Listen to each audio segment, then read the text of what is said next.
children of a Mother Earth, reach out your hands, let us heal our earth together. We will heal the earth, heal the earth, heal the earth. We will heal the earth.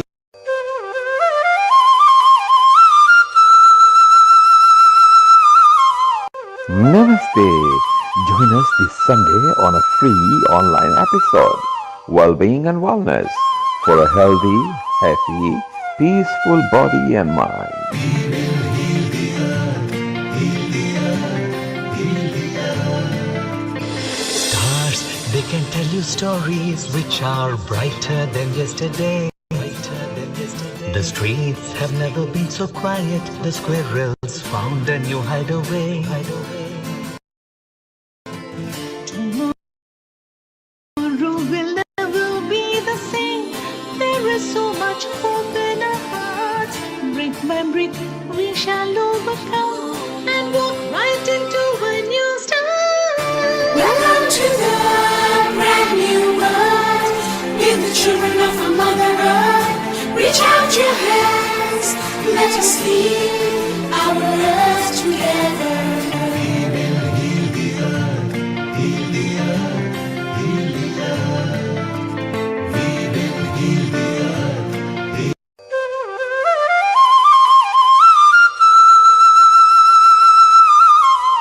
Namaste. Join us this Sunday on a free online episode, Wellbeing and Wellness, for a healthy, happy, peaceful body and mind. We will heal the earth, heal the earth, heal the earth.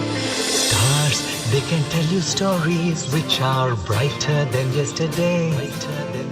The streets have never been so quiet. The squirrels found a new hideaway. Tomorrow will never be the same.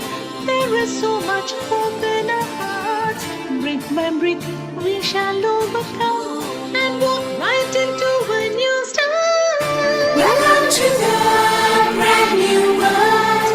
Give the children of a Mother Earth, reach out your hands, let us heal our earth together.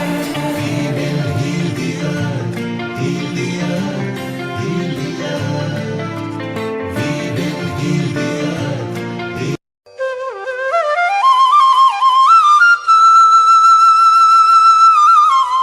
Namaste. Join us this Sunday on a free online episode, Wellbeing and Wellness, for a healthy, happy, peaceful body and mind. We will heal the earth, heal the earth, heal the earth. Stars, they can tell you stories which are brighter than yesterday. The streets have never been so quiet. The squirrels found a new hideaway. Tomorrow will never be the same. There is so much hope in our hearts. Brick by brick, we shall overcome and walk right into a new start. Welcome to the brand new world. Give the children of a Mother Earth, reach out your hands, let us heal our earth together. We will heal the earth, heal the earth, heal the earth. We will heal the earth.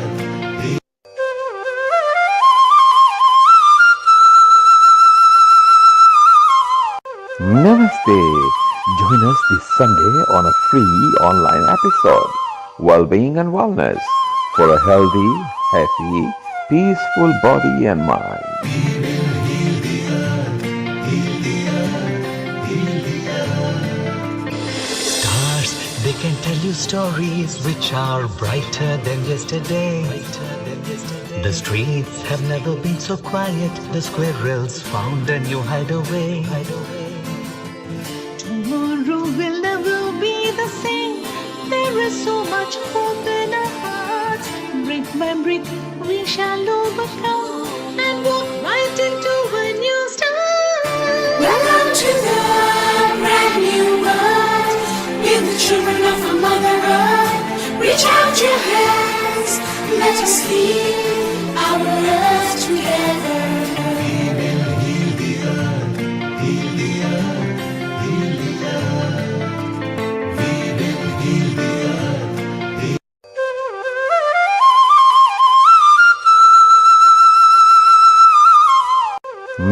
Namaste. Join us this Sunday on a free online episode, Wellbeing and Wellness, for a healthy, happy, peaceful body and mind.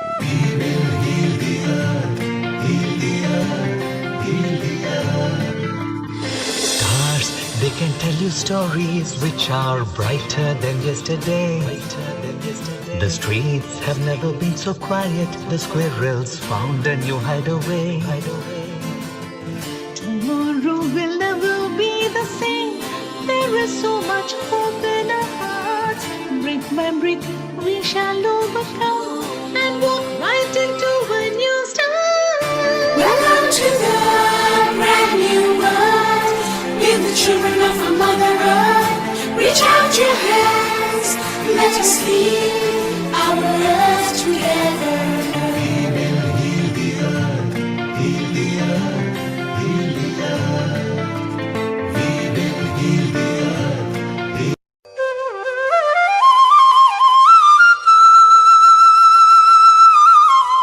Namaste. Join us this Sunday on a free online episode, Wellbeing and Wellness, for a healthy, happy, peaceful body and mind.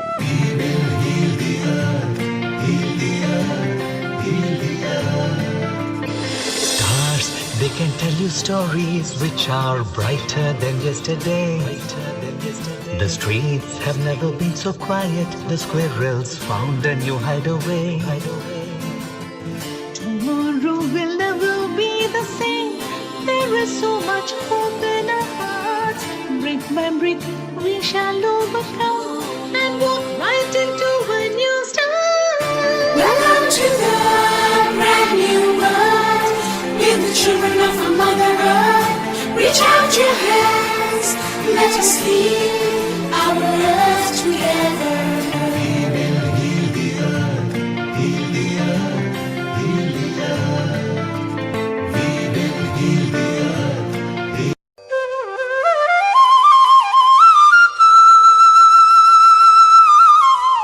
Namaste. Join us this Sunday on a free online episode, Wellbeing and Wellness, for a healthy, happy, peaceful body and mind.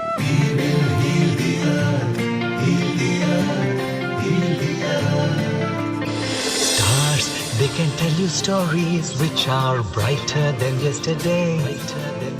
The streets have never been so quiet. The squirrels found a new hideaway.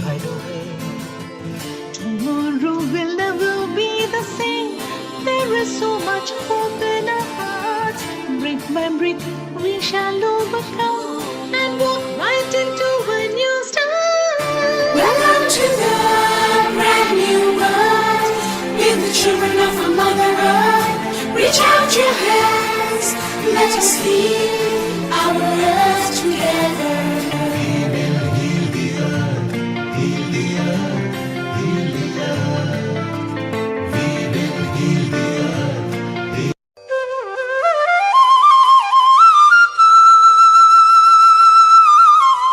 Namaste. Join us this Sunday on a free online episode, Wellbeing and Wellness, for a healthy, happy, peaceful body and mind.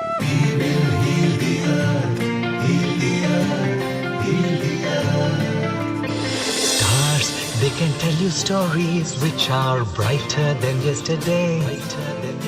The streets have never been so quiet. The squirrels found a new hideaway. Tomorrow will never be the same. There is so much hope in our hearts. Brick by brick, we shall overcome and walk right into a new start. Welcome to the brand new world. We're the children of a Mother Earth. Reach out your hands, let us heal our earth together.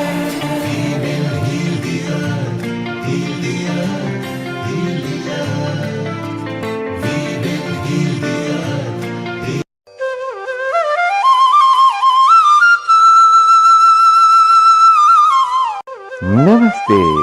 Join us this Sunday on a free online episode, Wellbeing and Wellness, for a healthy, happy, peaceful body and mind.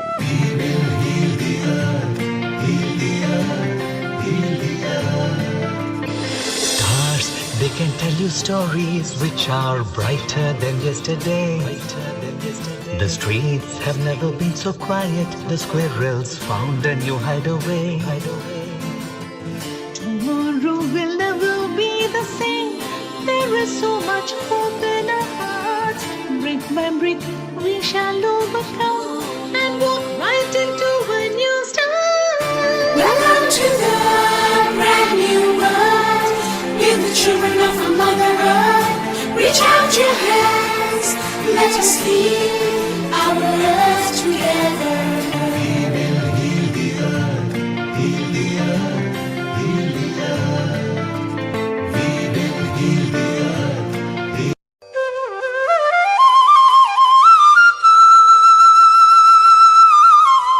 Namaste. Join us this Sunday on a free online episode, Wellbeing and Wellness, for a healthy, happy, peaceful body and mind.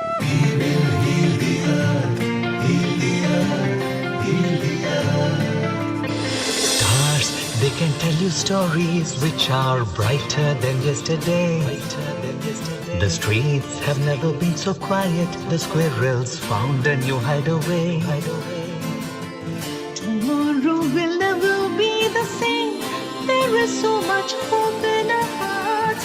Brick by brick, we shall overcome and walk right into a new start. Welcome to the brand new world. We're the children of a Mother Earth. Reach out your hands, let us heal our earth together.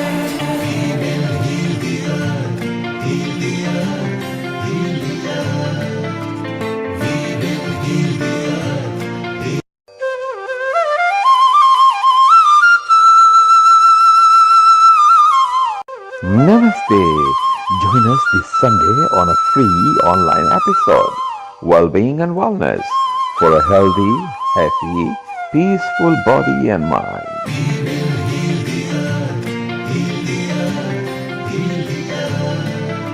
Stars, they can tell you stories which are brighter than yesterday. The streets have never been so quiet. The squirrels found a new hideaway. Tomorrow will never be the same. There is so much hope in our hearts. Brick by brick, we shall overcome and walk right into a new start. Welcome to the brand new world. We're the children of a Mother Earth. Reach out your hands, let us heal our earth together.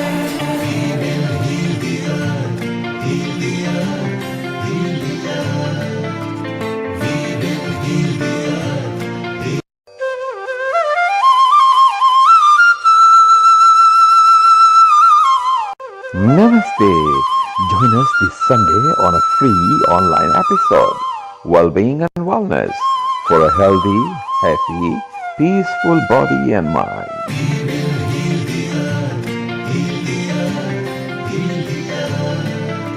Stars, they can tell you stories which are brighter than yesterday. The streets have never been so quiet. The squirrels found a new hideaway.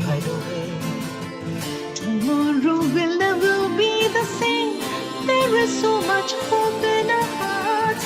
Brick by brick, we shall overcome and walk right into a new start. Welcome to the brand new world. We're the children of a Mother Earth. Reach out your hands, let us heal our earth together.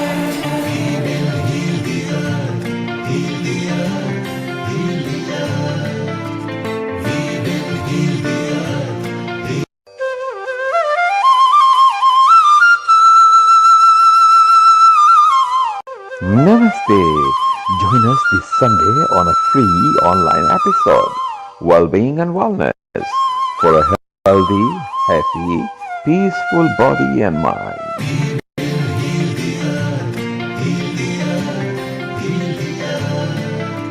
Stars, they can tell you stories which are brighter than yesterday.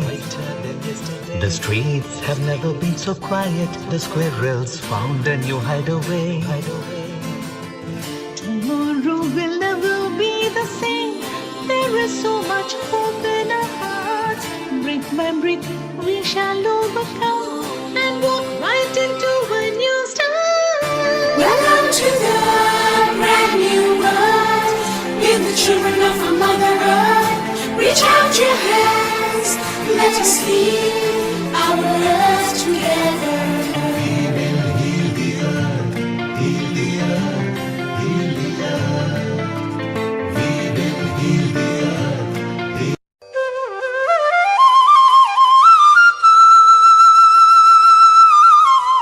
Namaste. Join us this Sunday on a free online episode, Wellbeing and Wellness, for a healthy, happy, peaceful body and mind. We will heal the earth, heal the earth, heal the earth. Stars, they can tell you stories which are brighter than yesterday. The streets have never been so quiet. The squirrels found a new hideaway. Tomorrow will never be the same. There is so much hope in our hearts. Brick by brick, we shall overcome and walk right into a new start. Welcome to the brand new world. With the children of our Mother Earth, reach out your hands. Let us heal our earth together.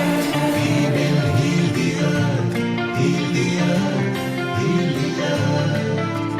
We will heal the earth.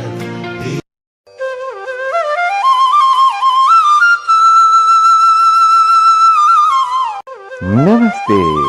Join us this Sunday on a free online episode, Wellbeing and Wellness, for a healthy, happy, peaceful body and mind. We will heal the earth, heal the earth, heal the earth. Stars, they can tell you stories which are brighter than yesterday. The streets have never been so quiet. The squirrels found a new hideaway. Tomorrow will never be the same. There is so much hope in our hearts. Brick by brick, we shall overcome and walk right into a new start. Welcome to the brand new world. With the children of our Mother Earth, reach out your hands. Let us heal our earth together. We will heal the earth, heal the earth, heal the earth. We will heal the earth.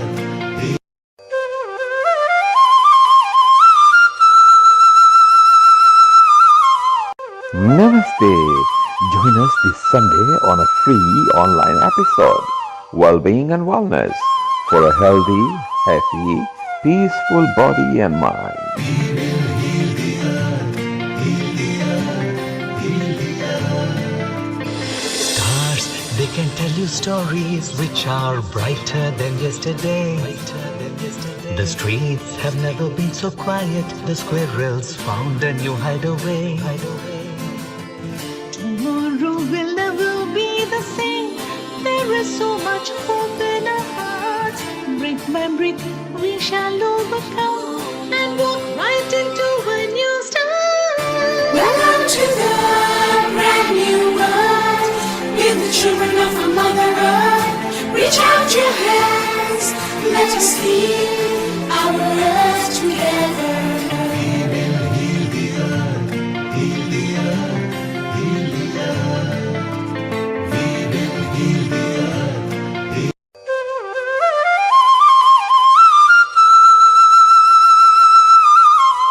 Namaste.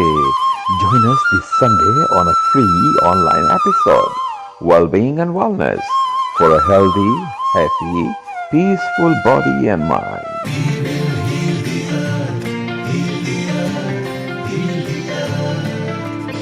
Stars, they can tell you stories which are brighter than yesterday.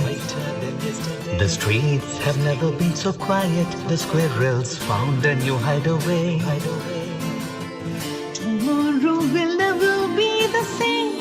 There is so much hope in our hearts. Brick by brick, we shall overcome and walk right into a new start. Welcome to the brand new world. We're the children of a Mother Earth. Reach out your hands, let us heal our earth together.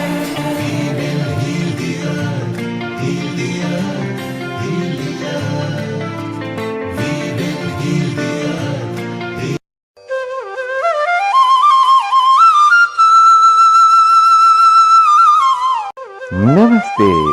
Join us this Sunday on a free online episode, Wellbeing and Wellness, for a healthy, happy, peaceful body and mind.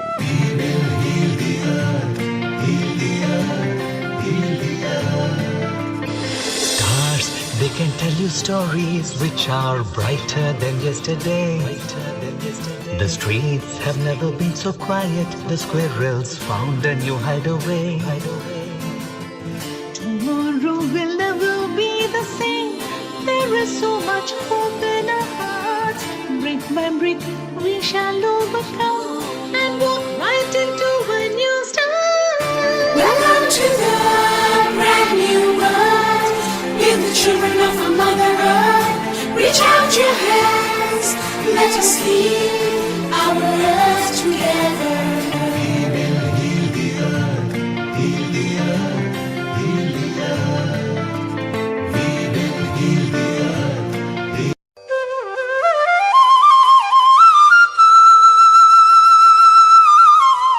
Namaste.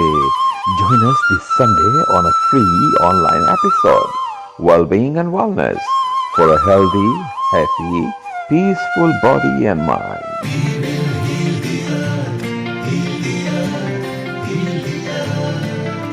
Stars, they can tell you stories which are brighter than yesterday. The streets have never been so quiet. The squirrels found a new hideaway. Tomorrow will never be the same. There is so much hope in our hearts. Brick by brick, we shall overcome and walk right into a new start. Welcome to the brand new world. We're the children of a Mother Earth. Reach out your hands, let us heal our earth together.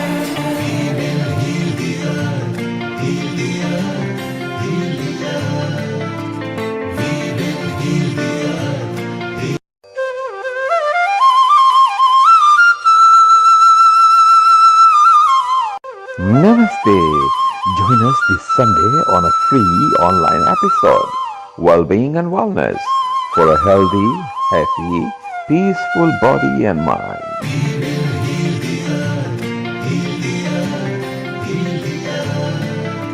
Stars, they can tell you stories which are brighter than yesterday. The streets have never been so quiet. The squirrels found a new hideaway.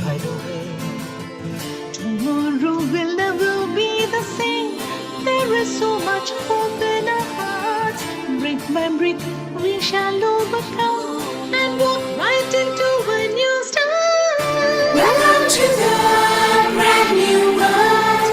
We're the children of a Mother Earth. Reach out your hands, let us heal our earth together.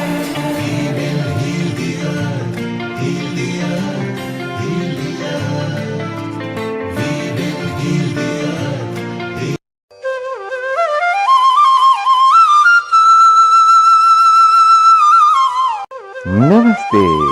Join us this Sunday on a free online episode, Wellbeing and Wellness, for a healthy, happy, peaceful body and mind.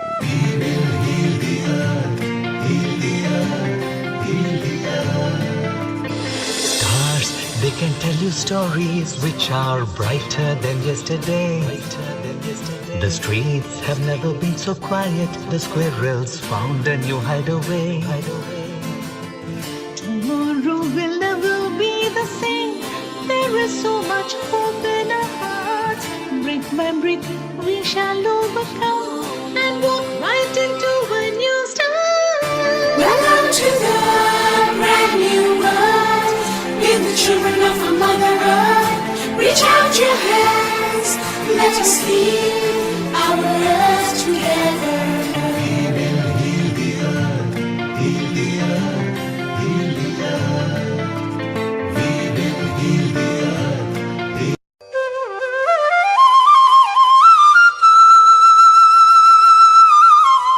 Namaste. Join us this Sunday on a free online episode, Wellbeing and Wellness, for a healthy, happy, peaceful body and mind.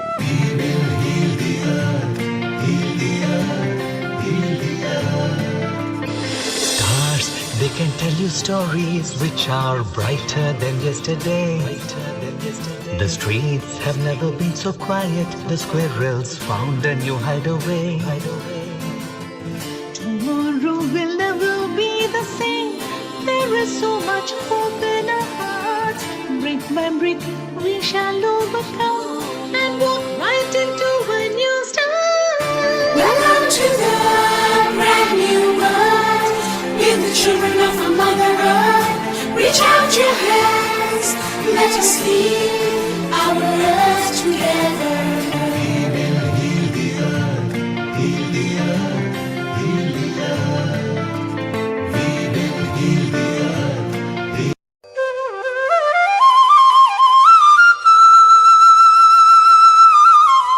Namaste. Join us this Sunday on a free online episode, Wellbeing and Wellness, for a healthy, happy, peaceful body and mind.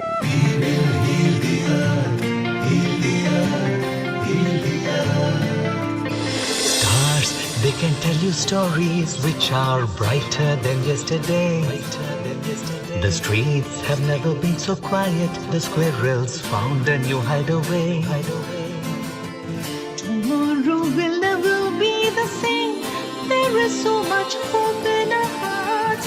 Brick by brick, we shall overcome and walk right into a new start. Welcome to the brand new world. With the children of our Mother Earth. Reach out your hands, let us heal our earth together.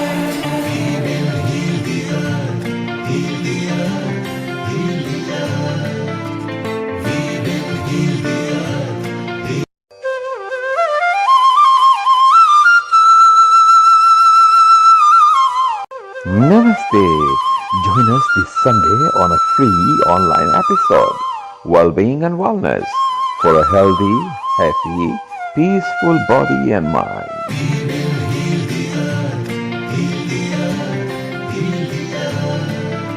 Stars, they can tell you stories which are brighter than yesterday. The streets have never been so quiet. The squirrels found a new hideaway. Tomorrow will never be the same. There is so much hope in our hearts. Brick by brick, we shall overcome and walk right into a new start. Welcome to the brand new world. With the children of our Mother Earth. Reach out your hands, let us heal our earth together.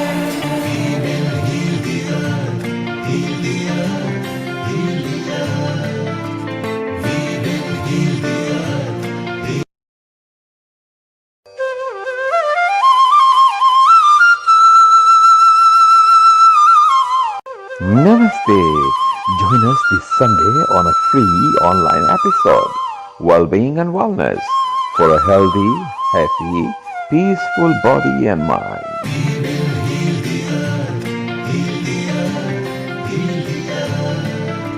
Stars, they can tell you stories which are brighter than yesterday.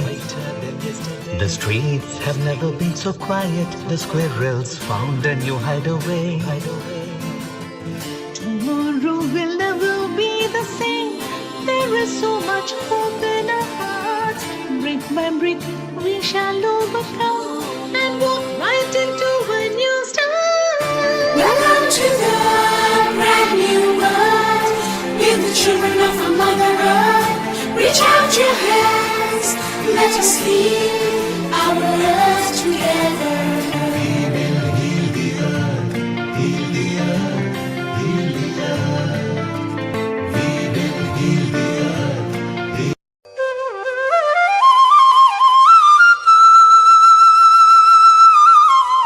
Namaste.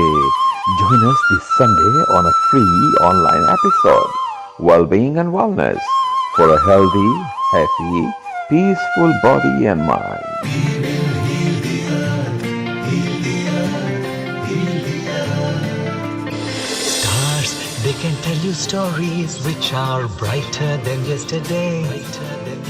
The streets have never been so quiet. The squirrels found a new hideaway.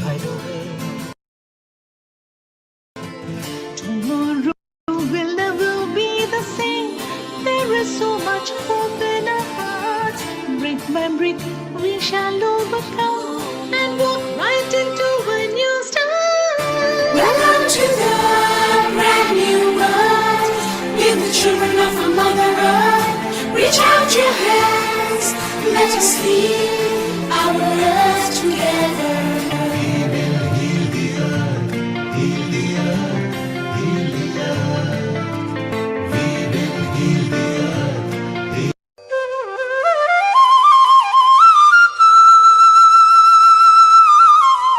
Namaste.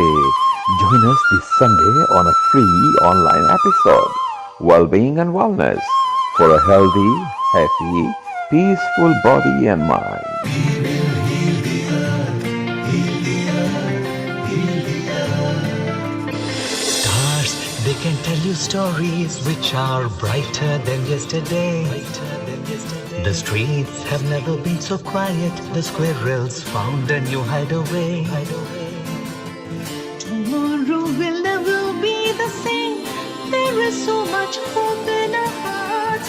Brick by brick, we shall overcome and walk right into a new start. Welcome to the brand new world. We're the children of a Mother Earth. Reach out your hands, let us heal our earth together. We will heal the earth, heal the earth, heal the earth. We will heal the earth.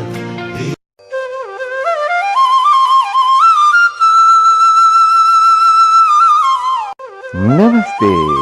Join us this Sunday on a free online episode, Wellbeing and Wellness, for a healthy, happy, peaceful body and mind. We will heal the earth, heal the earth, heal the earth. Stars, they can tell you stories which are brighter than yesterday. The streets have never been so quiet. The squirrels found a new hideaway. Tomorrow will never be the same. There is so much hope in our hearts. Brick by brick, we shall overcome and walk right into a new start. Welcome to the brand new world. We're the children of a Mother Earth. Reach out your hands, let us heal our earth together. We will heal the earth, heal the earth, heal the earth. We will heal the earth.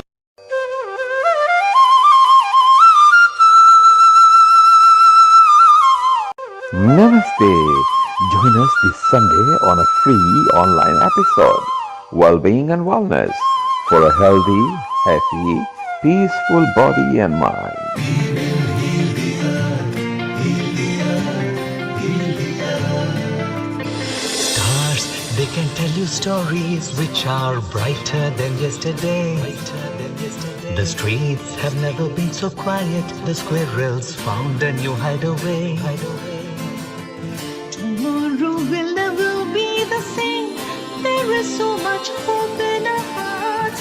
Brick by brick, we shall overcome and walk right into a new start.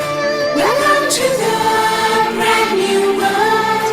We're the children of a Mother Earth. Reach out your hands, Let us heal our earth together.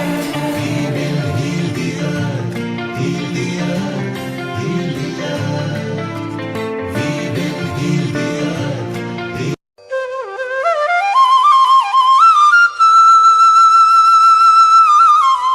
Namaste.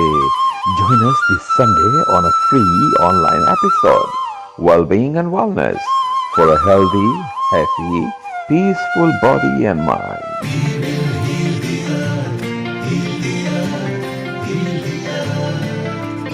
Stars, they can tell you stories which are brighter than yesterday.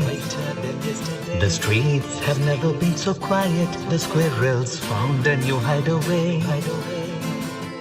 Tomorrow will never be the same. There is so much hope in us. 10, 9, 8, 7, 6, 5, 4, 3, 2, 1. And hello and a global namaste to everyone around the world. Welcome to Healing Our Earth. And we are looking forward to giving you and presenting to you an amazing show today, full of wellness. Now, if you're looking to find tips, advice, any kind of knowledge to help you improve your health, well, today is the day for you, because you're going to end up finding out lots of really amazing information and also meeting some really fantastic guests. So we look forward to definitely introducing you to our next guest. Before we start, I'd like to say, why don't we start off with a little prayer, just to perhaps, add a little bit of peace and happiness around the world. Let's see if we can just start off with a little prayer and maybe ask for blessings from our gurus. So, Guru Brahma, Guru Vishnu, Guru Devo Maheshwara, Guru Sakshat Param Brahma, Tatsmai Shri Guruve Namaha. And with that, I just thought it'll be fantastic, because these people who are going to be joining us today, our special guests, they're all gurus, all of them packed with knowledge, packed with so much knowledge that they're going to be just pouring their knowledge out to you so that you can transform your life in the most positive way possible. As we know, Healing Our Earth is all about spreading love, joy, and happiness around the world. Our aim is to, of course, develop friendships, unity, peace, and of course, main thing is to make your life a better life and our planet's life a better life. So with that, I'd like to introduce to you our first guest. Our first guest, she is somebody you really need to meet, because I'm so super excited to meet this lady. She is really great. Before I start that, just in case you don't know who I am, my name is Honey Kalaria, and I'm going to be your host for the next few hours. So let's see if we can introduce our dear Neera. Neera Gupta is actually from Singapore, and she's going to be speaking to us about the power of your voice. Yes. Now, Dr. Neera Gupta, I should say, is the Chief Visionary Officer at Global Influencers Publishing House and the founder and director of Kit Kat Events and Marketing, based in Singapore. Now, being a women empowerment ambassador, she started a small initiative called My Voice in June 2020, just about a year ago, in the midst of the COVID pandemic. Now, the main thing was to provide a platform for women to come together and discuss their issues, challenges, as well as to support each other, uplift each other all through this difficult times. I would have loved to be part of that group, because everybody's gone through these challenges through this COVID time. Now, today, this humble initiative has completed 30 editions and spread across 20 countries with a network of over 1,000 women. Wow, congratulations, Neera. What a wonderful work. Now, 80 of whom have also found the courage to share their personal journey by co-authoring the international bestseller, not just an international, but a best-selling book called My Voice, a collective memoir by women of substance. These are volume 1, 2, 3, and 4. So do make sure, if you get a chance, go and get those, because you'll get a chance to get some really inspiration stories from there. Now, with all this is not it. But all the sale proceeds also go to children's charities, which is, I think, a fantastic. Now, in addition to this, Neera loves being on stage and in front of TV cameras.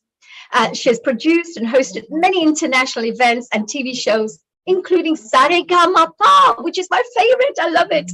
And of course, Antakshari for Z Network. She recently also acted in a multi-award winning film, Love Yours Truly. Oh my God, what a talented, packed lady we have with us today. A global namaste to you, dear Neera. Hello. Global namaste to you, honey, and global namaste to everybody who is joining us today.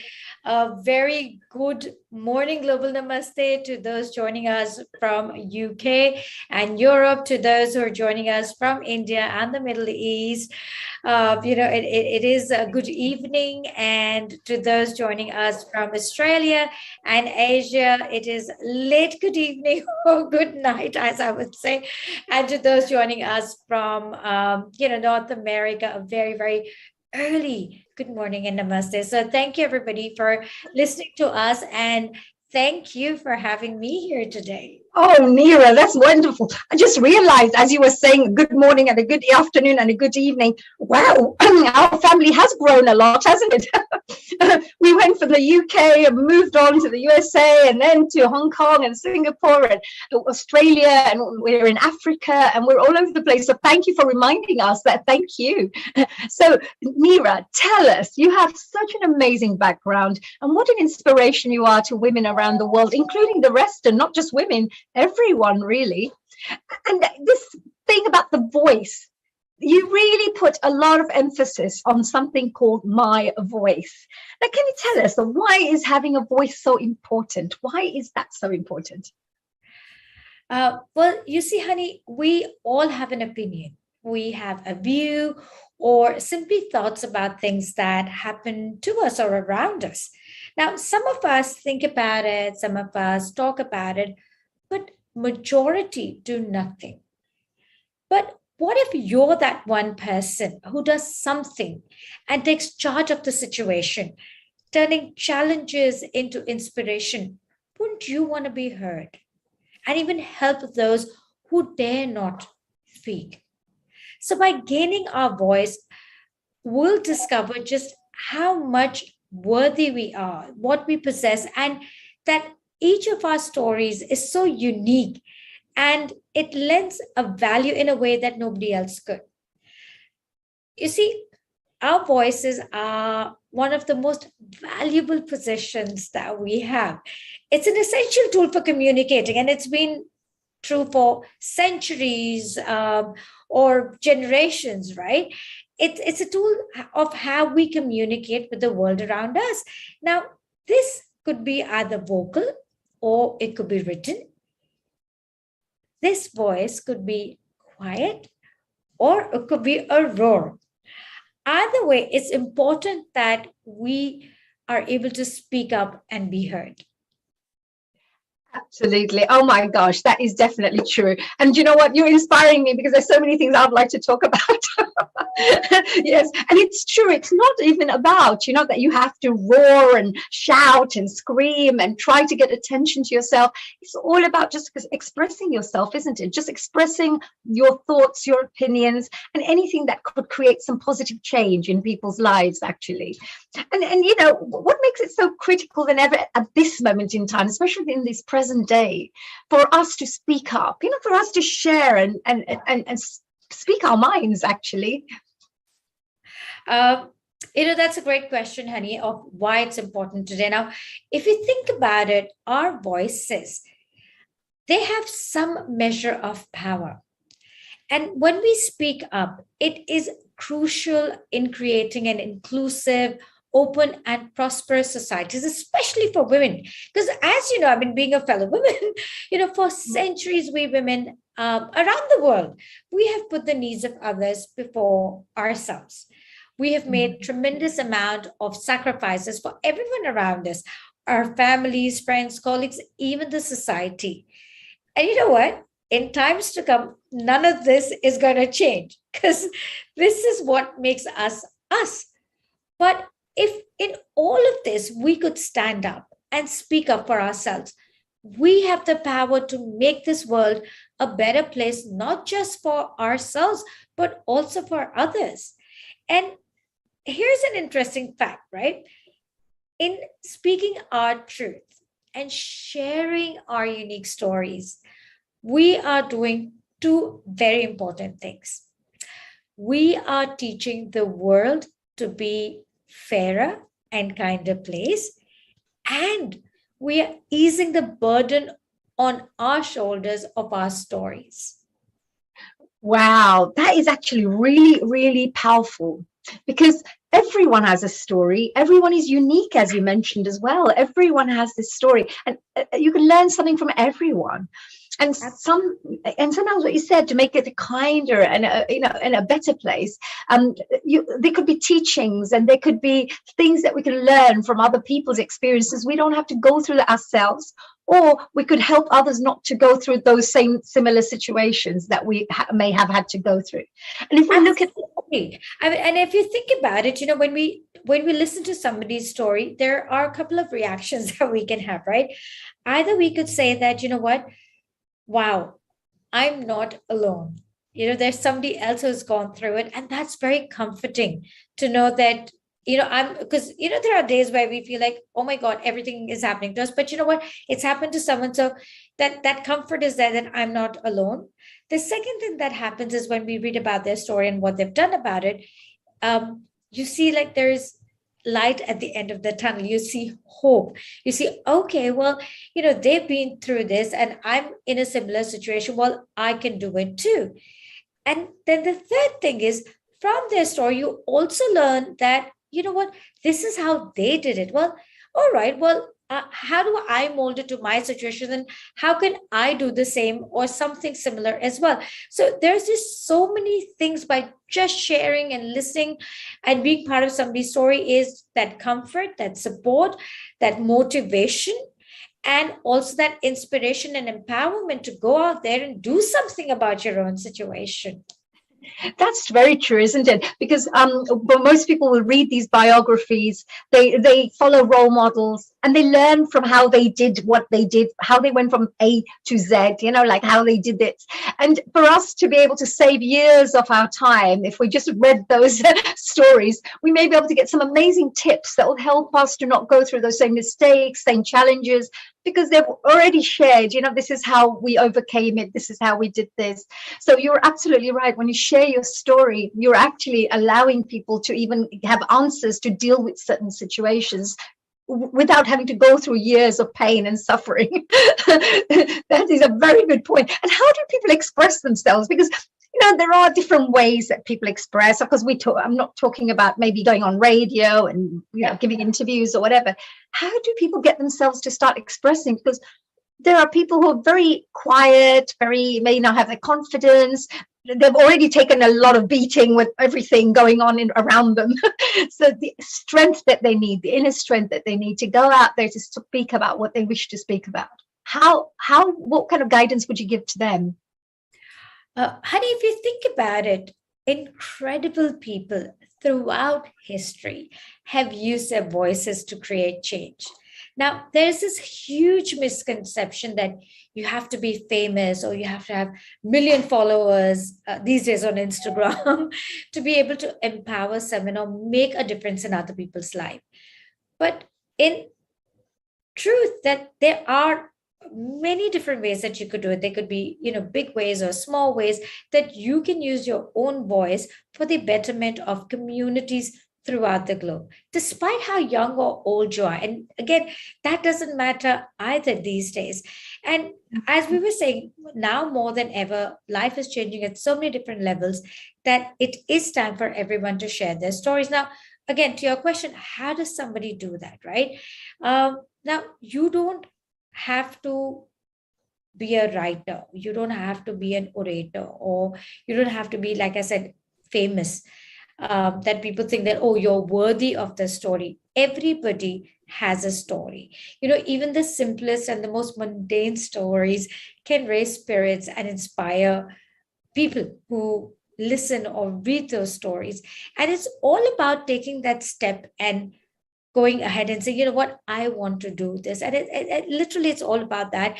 And what we're doing here today, right? Literally, what we're doing here today is sharing that voice. The fact that you're talking to me and you're talking about this, and this whole initiative that has been going on. And I believe this is like the 105th or 106th episode. Yes, we're so excited. Yeah, we just celebrated our 100th century, of events, which was so fantastic and so amazing to enjoy. Yes, thank you. And this is what it is. It is all about sharing these voices. Every person who comes there, they're able to share their voice. Every person who's listening is in a way changed after they have attended a session like this. And this is the whole point of sharing and expressing our voices. And like you said, the first and the foremost thing is to talk to somebody, especially, with the whole thing about pandemic and everything.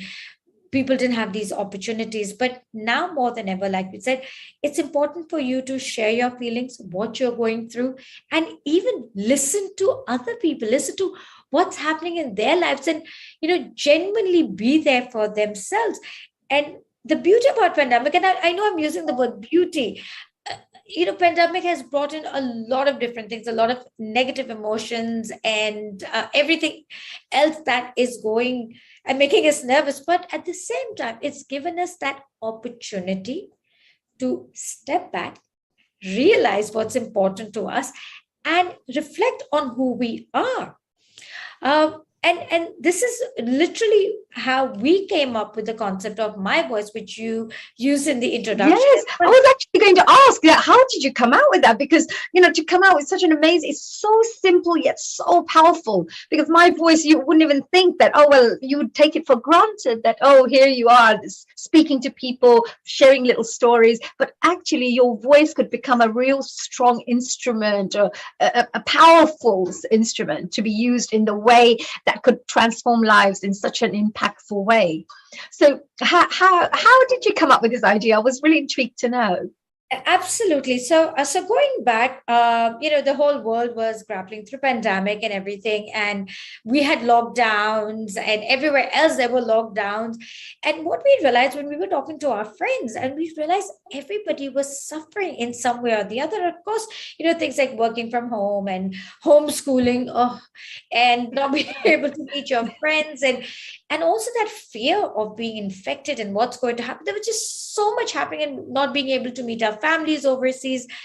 We realized that mental health was really suffering, and we were seeing this in our friends. And I said, you know what, we're doing all of these Zoom calls to meet each other and say hello, and we're doing events. I said, why don't we just do something where we women could just come together, talk about things that matter to us, discuss our issues, our challenges, and you know what, just lend a listening ear or a helping hand to each other. And that's where the concept of my verse came about. And we said, we just want to create a safe space for women where we could agree, disagree, or agree to disagree, but without any judgment whatsoever. An opportunity for us to be ourselves. And this basically gave birth to the platform of my voice, which was for like-minded women to come together and just have fun or talk about it, or just let yourself go. And literally it started with few women in our network, and now, as you know, that we've done 30 sessions. We have over 1,000 women from 20 different countries. Not something that we had planned, not something that we had intended to either. It was not our aim or objective at all. It was literally to help women around us. And it just grew, and we realized the power that we have of the voice. And we said, you know what, it doesn't have to be me or my partner Shikha or us talking about it. We said, no, who are we to talk about things? Every woman brings in so much knowledge, so much experience with them, and emotion. We said, you know what, that's how week after week we had different women who would come and talk about things. And of course, then we started formalizing it a little bit more, and we said, we should have specific topics, and we had experts talking about it. And the best part from that is we said, you know what? These stories shouldn't be for the 20 people who are joining, or 60 or 80. This needs to go out into the world. All of those stories were so amazing, so inspiring. And that actually motivated us to start this publication called My Voice. And again, with no experience of publishing at all. Wow. We're an events company. I'm so amazed, like how your story is. I'm so truly amazed. Of course, I want to hear more, but I just thought that, wow, how a little idea has got women coming together. Suddenly they're sharing their stories. Suddenly they feel that they've got a safe space to be able to be heard. And they always say that if you've got something inside you that's really eating up at you, people even write, and put it down on a note just to get it out of the system. But how beautiful is it to be able to share with somebody who says, yes, I understand. I know what you're going through. Don't worry. We're here for you, or whatever, they have to hear. That's beautiful. And then you said you went from your few people to 1,000 members that you have right now. So look at the impact that one little idea is creating. And from there, now you said you went into the publishing, which means thousands and thousands and millions of people can read and get inspired by these wonderful stories. It's just truly amazing. Please carry on. I just thought I have to share that. No, absolutely. And again, the whole thing about publishing also came about. We said, we wanted to have these stories out into the world. We said, you know what, it shouldn't be just for us. Everybody needs to know about these. And hence the idea of the book. And in a way, during pandemic, the one change that we saw is a lot more people were writing, a lot more people were reading. And we said, this is a perfect way. And, prior to this, when we had events, we always just had events for our own city. There was no concept of virtual events and people from all over the globe. It was all about traveling. Now we could all be sitting in the comfort of our homes and be connected to everybody. And this is what a book does as well. And so we said, you know what, we want to get these stories out. And we're like, how are we going to do this? And we went to publishing houses to actually publish. And we realized that it was very difficult as first-time publishers or first-time authors. How do you get your stories out? And we realized there was this huge gap for somebody, because the first thing we were told by some of the bigger publishing houses is like, who's representing you? We're like, nobody. We don't have any literary agent. We're like, what's that? And it was very hard. And we said, but these are beautiful stories. We don't have to be famous. I mean, again, stories of Oprah or Michelle Obama. I mean, they're amazing stories, but I can't relate to those, right? Now, these stories are relatable stories. These are stories of everyday women who have done things in their life which are extraordinary. And nobody wanted to publish in that sense because it's a risk. And we said, you know what? We're going to do it ourselves. And that's what we did. We went ahead, we found out, we got the right team of editors, of Amazon specialists, because there's a whole thing of how do you put it out there, marketing and PR, because we realized, you know what? If we don't do marketing for this, our 10 friends are going to buy the book. And that's pretty much it. Nobody else will ever find out about these inspiring stories, right? No, that's absolutely right. And you did self-publishing. And when you do self-publishing, at least you're in charge and, you can do whatever you want with it. You don't have to have a publisher saying we can't have this and we can't have that. You can literally be free to express whatever you want. So maybe there was an opportunity there as well, something positive. No, absolutely. And the thing was that now we had a team. So we had legals, like contracts and everything. They're so important in these, day and age and everything. We got the whole team together and we have 3 different levels of editing because it's a lot of work. We didn't realize it, to be very honest. It wasn't, we didn't think it was going to be that hard, but it's been so rewarding, especially for me. I'm very lucky and I am so full of a gratitude that I get to hear all of these stories from so many different women. And it was interesting you brought that point up, and I want to share one very interesting example. I was talking to this one lady in Australia, and I'd known her for many years, and I was talking to her about sharing her story in the book. And she said, you know what, Neera, I love your concept, but I'm not ready to open my kimono yet. And I said, you know what? I respect that. But I told her, I said, look, you know what? I absolutely respect that and I understand. But I told her, I said, look, I'm going to give you one piece of advice and you can, take it or not. I said, I know you're not ready yet to share, but do yourself a favor and, like you said, write it down, journal it. I said, just write it for yourself. After that, you want to delete it, you want to burn it, you want to tear it, you want somebody else to read it. I said, I'm not asking you to publish it. Write it for yourself, because once you have written it, what you're feeling today when you're talking to me, you're not going to be feeling that. You will be a different person by just writing it down, by just penning it down. It makes so much of a difference. And she said, you know what, Neera, she thanked me and she said, this is a great piece of advice. And I told her, you don't have to tell me what you've done, but it is so important to be able to, for ourselves, to unburden that. And same goes for my own story. When we were talking to people about writing their stories and sharing their stories in the book, people asked me, they're like, Neera, are you writing? And I said, well, you know what? I'm writing, but I'm not sure if I will publish. And guess what? I was like, I'm the biggest hypocrite. Here I am. Yes, that's right, Nira. I know you must have a beautiful story behind you too. That's true. And with all these amazing women coming and sharing their stories, we would like to know who the woman behind all of this, bringing all these people together. It's true. And I felt like a hypocrite. I said, here I am, being this person and telling people, and I'm afraid to share it, because when we talk about our own stories, there's guilt, there's shame, there is this there's just this weird sense that we feel that somebody might think less of me, and that's the burden that we carry. And I said to myself, you know what, I'm going to write. First, I said, I will write. And guess what? You won't believe it. I wrote my own story literally in a couple of hours at night when my whole household was sleeping, because I have written it here so many times. Wow. I wrote it down. It's amazing.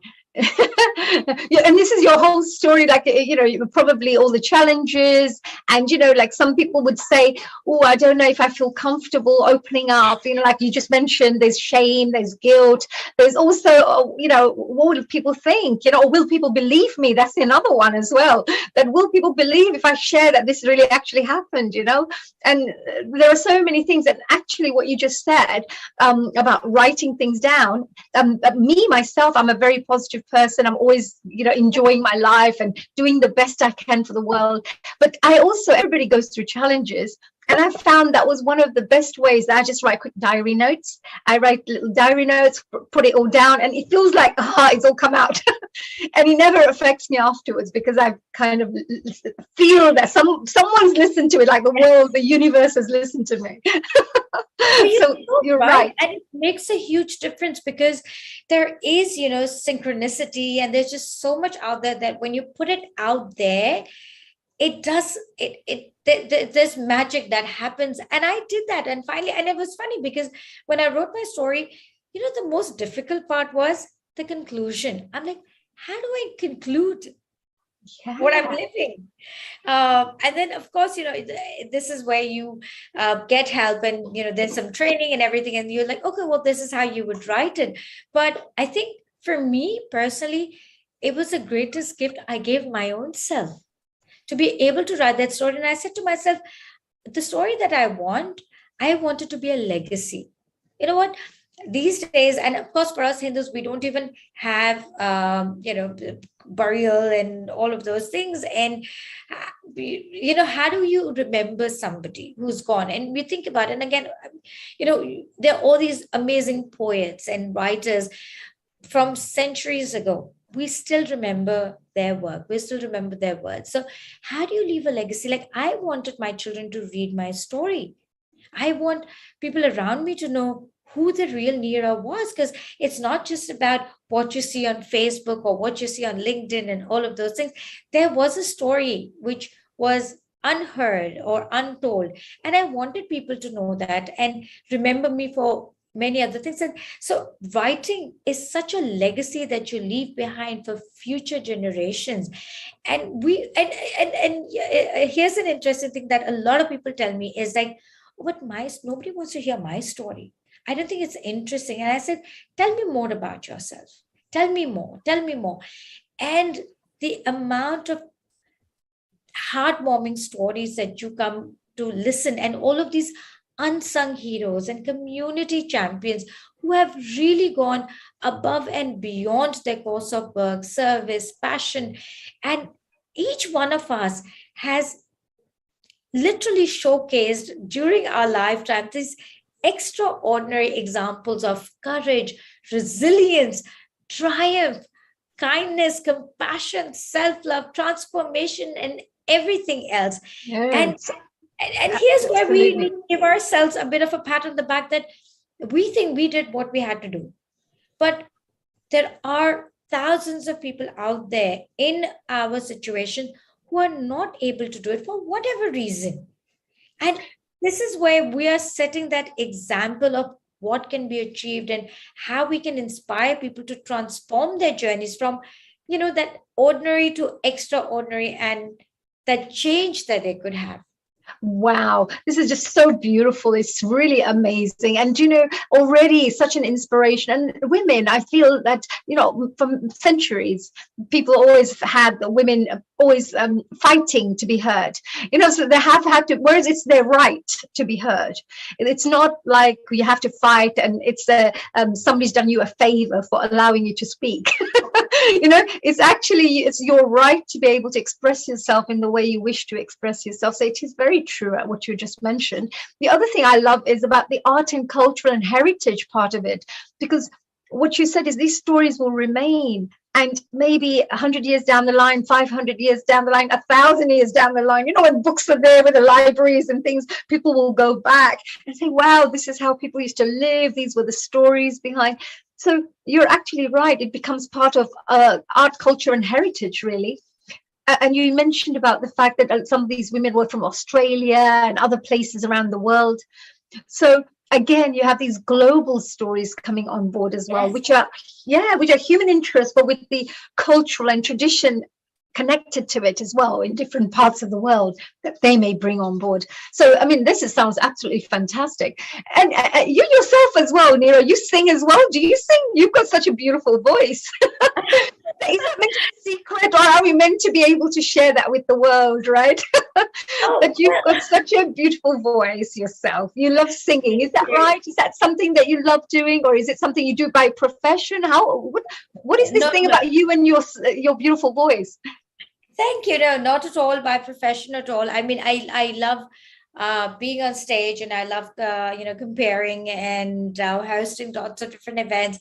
And of course, we have a little group of people that we get together when we could actually sing, and now we can kind of sing a little bit, but we do get together and we share music, and we again, music just brings people together.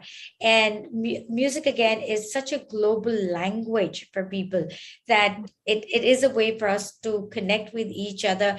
And doesn't matter if we speak the language or we don't speak the language, music is a global language. And I genuinely believe, and again, with the work that I did with ZTV, bringing Saregama, a show that is loved by so many people, to bring that to the community and bring local artists to come and get their share of fame, to be in front of Yes, and millions of why people. not? And why not? Because everybody needs a little sense of achievement. Everybody loves to feel like they've been able to express. And if they've got a talent that's a hidden talent there, why not share with the little world so that they can also be appreciated and inspired by it as well? So it's a very beautiful thing, actually. And you mentioned about the music, dance, creativity, anything within the creative sector. It's a great way to bring people together, make friends, etc. It is, and the beauty about music is that um, it doesn't have a language, if you think about it, right? It is global.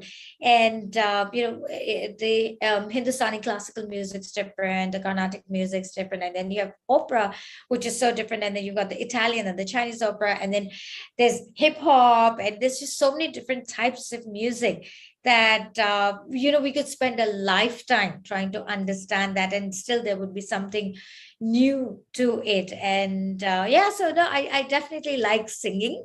Yeah. um Oh, well, I, we can't let you not sing a couple of songs here for us. Because if you can sing so well, we must listen to your beautiful voice, right? And I have to say, Seema Bhatia, I wanted to say a very big thank you to Seema, because I know that she's the one who invited you here. Seema is a really amazing family member of ours here on Healing Our Earth, also one of the hosts, and she coordinates a lot of wonderful guests who comes on the platform. So we're so grateful to our dear Seema Bhatia, and hopefully she'll come a little bit later on. Maybe I'll interrogate you with a few questions, maybe. Oh yeah, she's amazing, and she was in fact one of the speakers at an event that we recently held, which was My Voice Forum Global, where again it was a 3-day event where we had people from all of the world who attended this event, and we spoke about the whole idea was so it was self development, self-love, and self-care. And she had a session under self-care, and it was an amazing session. So she's wonderful for sure, and a big She is. thank you to her. She's a very beautiful soul, I have to say, and so full of knowledge as well. So tell me, Neera, if you could perhaps sing, and I've got quite a few questions after then as well to ask you. but if you would like to perhaps, is there any particular song that you would like to share? Because I know songs will change people's moods. It'll help people to, uplift people through any kind of songs. Any songs that you would like to share? Well, I have a Hindi song, so I'm not sure if all of the audiences will understand this, but like I said, music has no language. So if you're okay, I'll sing a little bit of it. And oh yeah, go ahead. We're global now. We have a global family. we're white, black, yellow, green. It doesn't really matter. We're like one. So don't worry. Any different cultural backgrounds, we all appreciate each other's, traditions, cultures, everything. So do go ahead. I'm sure there are audience members around the world who will absolutely love hearing your song. And yes, and I do want to apologize to anybody who is a trained singer if they think that I'm out of tune. So because this is all for fun, right? This is all for fun. Okay, so here I go. Let me see. नहीं नहीं नहीं ये बातें है पुरानी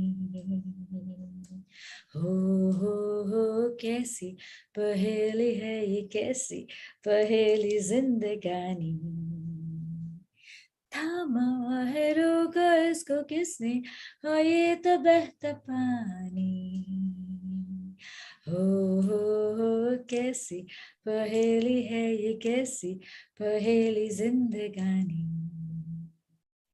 ला ला ला ला ला ला ला ला, zu zu zu zu zu zu zu zu zu, पीले इसे उसमें नशा, जिसने पिया वो गम में भी हंसा. That's it. Oh my God, that was just amazing. I loved it. I want to sing it. Do you know what I loved watching? I loved watching your expressions, because it was not just singing it, it was like feeling it, feeling the emotions of that particular song and expressing those songs in a particular way, which was like the movie, right, from the film. Amazing song. What a fantastic choice. Come on, you have to sing another one for us. Could you feel ready for another one? No, and the thing is, what I always say is that what I lack in talent, I make up with performance. You're an amazing, well, you're a great speaker. You're lovely. Look at you. You're an inspirational leader, right? And not just that, talented, very creative with it. So a little package over here, very good package. So tell me, Neera, is there another song, one more favorite song that you'd like to perhaps share with us? Anyone that comes to your mind? Oh dear. Oh, how about we just go to the questions that we have? Okay, sure. It's like, sure, no problems. It's okay. Yeah, sure. I had a couple of questions actually, because I'll tell you what, I made a couple of notes here because I thought, oh, she's got quite an interesting thing here. You talk about voice. There are people around the world who may be going through really, really tough stuff, and they're going through challenges. And there was one that I mentioned to you. People may feel people are just not going to believe me, so it's no point talking to anybody. It's just no point, right? It's too out of normal reality. And there's something really, really different about this that people just won't even know about. How would you manage those kind of women that if they really want to go out there to share, but they just feel people are not going to believe what they have to say? No, you're right. And this was, one of the examples that I had shared as well. And we get that a lot. And it's just about telling them that you do have a story. And by not sharing it, you're not only doing disservice to yourself, but to everybody else who could actually learn from what you're going through. And we always tell them that you are setting an example that will be an inspiration, encouragement, and proof that anything is possible if you take action. And that's the whole thing that we try and explain to women out there, that whilst you think that you're just doing what you're doing, your life is full of purpose. And this purpose has pushed you so hard that you can no longer ignore this.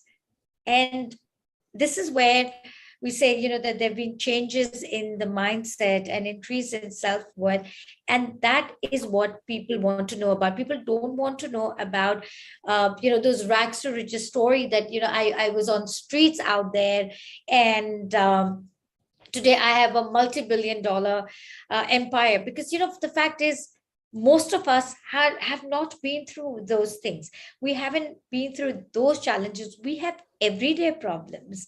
And we need everyday solutions. And this is what we give each other, is what we have done and gone through in our life, and being able to share that. And that's what we try and tell people. And it doesn't have to be those drastic stories. It doesn't have to be that, you've achieved so much in life and that you're CEOs and you're this.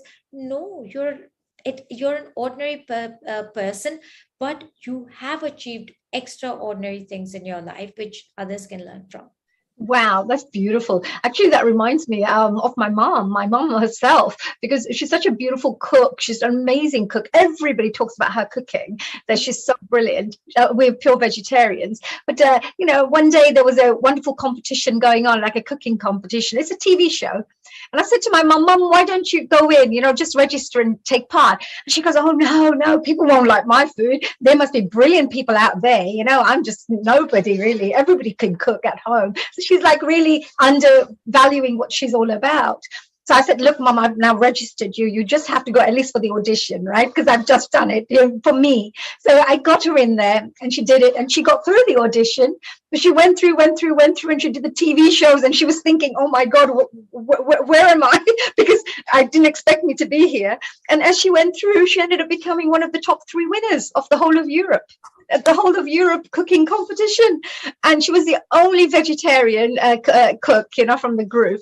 But she really did it, and she would come back home, and all of a sudden this energy came in her, where she would study in YouTube, look at how they do this and that. So I loved that part of my life, that I saw her flower and blossom at that time.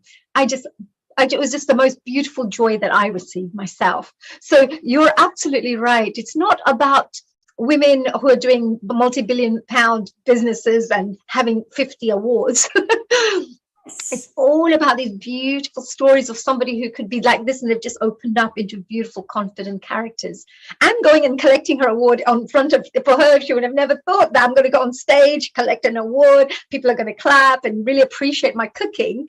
And yes, I do appreciate this, what you're saying with anyone out there. So any audience members who are listening out there, you really need to appreciate what Neera is talking about. She's mentioning something which is very powerful, very impactful, and could change people's lives forever.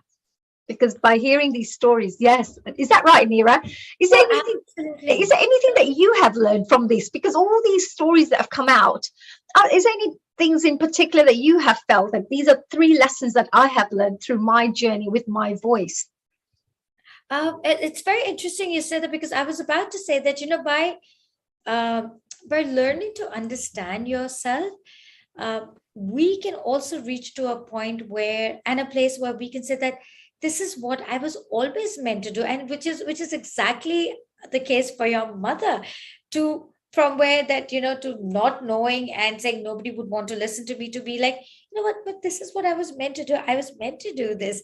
And I think for me it would be that these lessons in perseverance, honoring my own life's purpose, and recognizing that age is no barrier to achieving, our sole purpose and ultimately happiness.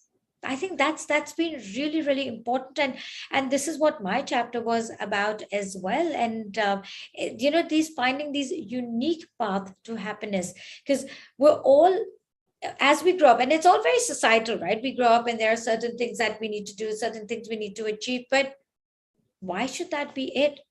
you know if this is what makes me happy, well, this is what makes me happy, and I'm going to find my own path, and ultimately it might lead me to somewhere where I want to be, but it could be a different path I take.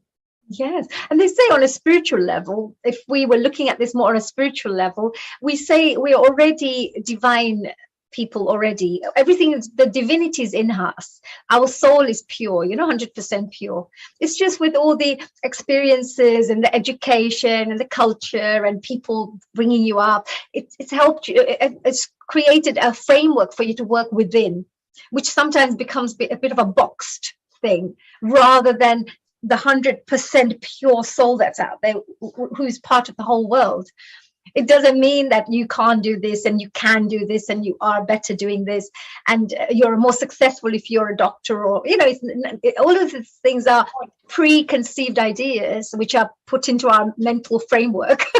Okay. Isn't that right? Would you say that? Because at the end of the day, we are divine souls who are perfect, but we've forgotten that. Oh, absolutely. And funny you say about doctors, because I grew up with the whole framework of, boys become engineers and girls become doctors. So I grew up to become a doctor. Like, I'm a qualified dentist, and I haven't practiced in many years, but because I realized that that wasn't my sole purpose, I had to find it. And it's not like I knew what I wanted to do in life. And yes, it probably took me a long time to find that, but hey, it doesn't matter as long as you find it at Yeah. some point of time.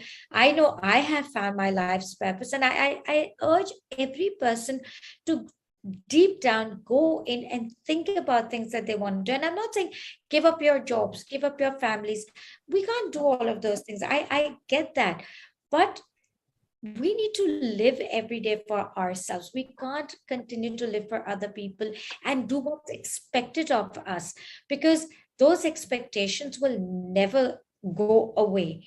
And the more we get into that, the more we are going to sink deeper and deeper and deeper. So we need to start living an authentic life for ourselves. We have to think about ourselves. Like, every morning I do, and especially at nighttime, I do a gratitude prayer for myself. And the first thing, you will believe it or not, I thank God for me, for the life that I've been given, for the person that I am, for what I'm giving back to everybody in my life. And I thank myself first, Yeah, before. I love that. Thank you, God, for making me so wonderful. Thank you for me being so brilliant. Thank you for all the wonderful work I'm doing. And I think it really makes you feel good. It absolutely does, because you know what? Yourself. We think about us the last, and we are the most important person. And if we don't love and respect ourselves, nobody else is going to do it. So that's why it's so important that, when you do your, firstly, I definitely say, having a gratitude prayer that you do, and it's not religious, it's about being spiritual, or it's just saying thank you, makes such a huge difference. Because you know what, we can find so many things in this world that are going wrong for us, that we forget the joys of all the beautiful things, the fact that we have a life, that we're healthy, we have family, we have people who love.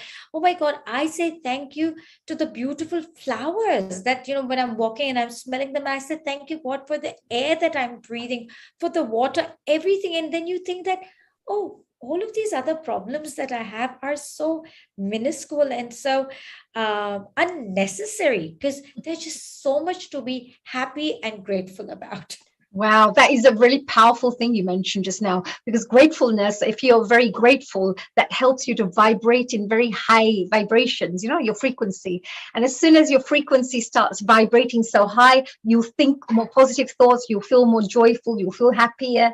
So this could be a self, you know, when people look for ways, methods to help themselves feel better, to always, these are the things, maybe, like you said, a gratitude prayer could be one of those things that could shift their mindset from poor me, look what's happened to me, la la la, to wow, I am pretty grateful for everything else. And look at there's so many people worse off than me. Look at me, I'm pretty lucky here. And suddenly you start lifting yourself up slowly. So it's very, very true. And I also find it quite interesting what you just said here, that, you know, life about the purpose side. Because me as well, I studied being an accountant, I did an accountancy. My first degree was accountancy, but it was just not me. I just didn't feel very happy at all. I was like, God, I can't sit in this office and just calculate numbers. I just cannot do it. So, you know, I was like a talker. I was like, I loved conversations. I loved networking. I loved people. So, you know, then I went into doing public relations, which was perfect for me. I just loved every lesson I would go into. I'd be so happy. So all I'm saying is, if you're in the right place, it changes the way you are. The other one feels like a struggle and trying to get through the exams and here is like, this is easy stuff, because it comes so naturally. So I think you're absolutely right. I think people need to understand what their purpose is, what they feel hopeful for. But one thing I normally say to people is, what makes you feel joyful inside? That will give you it's a gauge. So you'll know, do I want to do this project? Well, I don't really feel like I should do it because everybody's asking me. No, because you're not feeling it. Whereas something else comes up and suddenly you think, oh my God, I'd love to do that. That is so exciting. Suddenly you feel all joyful and uplifted. You know that's the thing you need to move towards, because it's something making you happy. So is there any final, because I know we're going to be moving on to our next guest very shortly. Is there any final messages that you feel that you would like to share with the audiences? Like anything that you could leave the audiences with, or how is this a membership that people can join? Is it something, if the books can be bought and where can they buy that? Maybe some information that people can know more about your work. Absolutely, absolutely. Look, all of our books are available on Amazon, and all you have to type is My Voice book, and they would be able to get the copy of My Voice 1 and My Voice 2. And they're both bestsellers, which is such an amazing feat to come out from being nobodies to publishing a book on Amazon and then to become a bestseller. And it's a huge achievement for all of the authors. And I congratulate each and every author for being part of this. And of course, we have the My Voice Book 3 that's coming out in December, just before Christmas. And of course, we're now, talking to authors for the My Voice Volume 4. So we still have a few authors that we're looking at. So if anybody's interested in having their voice and being heard or leaving a legacy, please do connect with me. I've shared my email address on there, which is just neera@globalinfluencers.sg. That's on the chat. So please feel free to send me a note. I've also shared my LinkedIn details. And like I said, just go on to Amazon in any country that you're in and type My Voice book by Global Influencers. And all of our books will come up. They're available on Kindle and paperback. And of course, we're very excited about the volume 3. And all I want to say is the whole objective is in bringing stories of women as we share a common ground, inspiration, hope, meaning, and ultimately action. And we need to bring our authentic voices out there. It doesn't matter who we are and where we live and what we do. It's about thriving in our community. It is about celebrating our exceptional accomplishments and achievements. And it's not about, once again, whether you're a CEO or you run charities, it's all about what you have done in your life for yourself that can help somebody else. And that's pretty much it. Like, find your purpose, find your voice, and all of the powers in the world will come together to get you to your path, of whatever journey that you choose. Yes, I am. I'm a true believer of that, Neera. Where when you're focused in a certain direction, the universe will start creating the master plan, and help you move in certain directions. Synergies start taking place. You just start attracting the right place, the people, places, etc., to help you move in that direction. So that I truly believe is because you're resonating and you're vibrating then in that. If you're vibrating and, oh, I'm depressed, this is bad, this is this, then more of those things will happen in your life. So you need to come out of that feeling. If you uplift yourself, start getting some purpose in place, then that energy will itself have a self-perpetuating energy. And absolutely, like a snowball effect, which is true. And I just wanted to maybe actually share this, because if anybody was interested, of course, to contact Neera with your amazing stories. It's Neera at globalinfluencers.sg, because you're from Singapore, right? So that's it, just in case if they put .com, so it's .sg. So, Neera, we come to our end of our program today. And I just wanted to say a really, really a very big thank you and a very big congratulations to you as well. And I'm sure every single woman and man, anyone who's listening right now, I think would feel very proud of the work that you have done, and also very proud of the fact that, this initiative has taken you on this journey that is starting to create such huge impact, like little ripple effects in the universe. You do something and suddenly the waves just go off everywhere and start creating ripples. So you should be very proud of yourself. We're also very grateful to Seema Bhatia, of course, again, as I mentioned, for inviting you, because we would have never had a chance to meet such an inspirational woman for this. And our final question to move before we're very shortly going to go on to our next guest. Her name is Varsha Soneji, and she'll be joining us very shortly. But before then, my final question to you, Neera, is this. If, for example, somebody is interested in joining the groups like yourselves, or even setting up maybe something for themselves in a local area, it doesn't have to be maybe so big, global, for example, and they feel that, oh, maybe I should set up a little local group for myself to start having that support, etc. What would any ideas? Maybe, this is something that women out there who are right now don't want to become members right now, but wish to take a step forward. What would be the first step that you would say they should do? How could they put things like this together? I think the best thing and the easiest thing to do is just the group of friends or network that you have there. And again, depending on, where you're living, what are you able to meet people physically or not? Regardless of that, literally call up 5 friends or 6 people and say, you know what? Let's just meet up. Let's talk about things. Let's come up with a topic and take that initiative. And again, talking about initiative, I think most people are afraid that nobody would want to join me, and that's not true. Everybody is looking at initiatives where they can be part of something. So please do not be afraid to take that first step and reach out to people in your community, reach out to people that you know, and say, you know what, let's just get together. Let's talk about things. Let's discuss things, and no judgment. I think that's very important to say, that there's going to be no judgment, and take that first step. Start talking about things, whether it is a certain topic or something generic. Get people together, ask, and then from there on, ask everybody to invite a few more people to be part of this. And again, whether it could be virtual or whether it is physical, just bring people in, talk about things. And there's just so much magic that can be created by just that simple step that you take. That's beautiful. This event is all about health and wellness and well-being. So this would be a really great way with a lot of mental health issues that are taking place nowadays, people feeling isolated, people out there who are feeling that, communities don't care. There's a lot of fear in the community. So this would be a wonderful way to perhaps have a little group of yours, have a support group that you feel you can count on as well, and also enjoy your life with too, because you're building beautiful friendships. Now, absolutely. Neeraji, you're absolutely amazing. Really, I would like to say, keep up the great work.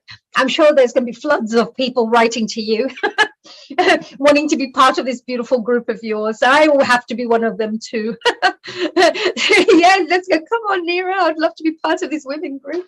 Yeah, but no, good luck with everything. I would like to say thank you very much for joining us here and on Healing Our Earth. Before you go, maybe I have my next guest who's just joined us here.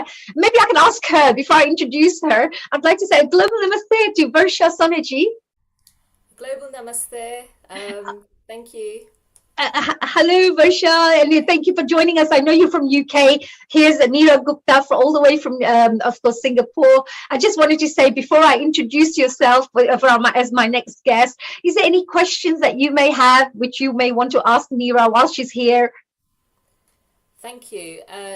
Neeraji, thank you for this opportunity. It's a wonderful talk you did, wonderful work you're doing. And I was actually going to talk a little bit about connection and reaching out to people. So that is part of what I will be talking about as well. So I totally understand. It's very, very important. We are gregarious. We are, people are meant to connect with each other. And it's really, really important at times like this. So it's wonderful work you're doing. And I will be joining your group. Yes, thank you. See, there you go. Well, thank you so much for that, Varshaji. Well, Neeraji, have a lovely, lovely day. Thank you very much. Good morning, good afternoon, good evening now, because now we're all over the world at this moment. So enjoy your day and keep your wonderful work going. We're looking forward to your volume 100. I know you're your 4th edition, but we're looking for your 100th edition, so we know we can have this beautiful encyclopedia of your My Voice, so we're looking forward to that. So enjoy your day. Thank you so much. And a global namaste to you. Global namaste to everybody. And thank you, honey. It was absolutely fantastic talking to you. And I'm so grateful to be here today and talk to everybody else. And it was so lovely meeting you, Varsha. And we'll definitely stay in touch. And once again, global namaste to everybody. Global namaste. Thank you. And so now I'd like to welcome our dear Varsha Sonaji. Thank you so much for joining us here today. A global namaste to you too. Yes, global namaste to everybody listening. Thank you so much for having me on today. And it's a pleasure to meet you, Dr. Honey. Oh, it's a pleasure, a real pleasure to have you here as well, Varsha. And I would love to do just a little introduction about your background, so then we can get down to finding out all this wonderful, lovely knowledge of yours that you wish to share with the world. Now, Varsha Sonaji, she's going to be speaking about, could Mother Nature hold the answer to immunity? Wow, that is really, really powerful. I'd like to really know more about this, because nowadays with COVID, there's so many people who talk about how to boost up your immune system. So this could be a very, very important topic for you to be able to listen to. Now, Varsha Sonaji, she's a medical herbalist and natural medicine advocate. She shares insight into building a robust immune system using plant-based medicine made of roots, flowers, seeds, berries, and more. I love her already. This is my kind of lady. I really enjoy this kind of topics. Now, medicinal herbs to prevent and fight off infections have been utilized by our ancestors for thousands of years, and we all know that. And this ancient knowledge, united with recent clinical research, makes herbal medicine a powerful, safe, and effective option for all sorts of health conditions. And I totally agree with that. And Varsha will explain how several herbs are enjoying a revival since research revealed not only that the ancients knew what they were talking about, but plants have even more benefits. It's true, because it has life force in it, right? Because it's full of life force. The complexity of diverse I have to say this, Phytochemicals. phytochemicals. I'll let you do that bit. And the simplicity of making a home remedy make herbs a poetically beautiful health solution. Definitely. Now, Varsha is also a qualified medical herbalist and a member of the National Institute of Medical Herbalists. So she knows what she's talking about.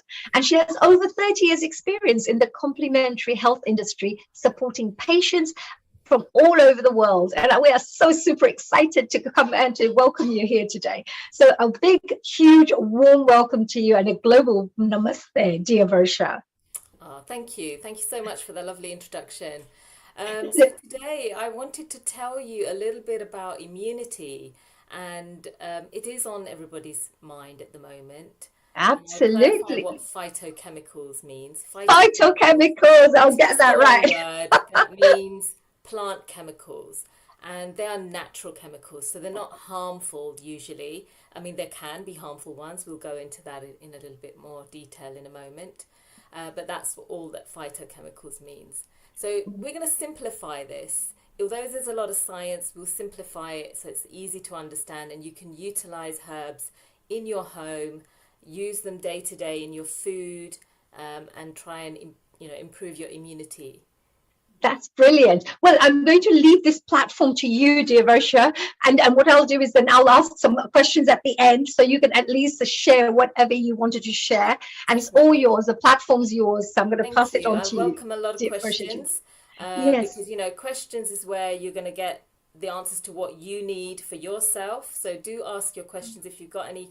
Write them down, and I'm happy to take questions. Oh, thank you so much. And all our global audience members out there, our lovely family who is watching right now, if you have any questions, do drop them into our messages as you always do.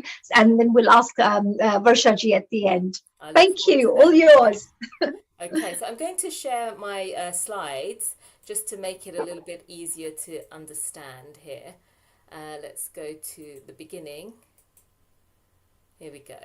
Okay, so could Mother Nature hold the answer to immunity? So I know the answer is yes, but we're just going to explore that a little bit and see how that pans out. So a little bit about important things here, safety.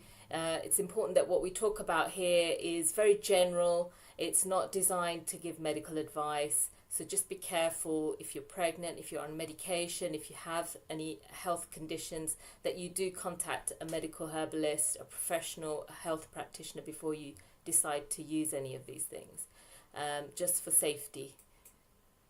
So let's see what we're going to cover today. So Mother Nature, she's all around us. So we're going to kind of remind ourselves of that. What is herbal medicine? And I'm going to share a few of my favorite immune supporting herbs. There are thousands, but we only have time for a few.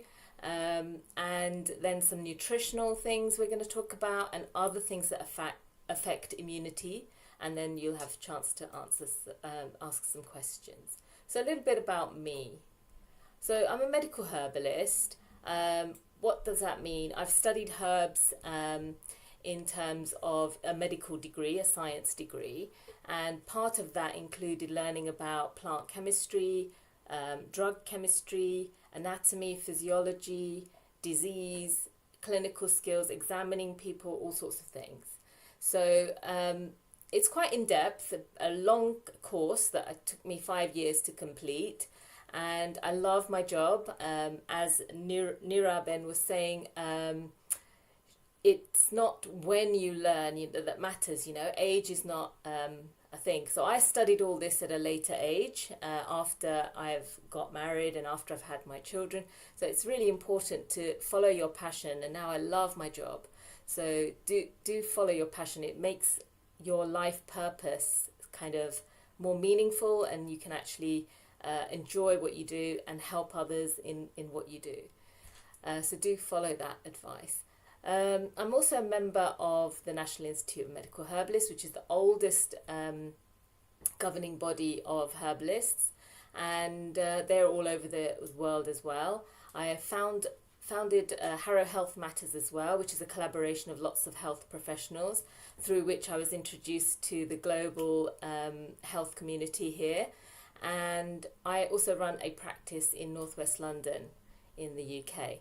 I've always been interested in utilizing natural ways of health promotion from a very young age, and my background is in health shops. So I've always been kind of giving advice on health, vitamins, essential oils, all those kinds of things. And my advice would be to learn as much as possible about prevention. So that's my key number one tip to begin with. Let's talk about Mother Nature. So have we forgotten Mother Nature? I mean, plants grow all around us, whether we're in a city or in, more sort of rural areas. Plants are everywhere, and we are drawn to them. We like to have plants around us. We like to have them in the office. We like to have them in our homes. We like to have gardens. We value parks.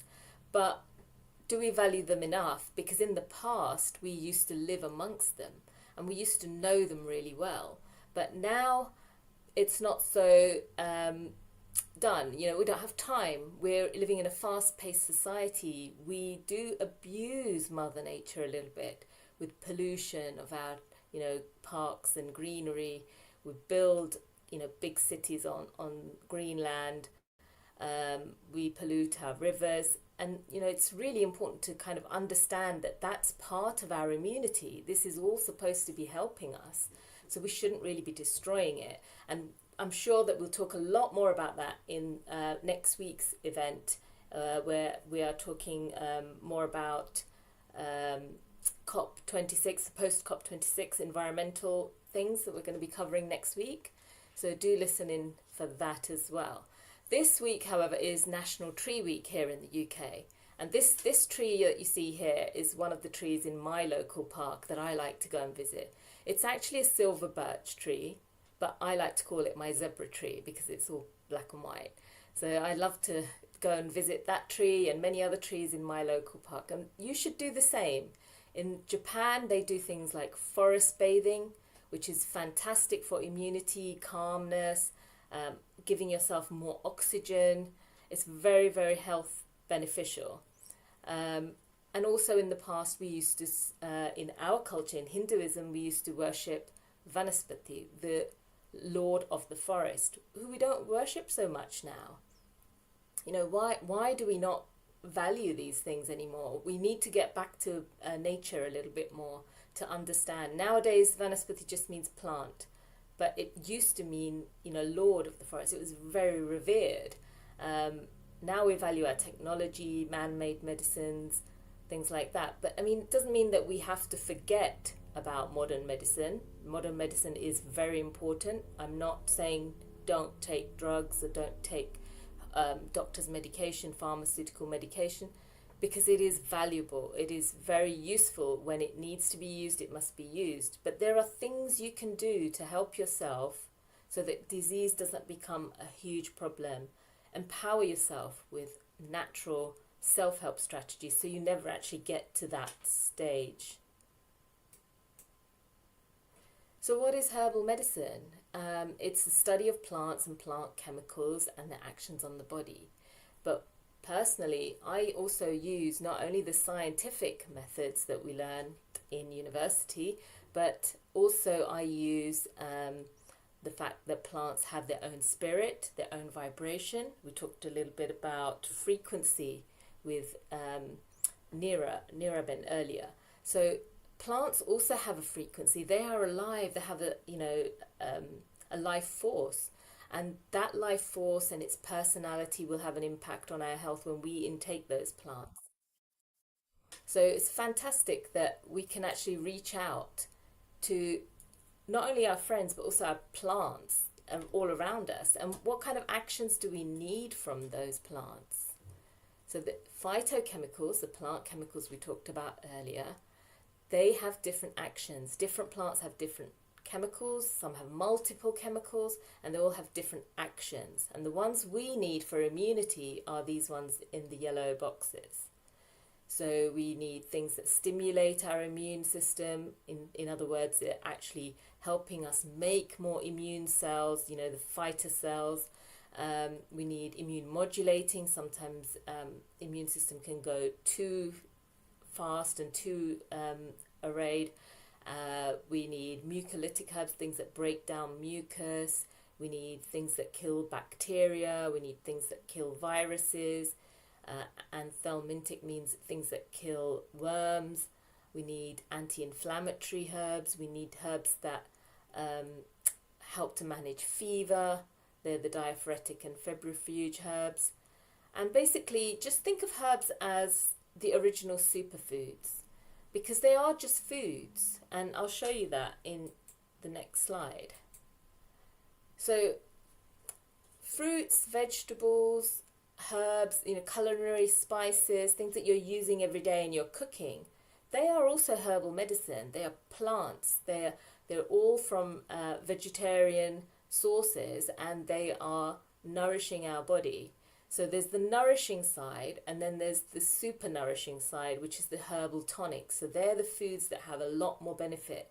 So you might have heard of things like, oh, let's have goji berries or dates or something like that is going to build up iron in your body. So those are kind of herbal tonic foods, and you're trying to move to a more potent level each step of the way. And the more potent you go, the more stronger the phytochemicals that are in there, and the more action they have on the body, till you get to a point where you have very toxic plants, which have very high levels of phytochemicals.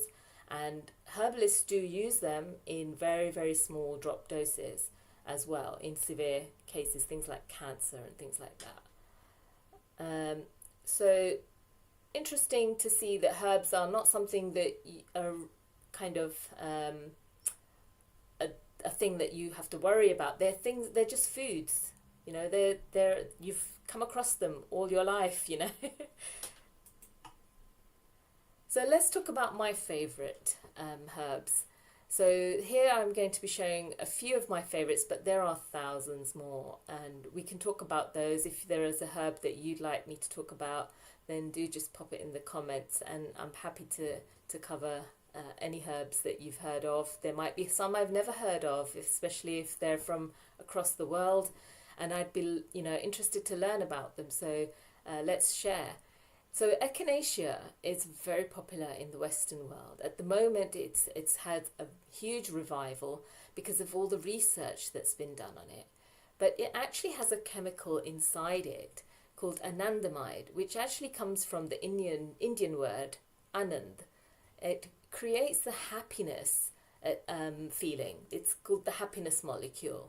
And it also contains other chemicals called alkylamides, which work on immunity. It creates an action where it's boosting your immunity, but actually calming it when it needs to calm it. It creates a lymphagogue action, which means that it's supporting your lymphatic system. It brings down fever. It creates immune cells that will actually go and eat away at the debris that's left from after an infection. So, for example, if you'd had a lung infection and you've recovered, your fever's gone, but actually there's still a lot of mucus and bacteria sort of still hanging around that you want to get rid of. So immune cells like echinacea, herbs like echinacea will go there and actually clean up for you. So it's very important to actually take time to recover from things. And some people use it as an immune tonic, just generally every day for a prevention thing, for colds and flu and respiratory things, throat infections. It's particularly active against streptococcus infection, the sore throat infection that can happen. And it's very, very safe to take long term. So do consider, echinacea, a wonderful herb. And it's the root we use in this plant. Although the flowers are beautiful, it's the root that has all the active constituents. And then we have thyme. Thyme is another Mediterranean, Western world kind of herb. But it grows really well in any hot, dry climate. So it can be grown, all over the world, really, apart from the extreme cold countries. So it's something you can grow yourself, such an easy plant to grow. It doesn't need a lot of watering, and it has an affinity for the throat, very highly antimicrobial because of the active constituents, thymol and carvol, which are the essential oils in this plant. And I love to use this herb as a syrup for coughs and children with sort of a bronchitis or coughs and colds that are affecting the throat. Very, very safe herb to use. So I like to use it even with children. And you can make a tea from it. You could use it as, I've shown you in the picture here. You just take a spoonful of that, add hot water and make a lovely tea. You can add a bit of honey to it as well if you wanted to. And it's just a lovely soothing herb. It smells great. So it's a lovely thing to take. Enjoyable tea. And then my other favourite herb for immunity is elderberry. And elder, the tree elder, is an amazing tree because it actually is very generous. Mother Nature has made it a very generous tree. It gives us berries in the winter and flowers in the spring. And they both have amazing health benefits for the immunity. So the berries are rich in vitamin C and a thing called bioflavonoids, which work synergistically with vitamin C to help you absorb your vitamins and support your blood vessels as well. And the flowers have an amazing property of inducing sweating. So herbalists like the idea of someone who's got an infection to actually have a fever, induce a fever, and actually allow that natural course to happen where the temperature rises, sweating occurs, and also the heat, the couple of degrees higher body temperature can denature the proteins within the bacteria or the virus. And that's your body's natural way of killing bacteria. So it's just supporting your body to do its natural thing. And that's the difference between, natural medicine and drug medication, where drugs often suppress symptoms. So you end up actually being ill for longer, or you have a recurrence of the condition, or it changes and becomes something else, like an autoimmune condition. So this is a nice way of actually supporting the body to do its natural thing. It's really high in antioxidants. I know we've talked about antioxidants before in a couple of other episodes. Antioxidants basically protect your body's cells from free radical damage. So that's all the things that cause aging and age-related diseases. So we want to keep all our cells very healthy and young. So antioxidants are really, really important. So vitamin C is one of those, and vitamin A, coenzyme Q10, lots of antioxidants exist, and they're all found in beautiful, colourful fruits and vegetables and plants and herbs. So a lovely, lovely herb. Just be careful where you pick these from. If you're picking yourself, don't pick from low-hanging branches, pick from higher up. Just be careful of people spraying things, chemicals. So just if you're wild picking, then think about that. But it'd be nice to have an elderberry tree in your garden if you have a garden. So that'd be nice. The other fantastic herb that's available everywhere, all over the world, is garlic. And this is super, super fantastic because I've looked into a lot of research into garlic. And garlic, I found, has amazing, amazing properties, because when you go to the doctors and you get an antibiotic, it only kills bacteria. But actually with garlic, it kills bacteria, it kills viruses, it kills fungus, and it kills parasites. It's an all-round, but it doesn't actually kill the good bacteria in your gut, which is really, really important, because you may have heard that when people take antibiotics, they're killing off their good gut flora, which is like the good bacteria in your gut. And we don't want to do that, because that affects other things in your body. It can actually, now we've found that it can affect your mental well-being as well, to have bad bacteria in your gut and the good ones being killed off. So it's really, really important to have the right balance of gut flora, and garlic helps you to keep that. If you've already got it, then it helps to keep it, but we can also boost gut flora, and I'll talk about that a little bit later. So where would you use garlic and what way? So you can just add it to your cooking, lots and lots of garlic to your cooking. You can even give it to children, maybe crush a little bit of garlic and put it on some um, bread or chapati or crackers or something and just warm it, and even children can have it. And they'll like it like that. You could have it in hummus, or you could have it in curries like sabjis and shark, what we call shark in Gujarati. So you can add it to your food. But if you have an infection, then you might need stronger doses, and you can buy garlic in tablet form and use it like an antibiotic, where you take it every 3 hours, every day for 7 to 10 days, and it will work very, very well as an antibiotic. And I often prescribe it like that with severe infections like bronchitis. So really important to include it in your diet on a daily basis, so you're preventing. And what it does do actually is take away all the mucus and the sinus that's congested in your chest or in your face, and it breaks it all down. We call it a mucolytic action, and it takes it all out. It helps you to cough out any excess catarrh and mucus. So it's a wonderful herb, and the other benefit is that it actually helps your heart function as well, helps with things like cholesterol.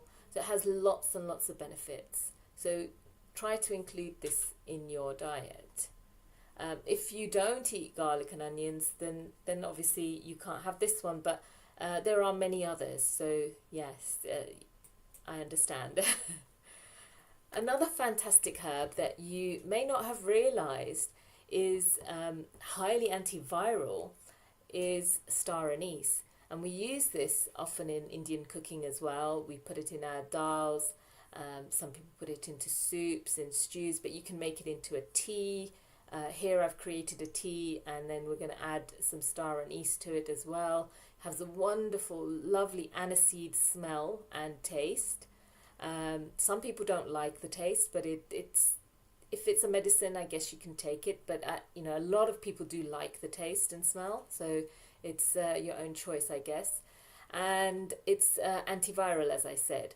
So there's a chemical within that called shikimic acid, and that has been extracted and used to make antiviral medications like Tamiflu, which was used for swine flu. So they've actually done clinical trials and seen that it destroys the outer layer of viruses and viral infections and prevents them from spreading further into the body. So including this in your diet on a regular basis, you're just going to prevent catching these things in the first place. But if you've got flu, it might be nice to have this as a lovely tea, or have a dal or a soup with lots of star anise in it, and it will help you to recover a lot quicker. And the wonderful thing is that, you can't really get antiviral medication from your doctor, because if you have antiviral medication that's in drug form, it's quite strong and it has a lot of side effects. So they hardly ever prescribe antiviral medication, except for now with severe COVID.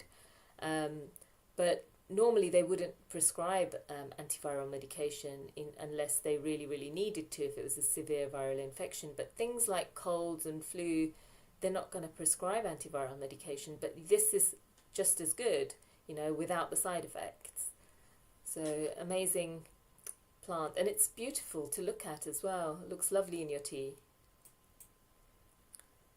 The other thing you need to be careful of is eating well. So although we talked about herbs coming into effect, as we said, they're specialized food, but what you eat on a daily basis needs to also be nourishing and nutritious, supporting your immune system. And some of the key nutrients you need are things like vitamin C, vitamin D, and zinc.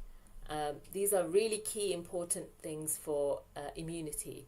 So vitamin C, as we said, is highly antioxidant. There's been a lot of research now done on vitamin D, that many, many people are deficient in vitamin D because it's a fat-soluble vitamin. And a lot of us are eating very low-fat diets. People are trying to lose weight, or they think it's healthy to have very low fat. But actually you need some fats in your diet to be able to absorb your vitamin D and your A and your E and your K. So all these things are really, really important. So where do you get your oils from? It's not processed oils. We want to have our oils from natural means like almonds and seeds, sunflower seeds, pumpkin seeds, and those kinds of things. Talking of pumpkin seeds, zinc is another fantastic antiviral, and that can be taken in the form of seeds as well. Pumpkin seeds are very rich in zinc, so include those in your diet on a regular basis. There are other non-vegetarian sources of zinc as well, like like oysters and things like that, but I'm sticking more to the plant-based here. So in your food, these are fine, but if you've actually got flu, if you've got bronchitis, if you've got an infection, then you want to take a bit more. So then you might buy a supplement, and you want to take a little bit extra vitamin C or vitamin D. You could even measure your vitamin D levels and see if you need more, because normally we get it from sunshine and from things like mushrooms. But if you don't have enough, then it's important to top it up with supplements, but try to address the whole thing through diet at the same time, because you don't want to be on supplements long term. You just want them at a short term to boost your immunity at that time. So eat the rainbow. So we talked about phytochemicals. Well, the rainbow basically is an easy way of remembering to get all your phytochemicals, your nutrients, your plant chemicals, because each color represents different things. Like yellows and oranges represent things like beta carotene, reds represent lycopene, blues represent bioflavonoids like blueberries and aubergines and things like that. So try to have a variety of color. Green is so rich in magnesium and iron, so try to include all the different colors of vegetables in your diet. Maybe 5 to 6 different vegetables per meal would be fantastic, different colors. Here I've got a picture here of rainbow chard, which I bought in my local market, and I love to look at that. It just gives you joy to see such colourful vegetables. So the other factors that we need to consider when we're thinking about immunity is stress. So this is the number one enemy of immune strength. If you're stressed, then your immunity will go down. And if you're stressed, then you might eat badly, you might make bad decisions about food, you might not sleep as much. So all these things are going to affect your immunity. So think about incorporating some adrenal herbs. They're the herbs that support your adrenal glands, which are the glands that produce all your stress hormones. So supporting the adrenals will help you to cope better with stress. And those are herbs like adaptogen herbs like tulsi, ginseng, ashwagandha, Siberian ginseng, all these kinds of lovely tonic herbs. And you can also use anxiolytic herbs, which means herbs that calm down anxiety. So valerian, passion flower, chamomile, all these kinds of lovely herbs, and help yourself to sleep better as well. So those calming herbs can be taken in the evening as a lovely tea, and it'll help you to sleep better. Remember, sugar consumption can dehydrate your cells, make your liver and pancreas work a lot harder, and upset your gut flora. So again, that's going to compromise your immunity. So think about how much sugar are you consuming. Stick more to vegetables, more to fresh as much as possible, and beautiful colors in your food. And we talked a little bit about human connection and relationships. So Niraben talked about that, reaching out to people, sharing your story. And, we need to do that. We are gregarious people. When we are under stress, when we have got traumas, what actually happens is that we release oxytocin. Now, the ladies amongst us, they may know that oxytocin is a hormone released straight after giving birth. It's called the bonding hormone. Why would that be being released at a time when we are stressed? Well, the reason is that our bodies are designed to protect us, and they have very intricate, complex ways of helping us. that we don't really fully understand. But this bit is about reaching out to somebody. If you're under stress, your body is literally releasing hormones to help you connect with someone else and get help. So follow that. And that's why we've seen over the last 2 years during coronavirus that people are reaching out. People are creating community groups, doing yoga online, meeting people, that they've never met before online, and all sorts of different connections are being made that wouldn't have been made before. People are actually talking to their neighbors and supporting each other, doing shopping for each other. These kinds of things are happening, and that's the reason. So remember, the role of fevers, that's the key one. Never suppress the fever. We can use herbs like elderflower, peppermint, yarrow in fever management, and allow the fever to take its course and support your body to heal itself. So that's just a reminder of being careful of using herbs without knowing what they are, and never use herbs unless you're absolutely sure that you're safe with them and you've used them before. If you're using any medication or you have any health conditions, or if you're pregnant or breastfeeding, then it's really important that you get advice before you take on any herbs. This is how you can contact me. And I'd really like to say thank you to Dr. Lalit Soda, who actually introduced me to this lovely global family, and to Mr. Neil Kumar, who's organised everything for me to be here, and my lovely host, Dr. Hani Kalaria. Thank you ever so much for inviting me here. I really have loved this opportunity. But I will take questions now. Wow, what a lovely presentation, Varsha. Gee, it's just so much knowledge, all jam-packed into that one presentation. And, health is wealth. So what a wonderful gift you can give to the world, and these wonderful tips, advice that you have just done so. Thank you so much for sharing that with us. That was really amazing. Can you imagine how much herbs and plants can have an impact in your life? Definitely. In your health especially. And each time you eat, you have an opportunity to include some herbs, some prevention medicine. And I'm going to just put some headphones on because for some reason my sound is very low. So I'm just going to set this up so that I can hear your voice, so that they can, just for the time being. Hello?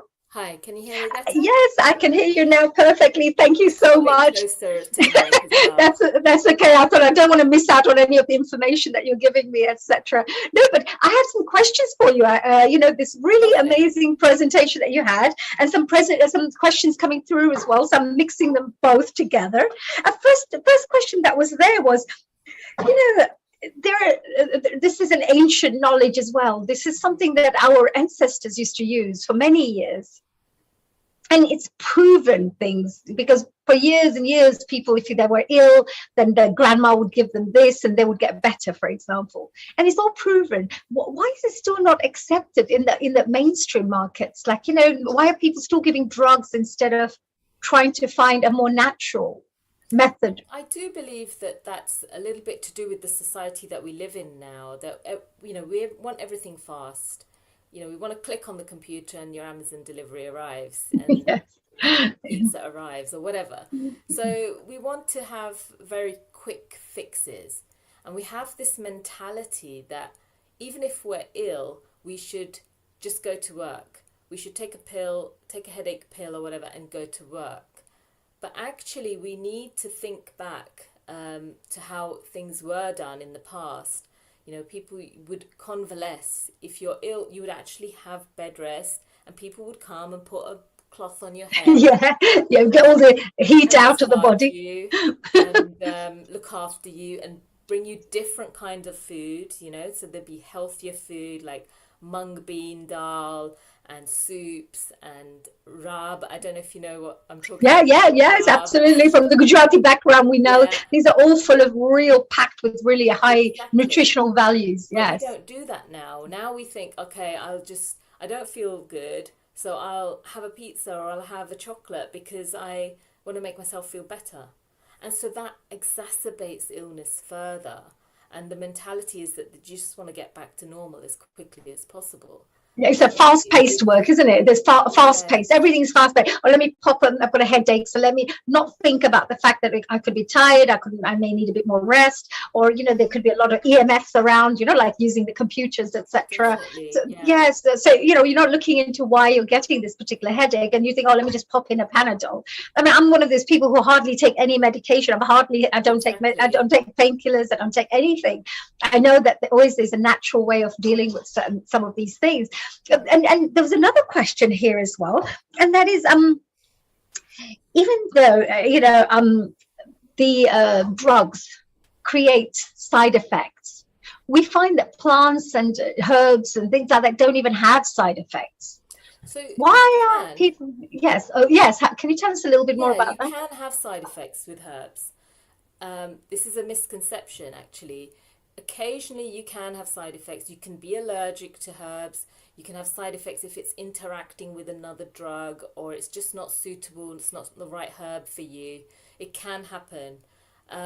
It's very, very rare. Very rare.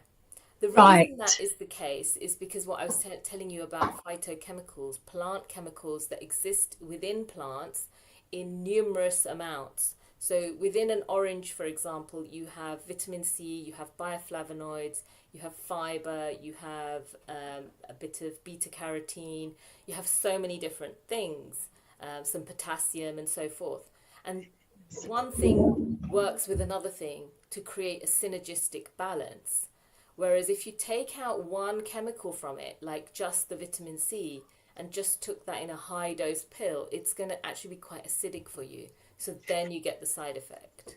Right, right. Just because my dad's always saying, "Oh, you don't need multivitamins because we've got enough." And what if you have extra more than your body takes, needs, etc. So he sometimes mentions that sometimes you don't want to over give yourself too Yeah, many vitamins and minerals either, and let your that body is true. produce. Yeah. So Yeah. getting your vitamins from food is the best way because you're not going to be able to overdo it unless you're just eating one group of food continuously. Hmm. So Hmm. variety is the key. Make Yes. sure you have all different colors of food. The If you rainbow want to have colors, as you mentioned. supplements, Yes. then Yeah. you are going to be in a situation where you could overdose. But that would only be with things that are fat soluble. So vitamins C, for example, is a water soluble one. B vitamins are water soluble. You need to replace them daily. They get washed out of your system daily. Hmm. So you're not going to overdose on those. Um, Perhaps B12 a little bit. Some people, I have seen some people overdose a little bit on B12. Right. Um, How do you know that? How do you know there's an overdose? Is there something that happens? What happens so it if there was? depends what it is. For example, beta carotene. I've seen people who've taken too much sort of vitamin A, and their hands, their palms can go orange color. You can have kind of twitches and things like that if you have B12 in excess, but you'd see that on a blood test. So yes, you can overdose. So this is why I say it's always best to use food and only use supplements short term to help you whilst you're addressing the food. Right, very interesting. Yeah, that's very interesting idea. And you also spoke about, like elderberries. I believe you mentioned that we can also grow them in our gardens. Are there any kinds of herbs and plants that you would recommend that we could grow in our own gardens, which would be easy to grow because we live in UK, for example, Yeah, and other people are living in more maybe sunny countries, and everybody's got like different climates everywhere. So what are the kind of plants and herbs that we could grow, which are easy to grow and would be very useful for us to have, on a regular basis? Like, for example, wheatgrass. I've heard that, of course, you can grow wheatgrass very easily at home and in the garden. And then you can have little juices, little wheatgrass shots every single day yeah, to that would be help. very good for your immunity. Yes, yeah, Yeah, and to alkalize, of course, your whole body as well to get rid of the acid and to get the pH balance there as well. So that is easy to grow, for example. Is there any other plants and herbs that you could recommend that people yeah. could? So elderberries grow really easily as well. If you plant a small tree, it will, thrive in this country, definitely. It grows easily everywhere. Um, what else? Echinacea is a little bit harder to grow, but it takes 2 years for that to flower. It flowers every 2 years, and then you need to kind of get the root, but don't take all the root. Allow it to regenerate as well. It's very important to be sustainable. So you take part of the root, you dry it, and you can make that into a medicine. You could easily grow things like chamomile, peppermint, all those kinds of herbs. You could grow some lung herbs. There's a lovely herb called inula, which is really warming for the lung. And there's things growing around you all the time, you know, even in the streets when you go for a walk, you see things like plantain, you see things like, what else do you see? Like burdock, which is a lovely cleansing herb. On your journey, you know, out and about, you will see these. And I take people on herb walks to identify these plants and learn more about them. So that would be a fantastic thing. Look for a herb walk in your area, or get yourself a flora book, because when the plants are in flower, they're much easier to identify. So you'll see, you know, from the flowers, they're all color coded, and you can actually go out for a walk, see a plant and look it up. Or you can get apps as well now where you can actually just take a picture of the plant and it will tell you what it is. Right, that's a really great idea, isn't it? With nature. Yeah, it's such a good idea that you can get to know a little bit more about the kind of plants and herbs that could really help to boost up your own immune system, to help to boost up your health. And it's really worth, because we talk about learning things. We read the newspaper every single day. We read this, that. But these things are the bits where you can spend a little bit of time, you know, that it's going to have lifelong, benefits for you. I would say skip the news, actually. I would say do Me too. newscasting. Yeah, absolutely. It's like we don't want to crowd our heads with so many, you know, media news that is actually putting us on a wrong, you know. Mindset, yeah, I definitely. Negative, you know. Maybe just watch the news once a week. You don't need to be rewatching it over and over again, because these things will have an impact on our stress, and then the stress will have an impact on our, you know, gut flora, our sleep, and everything else that's going to help us with our immunity. And the number one thing I would say actually is fear. You know, this fear that we've got inside us, we need to let go of that and really trust our bodies that, you know, if you cut yourself, your skin will heal. When you were a kid and you injured yourself, you can't even see that scar now. Yes, absolutely. Body has power to heal. Yeah, it's a natural method that comes through. You know, that's absolutely right. And Rosha, we got so many questions coming up from all over the place, by the way. You know, a whole load of them coming through. Let me ask a couple of these for you. Sarita from Kampala, Uganda. She wants to know if turmeric powder is better raw. A turmeric powder is better, or raw turmeric is better? And what are the differences between the white and yellow raw turmeric, please? Fantastic question. Thank you, Sarita. So depends how you want to use it. Fresh turmeric is great because it's got all the active essential oils still in there. So that's the beauty of that. Don't peel away the skin, because the skin, just underneath the skin, is where all the lovely oils are and all the aromas are, and they're the active constituents. So important to keep those. Just take away the milder, dirty bits, you know, and then keep a majority of the skin. In terms of dried and powdered turmeric, that can be very useful because it's concentrated. The water content has been removed, but some of the oil is lost. So you need to add black pepper to increase its bioavailability. So that's the turmeric, the Latin name curcuma longa, that's the bright yellow one. And then you have the lighter yellow one, or the white one, some people call it the white one. That's from the same family, but it's not actually curcumin, it's not actually turmeric. It's called zeodari. We call it amba harder. Ah, yes, I've heard of amba harder. Yeah, when they're cooking, you use amba harder. Yes. And we can put that into like a pickle. We could make it with just sort of brine, salt water, and chop it up and keep that. And again, it's a wonderful herb for skin. It gives the skin a beautiful glow. If you're prone to acne and things like that, then it's fantastic for that. But the turmeric, the bright yellow turmeric that we use in our shak and dars and whatever and curries, that is highly anti-inflammatory. Anti-inflammatory. It's had the most research done on it out of all the herbs, and Yes. it's been found to be very useful for sort of prevention of tumors from growing bigger, because it blocks the angiogenesis, the way that the blood vessels are growing towards the tumor. It stops that. It's anti-cancerous in that respect. It's anti-inflammatory. It helps with sore throats. It helps with joint pains, arthritis, rheumatism. It's so versatile. You can use it on your skin, all sorts of things. Yeah. Absolutely. And you know, when I get a little eczema sometimes because you have dust allergy or false jewelry, sometimes you wear it and then suddenly you come up with a little rash because of it. So I always use turmeric. You know, I put turmeric powder and mix that and put that in for a Yeah. few days, and it just gets rid of everything. So it's so Yeah. beautiful. You don't even have to use skin. You know, sometimes medical ointments can thin Of your course. skin, Yeah. And whereas one these, of yes. the things we learn even as children, probably a lot of us Asian people know that if you cut yourself and you're bleeding, you just put turmeric powder on. And not only does it stop the bleeding, but it's antiseptic. Right. So you don't even, so even if you haven't got antiseptic at home, like Yeah. cream or anything, this is a great way to just quickly go and get a little, which is always there Yeah. in the kitchen anyway, You most of the just time. have to, the side effect there is that everything goes yellow. Yeah, I think we can manage that. Just get Yeah. this blood stopped, right? The bleeding. Now we got another question, which has come from Zurich, actually, Switzerland. A lady called Oh, Selena. So hello, Selena. Thank you for your wonderful question.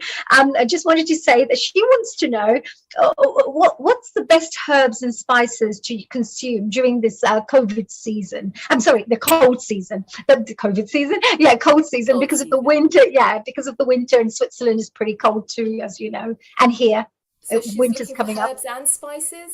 Yeah. Yeah, so she just Okay. asked, so what are the herbs and spices to consume during Lovely. to warm you So up a bit? warming, ginger, obviously if you can handle it, chilies, turmeric, all these kinds of traditional root veg. They are vegetables really, you know, but they're just specialized vegetables. And include them in your diet. Add them to your curries and foods. You can even add them to things like pasta sauces. You know, you add you make a lovely pasta sauce and you add turmeric to it. You're not even going to notice that it's got turmeric in it, and it's you know, you're giving it the whole family a boost of, you know, health giving properties. What else can you use? You could include lots of fruits and vegetables in your diet, like we've just said. What other spices? You could use honey, lemon, ginger, make those kinds of drinks as well. My And you, favorite, yes, I yeah, like those. Are in very that good. you can add all the masalas. You know the masala that we use for tea Yeah, masala? yeah, which is Add mixed up with that. lots of, Yeah, which has got cloves and cinnamon and exactly. just got lots of different types of spices. Yeah, So like cloves are tea masala. antiviral, so Mhm. include those.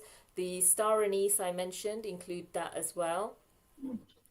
Garlic, I put a lot of garlic in my food as well. Um, so all those kinds of lovely cooking herbs actually. So there you go, Selena. Yeah, these are amazing because I think what Varsha just mentioned as well about the tea masala. The tea masala's got so many, especially if it's made at home. We make ours always at home, so Mm, it's always got fresh cinnamon and things. It's very powerful because it's got lots of little spices yeah, and the herbs that you mentioned, of course, because turmeric comes under the herbs category, right? So yes. yeah, so which would be great. Yeah, and there's another question, by the way, that's coming through here. So I hope both Sarita and Selena, you're fine with that. We've got another one coming through. This is Abida from South Africa. And she says that, are there any tips that you could share to boost immunity during this pandemic times? Yes. So when the pandemic first hit, a lot of us herbalists got together to decide on how we can help.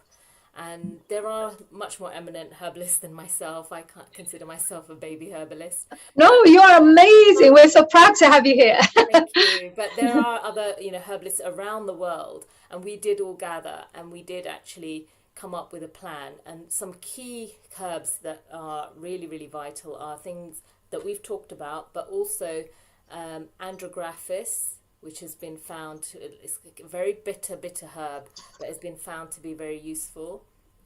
I wouldn't claim to cure COVID, but it's going to help. Um, what else? I have a list actually, so I can just refer to that if you don't mind. Yeah, sure, sure. Of course, that will be great. So this is, I think, for almost everybody who's out there, all our audience members, you'll probably find this very, very useful because, of course, we're living in during our pandemic times at this moment as well.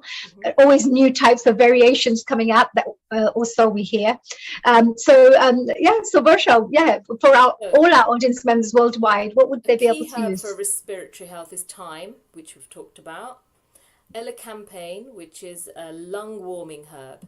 So very, very important to actually keep the lungs warm. And one of the key ways to do that in the cold season is to, I know we're all wearing masks all across the world, but maybe having a scarf so that cold air is not going directly into the lungs. Always try to breathe through the nose. Practice with the pranayama if you're not used to doing that. And making sure that the breath is warm when it goes in, basically, because your nose, kind of warms the air before it actually goes in. If you breathe straight through the mouth, you're going to get cold air hitting the lungs, and that's not going to help. Elderberry has highly antiviral properties. Echinacea as well, and another fantastic herb, which is a mushroom, we class mushrooms as part of the herbal family, is reishi. Reishi you may have heard of. It's a herb that is designed to boost your immune cells, your white blood cells, so you're ready for infection. And also when you have an infection, you're going to deplete all your white blood cells, so you need to replace them and help them grow back quickly as well. We have a lovely herb called dong quai, a Chinese herb, and that increases the little tiny hairs inside your nose and your throat and your lungs. And those little hairs are destroyed by coronavirus. So we need to make sure that they are strong and they grow back quickly, and that's what this herb does. Those hairs are things that expel mucus and help to push things out of the lungs. If they're destroyed and you've got coronavirus, you can't cough things out. So that's why it's important to have good cilia. They're called cilia, and they're little tiny hairs. So we include that. Sage is a lovely herb as well for drying up mucus. If it's very, very wet lungs, then that can help. Licorice, we call it jetimud in Gujarati. And that's highly antiviral as well. So you could take a piece of that on a daily basis as well. You've got to be a little bit careful with that in terms of high blood pressure, because it can raise your blood pressure. So if you are somebody that is prone to that or on blood pressure medication, then maybe avoid licorice. Although garlic balances that out. Garlic lowers your blood pressure, so you can have it I with see. So garlic. when somebody's got high blood pressure, they can have lots of garlic as well, Yes, right? that's right, yeah. So another little tip there. The garlic is the stuff that breaks down all the sticky mucus and helps it to be expelled as long as your little hairs are still there. Then we have Chinese skullcap, another fantastic herb, which prevents the immune cells that come to the area of infection. And once they've done all their work, they die there, then it helps to clear up the debris. Oh, right. So it cleans up like all the toxins that could kind of, build up in your body. It gets rid of all the things that are not necessary. White blood cells as well. The white blood cells that have fought for you, they unfortunately die there as well. So you end up with a lot of gunk that you want to clear out. And this Chinese skullcap does that for you. So, fantastic herbs there. Use them, in your daily life if you can as a prevention. I make a lovely prevention kind of mix. As well, a lot of my family and friends have been on this mix. A lot of my patients as well. So is it something that people can order, or is it something that people can find out more about? So I try to tailor it because a lot of my medicine is very unique, like bespoke. It's not designed for just off the shelf. So, like I said, if I've got licorice in it and someone's got high blood pressure, then I amend it and make sure that Right. So very, very powerful. It's amazing. So individually take. That's why I say that, all our ancestors and ancient grandmothers and everybody, the amount of knowledge they used to have, they used to know a bit of this much, put a bit more of these herbs, knowing what that person needed, So it's very, yeah. very And the individually tailored, family beautiful. recipe would work for you because your genetics were of that family. So, your grandmother's recipes will work for you and your children and your children's children, but might not be right for me because, I'm from a different family. So I'm used to different herbs and different genetics. So, Yes, yeah, yes. A keep to your very good family point. traditions. I would say reach out to the older members in your family and try and find out about your family traditions. Yes, no, it's very true, isn't it? Because sometimes some people have diabetes, they have heart issues. So you know that these herbs and these plants will help you more to keep a stronger heart, for example, or Exactly. Yeah. etc. And the other bits that you also mentioned is not just about having the plants and the herbs. There's of course having the rest and the exercise that goes with Yes. it as well. Because that you mentioned about connecting with other community members. So there's a kind of, I believe you mentioned it was, is it oxytocin? That's right. For Yeah. connection that you would get as well. Yeah, well, to finish off with, I mean, that's pretty important as well, isn't it? Those kinds of Very things, important. sleep, rest, connection. Very, very important because, we are complex beings, and that's why complex plants help us, because, it's a synergy in that respect. But we can't just treat one area of the body at a time, we can't just treat the lungs or just the heart or just the digestion. We have to understand we are complex beings. We have sleep issues, we might have stress at work, or we might have relationship issues, or we might have genetic tendency for something. So we have to consider the whole shebang, really. We have to understand the whole process of looking after our whole body, mind, body, and spirit.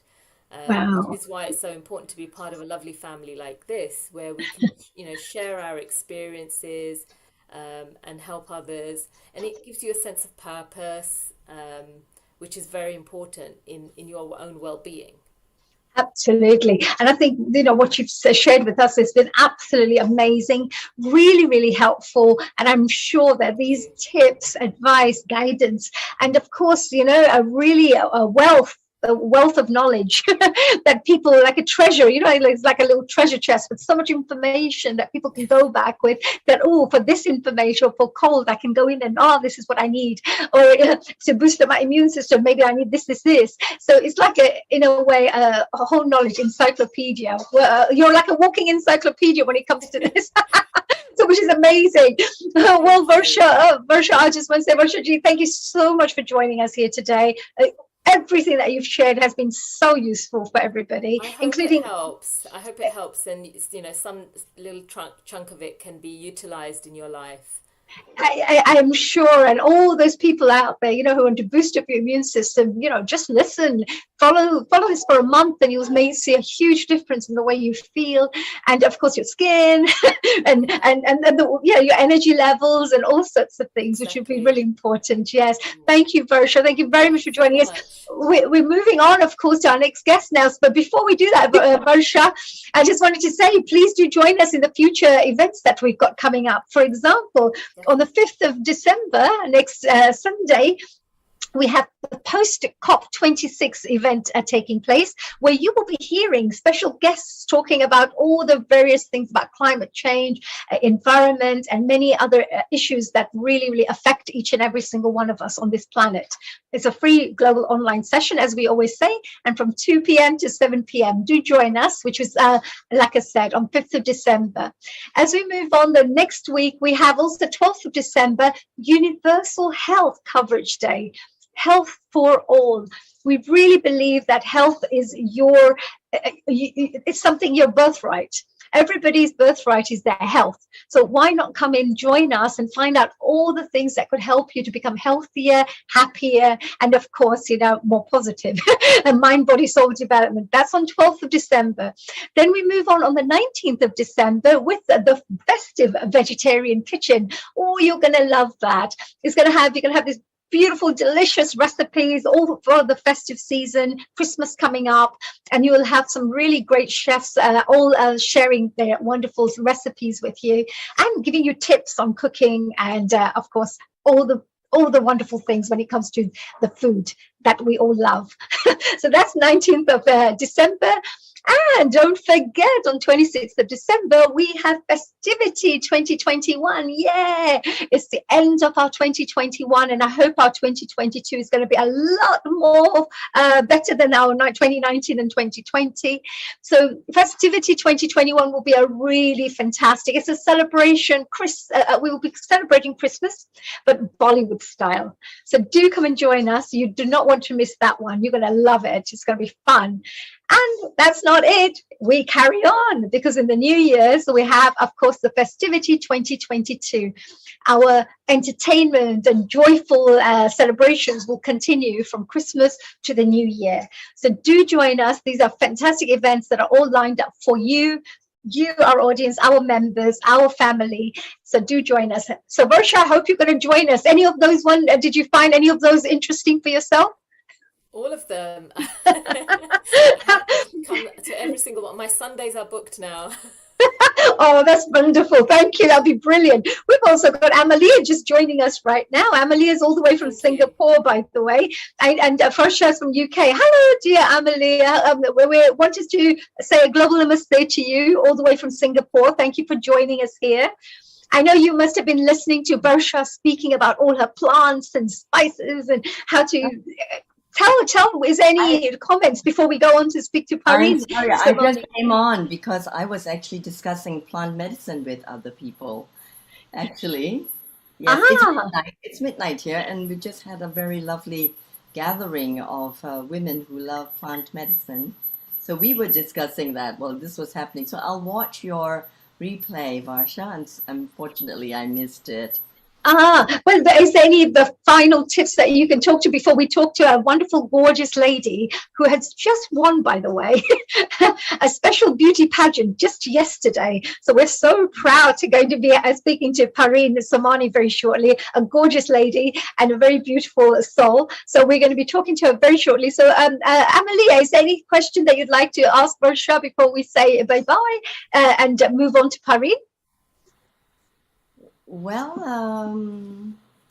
so many questions with regards with plant medicine. You just do the whole range. Do you work with flower essences as well? I have worked with flower essences. I'm not trained in that, but I do work with them for myself and the family. But I love flower essences because they work on the energetic side. They work on the emotions, and it's so important to take that into account when you see somebody who's going through some kind of trauma, because all these kinds of health issues develop from past traumas, right? It's to do with regret, forgiveness, some kind of problem that's happened in the past that's emotional and held inside. So it's really important to express those and to understand that we all have very unique personalities as well. Yeah, what a very powerful thing you've just mentioned there. Yeah, that's true, because a lot of the illnesses people go through is all stress related, emotional. There's an emotional connection there, isn't there? Absolutely. And Amalia specializes, our dear Dr. Whiting, specializes in energy medicine as well. Fantastic. So how would we mix energy medicine with plant medicine, Amalia? You're asking me now? Yes. But how could you both combine and take over the world and make everybody healthy? Well, certainly. I mean, the plants have their energetic properties and medicinal properties, but in terms they are also soul properties. They are called, devas or divas, and they are the soul of the plants. And for example, even essential oils, we call the oil itself the blood of the plant because it protects the plant and it transports all the nutrients actually.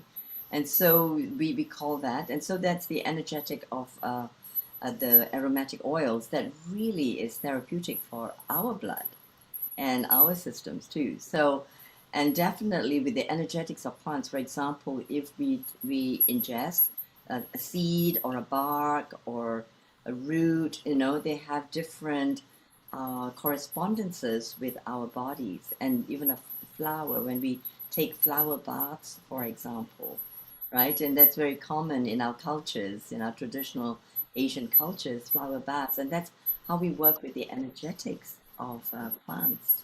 It's Yeah. like concoctions, the decoctions, right? Yeah, wow, that's a beautiful. Wow, Amalia, we can listen to both of you and Versha for ages. I'm also pretty excited to meet this beautiful beauty pageant winner next as well. So we shall carry on discussing more about all of this. Thank you so much, Versha. Thank you, dear Dr. Wai Namaste. Ching, Amalia, for joining us. A global namaste to you. And we now move on to this gorgeous young lady called Parin Samani. Hello, and a global namaste to you, Parin. Hi. Good Hello. afternoon to all of you. Namaste. Good afternoon to you. Now, before we move on, I just wanted to introduce you because I know that you've got such an amazing background to you, which I'm trying to find at the moment. But Parin, you ended up winning this special pageant yesterday.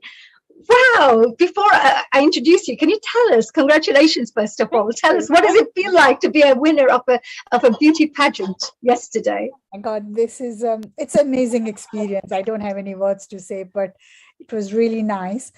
However, this is my third time I have become a winner. So Really? I don't know how it happened. It was a really nice experience. But I think so by getting it, it doesn't mean that becoming a winner, but responsibility comes on your shoulder, and more responsibility means more work for me to do harder and harder now. Oh dear. Well, I think it comes very naturally to you. Look, we would like to congratulate you from the whole of the Healing Our Earth team here, all our volunteers, all our hosts, all our technical team, all the audience members. We all wish to really, really say a huge congratulations to you. And we're so proud to have you here with us. Also, the day after, and now knowing that you've won consecutively, there must be something very special that we're going to be finding out from you very shortly. Oh my God, I think Neil is really, really excited to share all this right now. But let me do a quick little introduction before we start this. It's Dr. Parin Samani, isn't it? Now, let me just share a little bit about this beautiful woman. Dr. Parin Samani is an independent academic scholar. She's an international motivational speaker. She's an educator. She's a writer, author, journalist, a humanitarian, and a philanthropist. Oh my God, beautiful. What a wonderful talent she has, and what a kind individual. Now, she has spoken in over 200 nationally and international webinars and conferences in various capacities. She's also ended up educating 100,000 people plus globally through her humanitarian work. Dr. Parin Samani has also published over 38 educational papers, newspaper and magazine articles, 15 books. She's been featured in over 208 videos, newspapers, and books for amazing societal contribution. Oh my God, it just gets more and more and more. You're going to be so intrigued by this lady. And Dr. Parin also holds a patent, 5 doctorate degrees. Yes, I did not say 1, I did not say 2, I did not say 3, I said 5. 5 doctorate degrees. And she's recognized 4 times in the World Book of Records. Yes, well, I've only broken the Book of Records once, so she's done amazingly well here. Now, numerous designations contributing to societal development, including international president, SP Women's Wing, a recipient of numerous multi-international awards, including 2021 Gandhi Seva Ratna Award, which is also a really amazing award that people, very, very prestigious award. The Corona Warrior Award, because of the amazing work she's done during the coronavirus pandemic. And of course, the Most Powerful Woman Award, which I think definitely suits her. Now, the continuous change in contemporary life has led to recognizing prevalent mental and emotional health challenges. So she believes that we can transform challenges like loneliness and social anxiety into opportunities towards improving our mental and emotional well-being. So she's going to be telling us a little bit more about our path to happiness, which I think is going to be so super exciting. So Dr. Parin Samani, What a long list. I think we need 2 days to talk to you with all these wonderful achievements of yours. Tell us, what does it feel like? How did you end up coming on this path? And you do so many things. Describe yourself. What do you enjoy from all of this? You're talking about my everyday's work, or you're talking about the beauty pageant? I'm going to come to the beauty pageant. And because from you, I have to say congratulations for your beauty pageant. That was just too exciting. But your background to come to the beauty pageant, that would be really interesting to talk about, you know. So your background, you've got such a varied background, haven't you? You've got journalism, philanthropy, humanitarianism. You've got doctorates in so many subjects. You just got such a wide. Are you a constant? Do you like growth? Do you like learning all the time? What is this? How do we describe a woman like you who is just so amazing and so unique? Thank you so much, Dr. Hani, for such a beautiful and a kind introduction. I think I would say the journey, the life journey, takes me where I work. But I think the journey of my academician happened when I had in 2011, when I had a second attack of cancer, and that was my turning point. How I changed my career, because initially I'm a media person. I'm coming from the television and a media line in 80s, where I was a TV presenter in Ahmedabad Doordarshan and All India Radio Akashvani reporter and a presenter in the All India Radio. And then I become a writer. At the age of 19, I remember I've written 11 books. And at the age of 20, I published 11 books. So that was my achievement in my young days. But when I came back to England, I started working for the Lloyds Bank for more than 24 years. And now my career has taken me as academician, as a scholar. So I travel more than 87 countries in an aim to help the society at large, and to fulfill my mottos. I have got two mottos, which is number one, that I want to help the mankind until my last breath. And the number two, which is by working together, we want to make a positive global change. And that's what, like working with everyone like you, or like NGOs, governmental and non-governmental, and academician like universities, colleges, that has given me the inspiration and motivate how I can support them. So 2011 was my turning point to become, and this beauty pageant is not my cup of tea. It just came on my journey, where I was being approached by the media people that please, well, you do a lot of things on the education and the women empowerment, but we want to bring the people, the women from the small villages. Are we able to take your name, use your name, and have you on that pageant name tag that Dr. Somani is a contestant, and so more people will join. And with the name, people were only getting like a 4 or 5 entries or 6 entries in those days. And even though like yesterday, there were only 5 misses, not more than that, but they did not use my name. I was being told from Mrs. India, because I was a winner. So because I was winner from Mrs. India, I was being invited to be a contestant and be in a competition for the last night. Wow. Is that right? And what was it like last night? Because I know that we really missed it. It was like, oh, I got to know, I would have loved to come and join you and, be there to support and watch the program. What was it like? And what does it feel like when they, called out your name? It was, I never realized, honestly. Yesterday was a shock, because it was like a very hush, very cold weather. It was a freezing, icy cold. And the experience was, wow, the firecrackers were going and a lot of excitement was going. Good experience, but not the same experience what I had it in India of when I won Mrs. India and Mrs. Universe International. Yes. Oh, of course, there's a different look, feel already. In India, there's thousands and millions of people. Here, It's a little bit more smaller. It's a little bit, and also with coronavirus, it's a little different. But it was a good experience. My family was with me, and my good friends were there. So it was a nice, and I missed you as well. I really wish I heard a little late. because it was such short notice. And I thought, oh my God, if I knew this, I would have been there front row and going.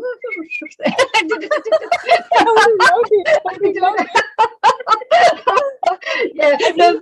Neil Kumar as well. Seriously, from bottom of my heart, I'm telling you that really missed him. I really wanted him to be the part of the event, but unfortunately, he couldn't make it. And I wanted you to be there as well. I'm so sorry. I got to here very late. But next time round, if anything like this ever happens, I'll be the first one there. When you win your fifth one, when you're I don't know. So what does it feel like? Because as a woman, going onto this beauty pageant, so you first of all need to be a very confident woman for you to be able to even go up on stage and to be able to compete and be able to compete with other, a lot of women feel, oh, what if I don't win and I don't want to take part, right? And they don't even take the chance. But you have the confidence. Can I tell you, winning is not everything, Dr. Honey. We need to work hard, whether we win or not. To be the part of it, we all are the winner. Yes. So I think it's a +1 bonus point. I've got it, but everybody are the winner. I don't want to say each and everybody who were the part of the event yesterday, they all were fantastic, honestly. But we can't be the winner. Everybody can't be the winner, but everybody can't be the loser. So my question they've asked me, that was a beautiful question, which gives me very, the way what you are asking me, that correlates very much to my question. They've asked me that what is the hardest thing of winning and what is the hardest thing of losing. So I would say there is nothing to lose. Every day is a learning curve for everyone. But I think to be in this pageant and help others, that has make a lot of difference. Like instead of having 5 entries in Mrs. India, they received 550 entries, which is already recorded on the live program in India. When my press conference happened, the organizer did say, okay, we received 550 entries, and it was hard for them to shortlist it, and they shortlisted for 50 or 60, and then they came up to 10, and they came up to 3. So that was a big. Wow. And you were the winner for that? You're one of the winners for that as well, from the 550. Wow, that's amazing. But I can see that you're a very humanitarian person, as you've also mentioned, but I can see it come through. You shine very bright, and we see a lovely energy that comes through you. And so you have very good intentions to go out there to make a difference in the world. And today you're going to be sharing something about the path to happiness as well, how to boost our own wellness and well-being. Perhaps, if you could do the presentation, and maybe I have a few questions for you as well at the end, and we may have a few questions from our audience members. If you're happy to do that, are you going to be doing a little presentation? Is that right? I'm going to be sharing my PPT. I'm just having some difficulty. So I'm just asked already Neil Kumar. I'm going to try from my end, see what happens. Oh, there it is. There you go. My daughter, I think so. My daughter is going to share right now and see if it does work. Can you see that? It's already on the screen. We can see it. Paving our pathway to happiness, a step towards improving mental health and emotional well-being. Perfect. So you can see that, no? Okay. Yes. So, can you see the first slide right now? Perfect. So I'll leave the presentation for you, and then I'll have some questions at the end. Thank you so much, honey. Thank you no for problems. the introduction, and thank you for inviting me here today. Oh, it's our privilege. I mean, we're honored to have you here. Thank you. Thank you. Can I start? Yeah. Perfect. So thank you very much once again, Dr. Honey, for the lovely and kind introduction, as I mentioned you, and thank you for having me here. Thank you, Neil Kumar, for having me here, and the organizing team for inviting me here, and to all of you who have joined today live on this presentation. It is my privilege to be here with you all and talk about paving our path to happiness, or step towards improving mental health and emotional well-being. I think that is the topic is very defeating to all of us in this pandemic. Particularly, we have now entered a new normal society, new normal world resulting from the pandemic. I'm sure you all agree that we have been experiencing a wide range of emotions, continuously change in contemporary life has led to recognizing prevalent mental and emotional health challenges. We can transform challenges into loneliness and social anxiety into opportunities towards improving our mental and emotional well-being. Let us together, let's pave our path in the attempt to find happiness. So I would like, I think it's the second slide. On to the next slide. It's not changing my slide. Oh. So you just need to click on the second slide and it should work. I think no, it's parent sharing. Can you ask a question? No, it's not. Can you see the second slide? No, you can only see. No, we cannot see the second slide. So if you could just click on the second slide on the left. If you click on the second slide, it should help you to go onto this. I got it. If you click on, we still can't see it at the moment. Yes. Would you like to maybe stop? Oh, there it is. Yeah, we're there. It's changed. Yeah, we can see breath. So yeah, breath one. Yeah. So now I would like you to sit comfortably now and show me your hand. Let's do a little exercise. Put your one hand on your heart and other hand below your belly button. Relax your shoulder. If you are comfortable, then close your eyes. I want you to concentrate on your breathing. Nice and easy. When you breathe in,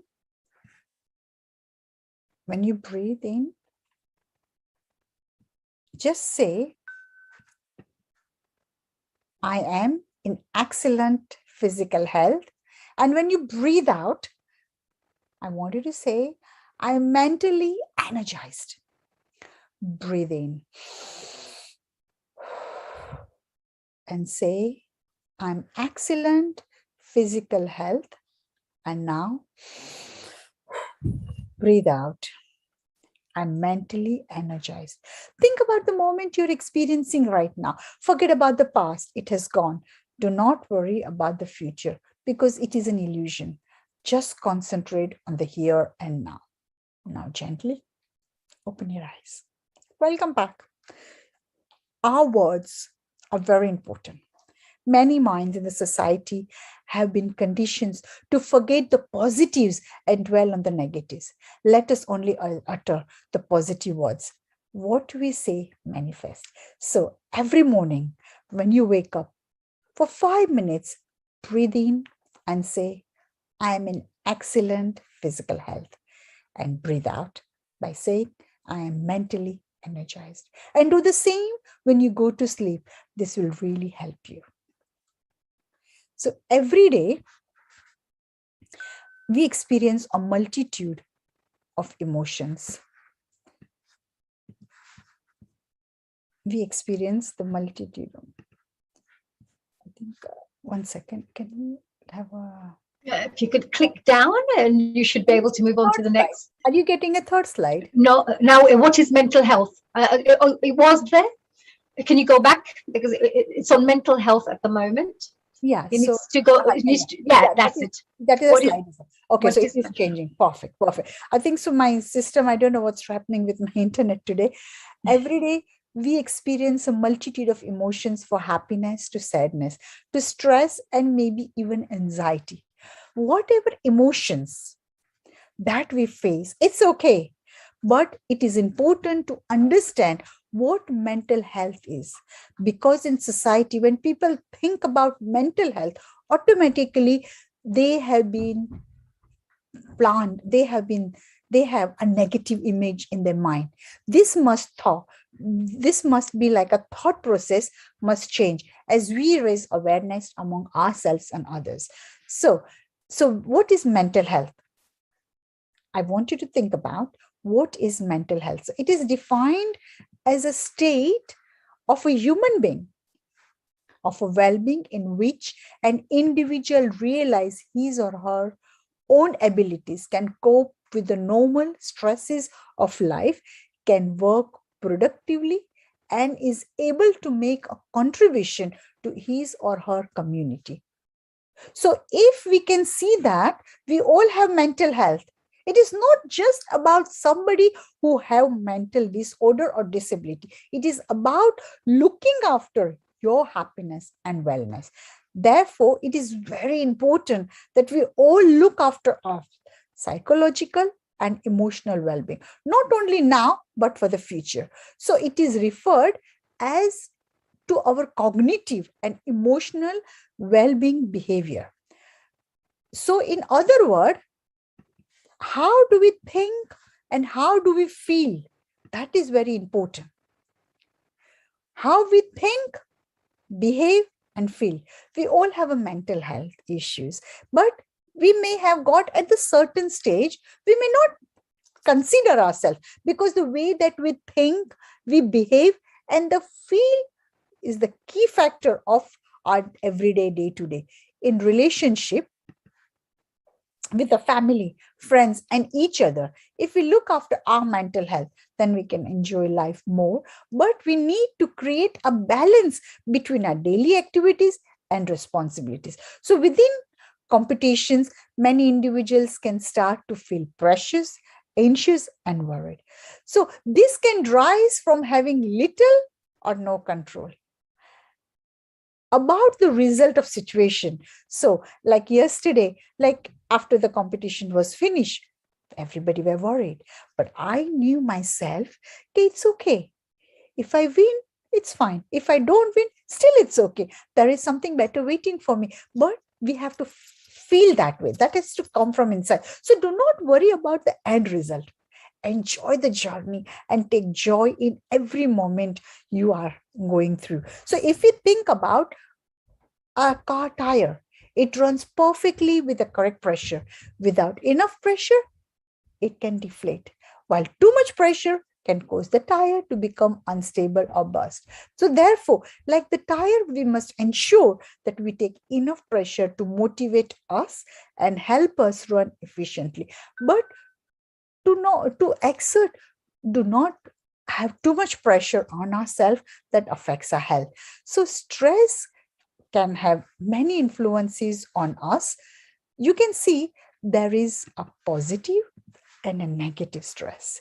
But remember, some stress at the low level of stress can be useful and healthy in order to achieve a particular goal. So in a positive form, it can be proven to improve by psychological health and facilitate performance. It is considered as an important factor to motivate individuals.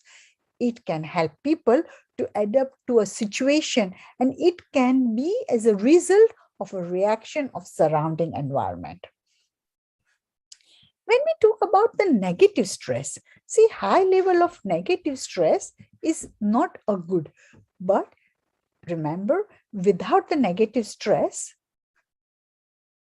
what can we do? Like high level of stress can result in biological and psychological and social problems, which can lead to a serious illness. So negative stress can go to a highest level, which can be cause a illness, and a stress level doesn't help you, but it will bring you down. So when stress is caused by internal perceptions of a student or within ourselves as educator, it can produce anxiety, negative emotions, and feelings.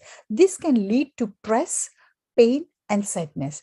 If it persists, it can lead to a serious psychological disorder, such as post-traumatic stress. So it is important for each and everybody, but I'm telling it's important to recognize a sign of burning out, as it happens very gradually in 5 stages. So we will look at the 5 stages, how it has affected. So number 1, when you're getting married, the honeymoon period, like, just working and stress and all the things you have to organize, that is a stressful time.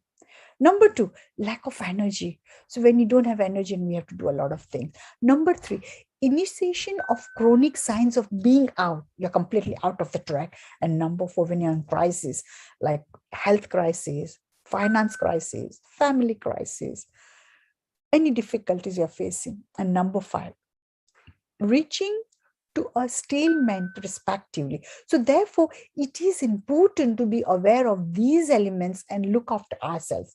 So stress and anxiety cannot be separated, as anxiety is warning sign which alerts as an individual that danger is coming. Danger is coming. And that can individuals should prepare themselves to cope with that danger. However, mild level of anxiety are important for survival and protect us from threatening dangers. So it is a subjective feeling which can occur without an external factor, while the initiation of stress needs to be external factor. So the main stress relates to the issue beyond our knowledge capability and challenges are and challenging the abilities. So when we are looking at all the stages, the amount of stress individual experiences can be presented in different ways. For example, a lack of support, withdrawal from the family, friends, around the society, the amount of work that has to be accomplished in a very short passage of time, and work balance with a life balance, our body, mind, and our emotions and our behavior reflect the stress we are feeling. So, for example, our body may feel headache, breathlessness, fatigue, different types of things when we're feeling. Our mind may feel worry, negativity, hasty decision, etc. And we may feel irritable, a loss of confidence, and our behavior might become more accident prone, restlessness, or insomnia. So you can see others on the other slide where I have just put it down all the issues where I feel that can affect. So similarly, there is one factor of loneliness. Loneliness is the feeling of being unhappy because you have no friends. You have no friends and you feel lonely. And you don't have anybody, friends or family, to talk about it, or a period of time being sad and spent alone. So loneliness is an emotion state in which a person experiences a powerful feeling of emptiness and isolation. It is a feeling of being cut off, disconnected, and alienated from the other people around you.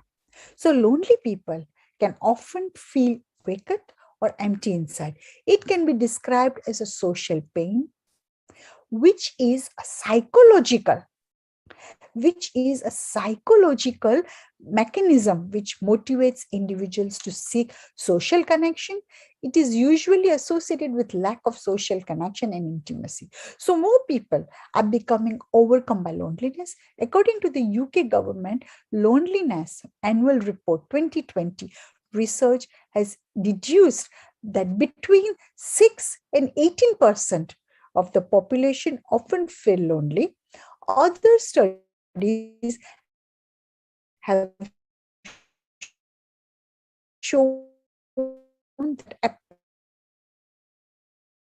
approximately 1 of the population people die before the time due to loneliness. It has been proven within studies that loneliness is as damaging to our health as smoking up to 15 cigarettes per day, and loneliness is worse for you than obesity.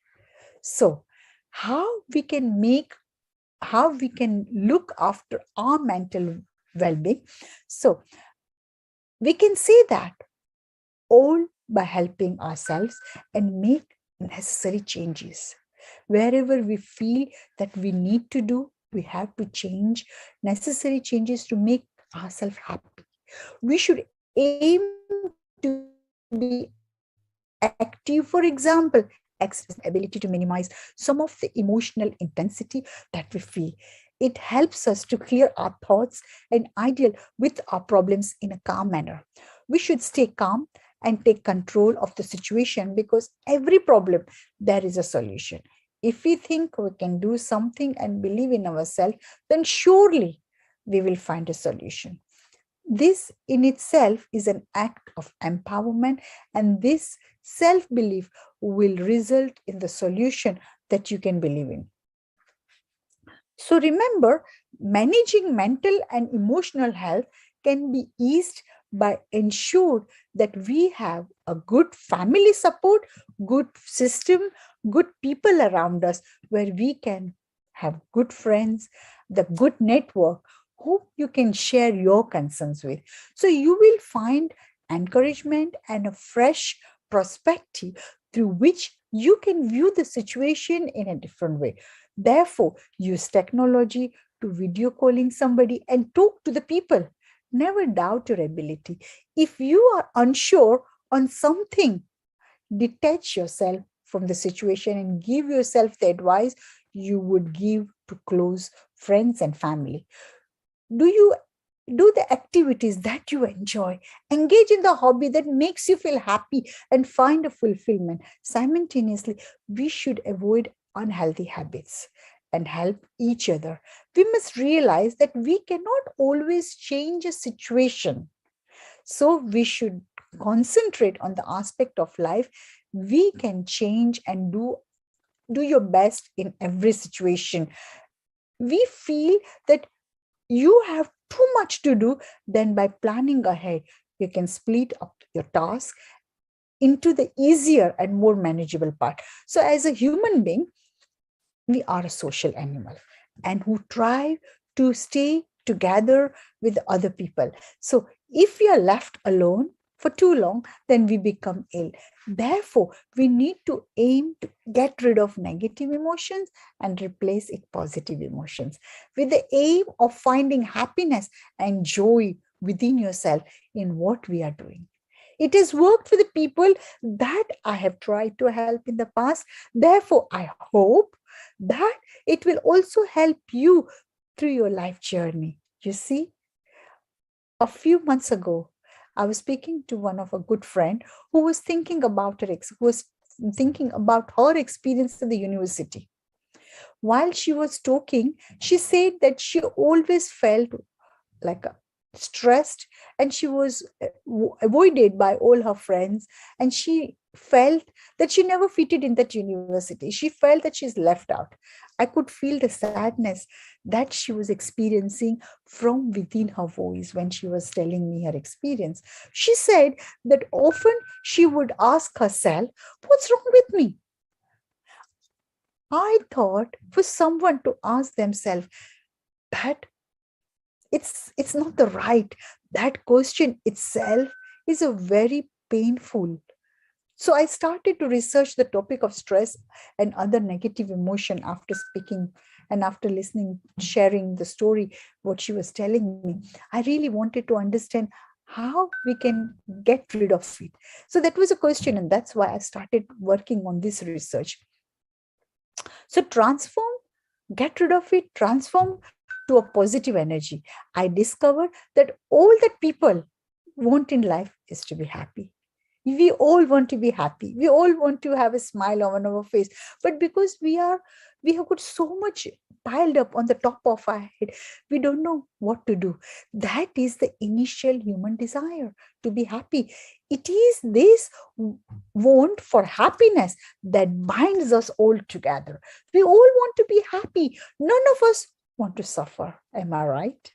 Yes, that's true. Nobody wants to suffer. It is the emotion and desire that link us to our friends, our family, and to all other human beings that may not share the same opinion as we do. So within the history, the ancient Buddhist monk, it's a beautiful saying. What he's saying, that happiness and suffering are all within the mind, that are not external.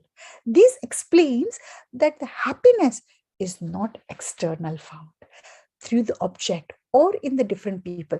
Happiness is internal. It's internal and it is in the mind. Therefore, if the happiness and suffering are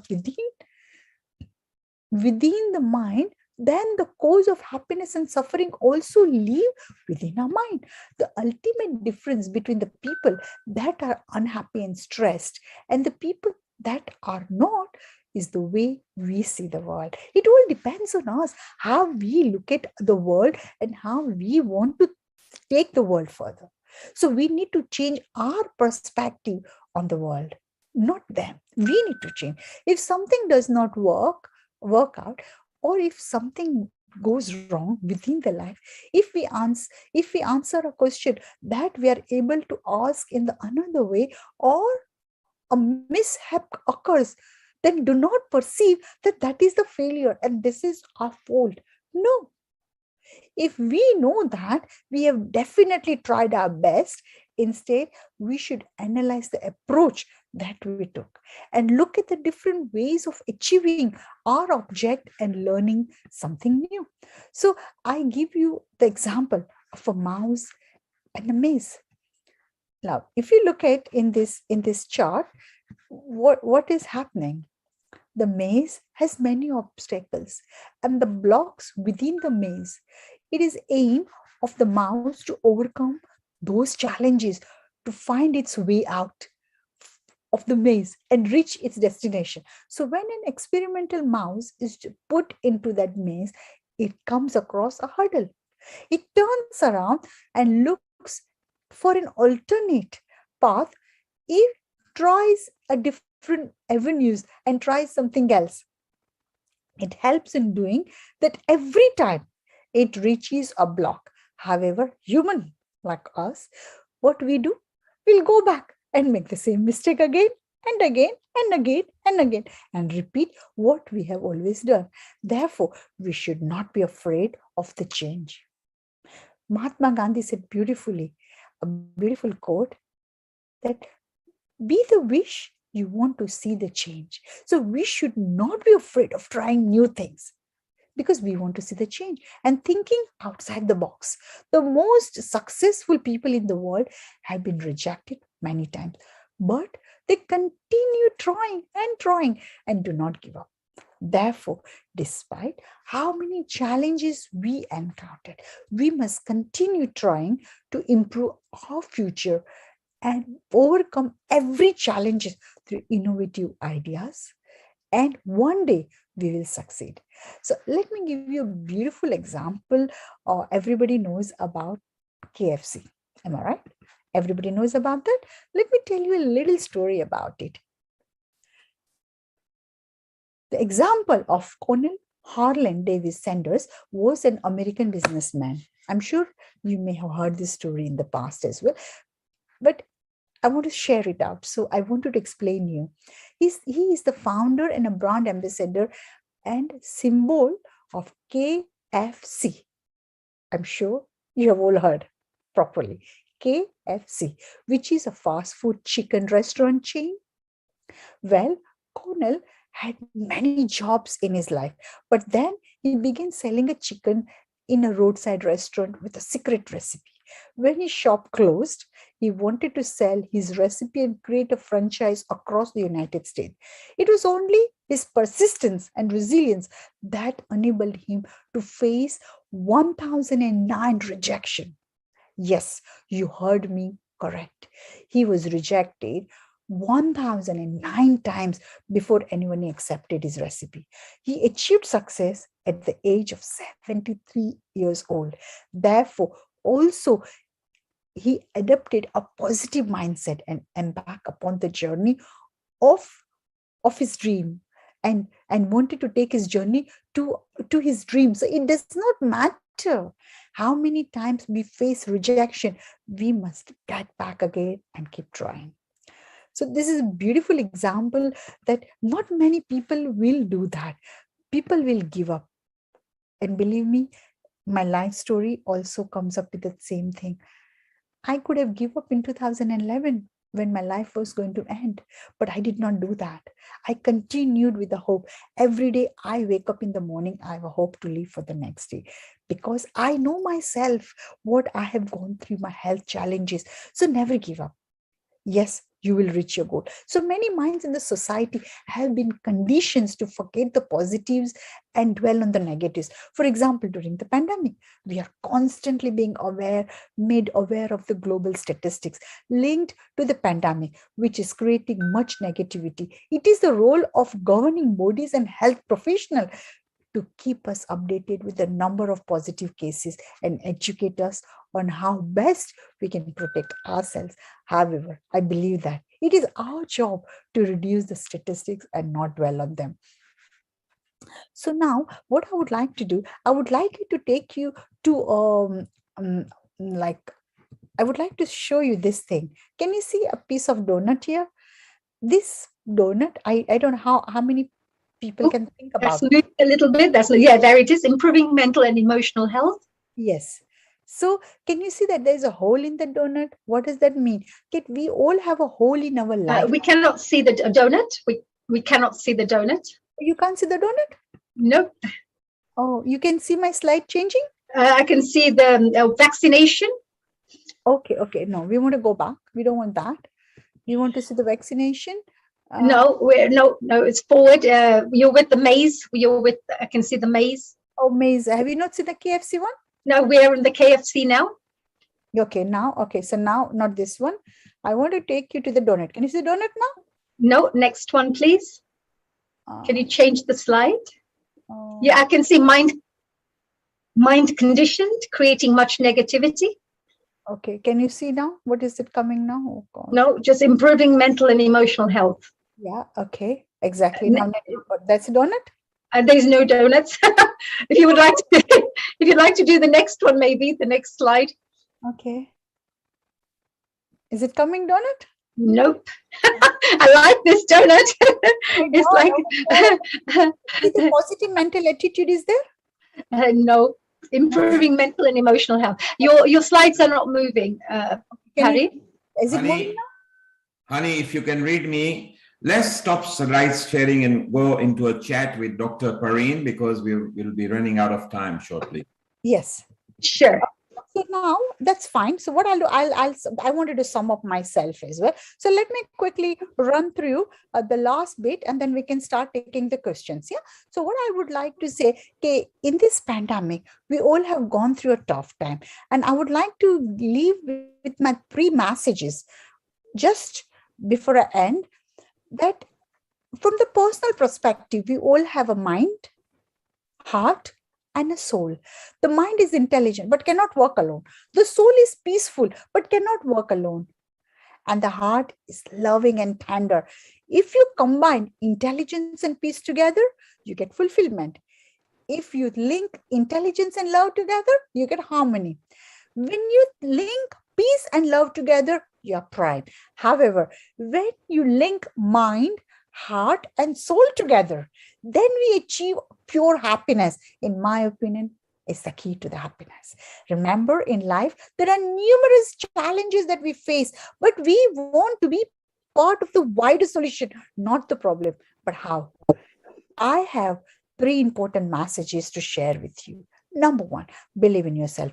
Nothing in life is constant. Even the caterpillar changes into the beautiful butterfly. So you know that you have the strength to create a positive and inspire others. Do not be afraid. The world has faced previous challenges, war, disease, political unrest, financial crisis. We came out resilient and stronger than before. We learned from the past and created a better future. You can make this country a prosperous again. Number 2, follow your true instinct. Do the right thing. Do not forget your ethical values. Be kind, be humble, be generous, fair, and help each other. Number 3, be the person that builds bridges, respect diversity, and despite of background, ethnicity, social, political, or religious lookouts. Remember, this is our country. You can change the future and you can make positive impact in the society at large. Start with the family and friends again. I always believe that by working together, which is my number 2 motto, by working together, we can make a positive global change.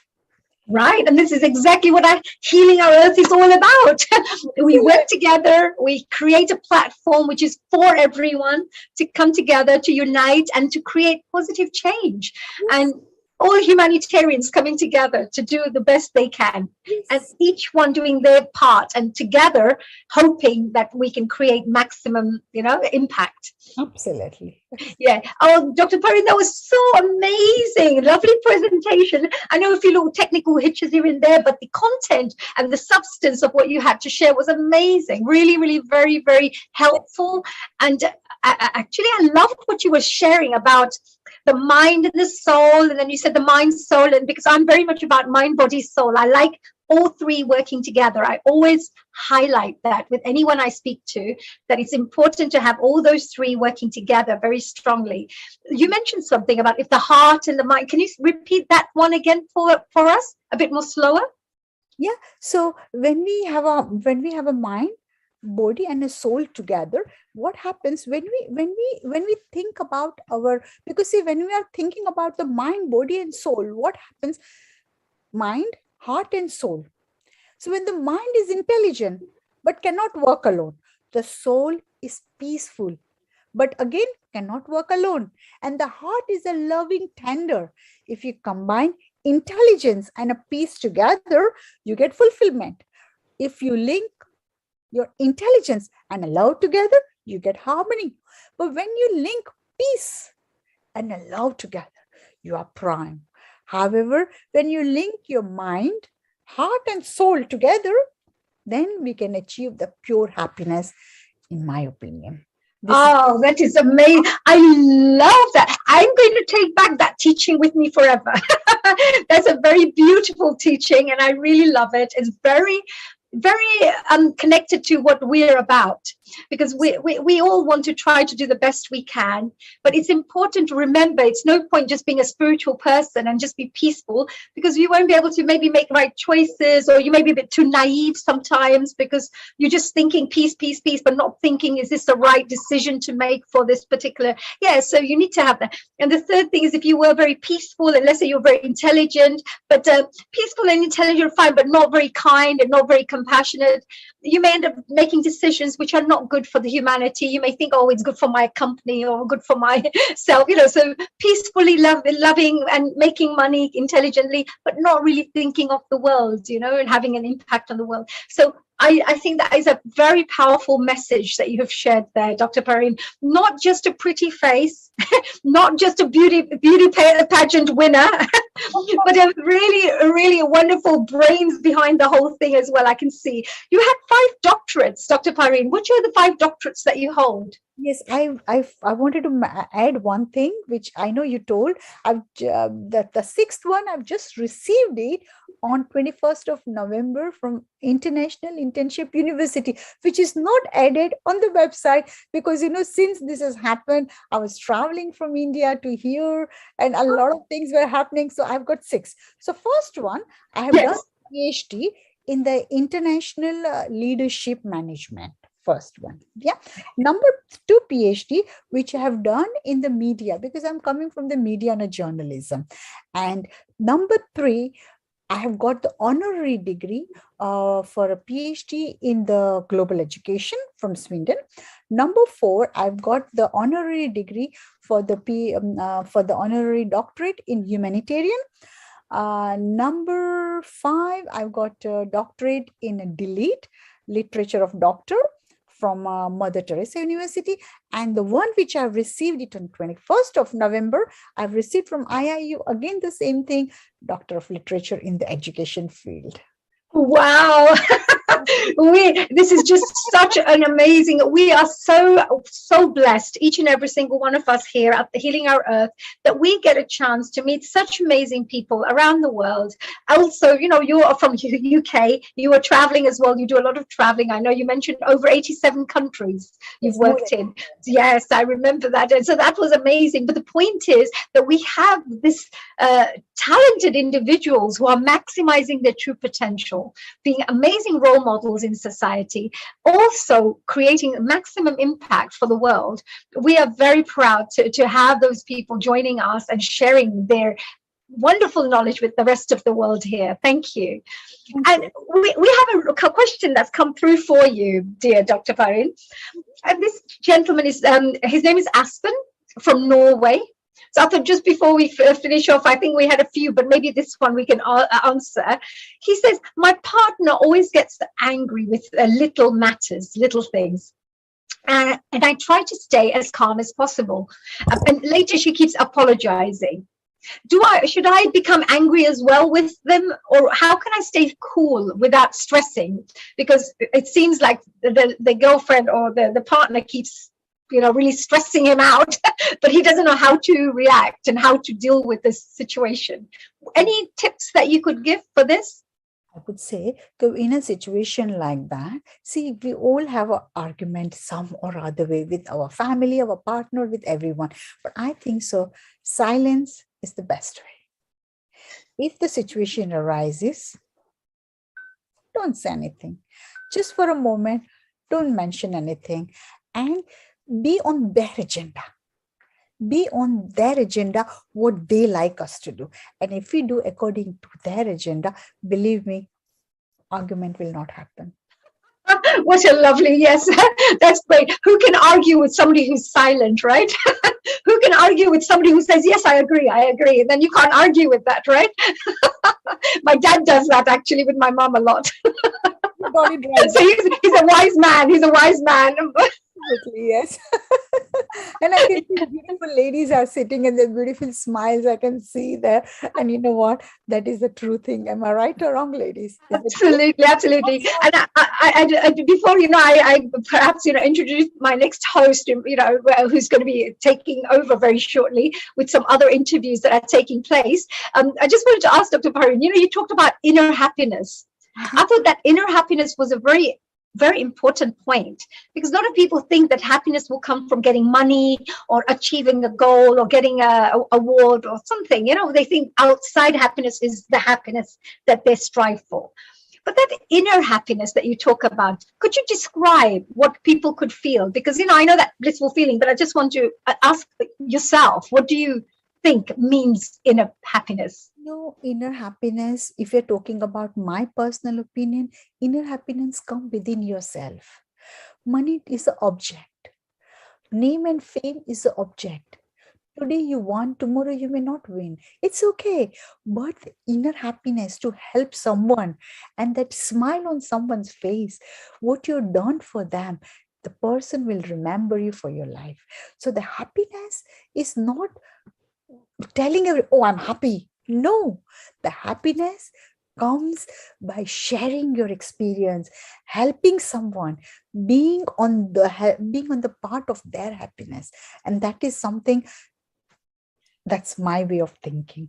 That's beautiful. So you get joy from giving joy to others, and you experience the joy yourself by helping others. Yes, I think yesterday, this is a live example I'm giving you. A lady called one of our team member from Healing Group as well. Sumi was a part of the contestant too, and her name was called out as the first person on the list yesterday, and she received one of the title holder as well. So when she received it, everybody were watching, everybody were worried and thinking, myself, my daughter, this is my observation of my daughter, is telling me, Mom, you were so cool and calm. You did not see anything. I said, there's nothing for me to worry. If I get it, I get it. If I don't get it, I'm happy for everyone who are getting it, because their happiness is my happiness. Wow, what wise words we have here. That really puts it all into a nutshell, telling us what a beautiful soul you are as well, dear Dr. Pareen. Very, very, very enjoyable presentation. Thank you so much for that. We have our wonderful ladies who are joining us right now. So before I even introduce them, I'll just invite them to come and maybe ask a couple of questions if they wish to.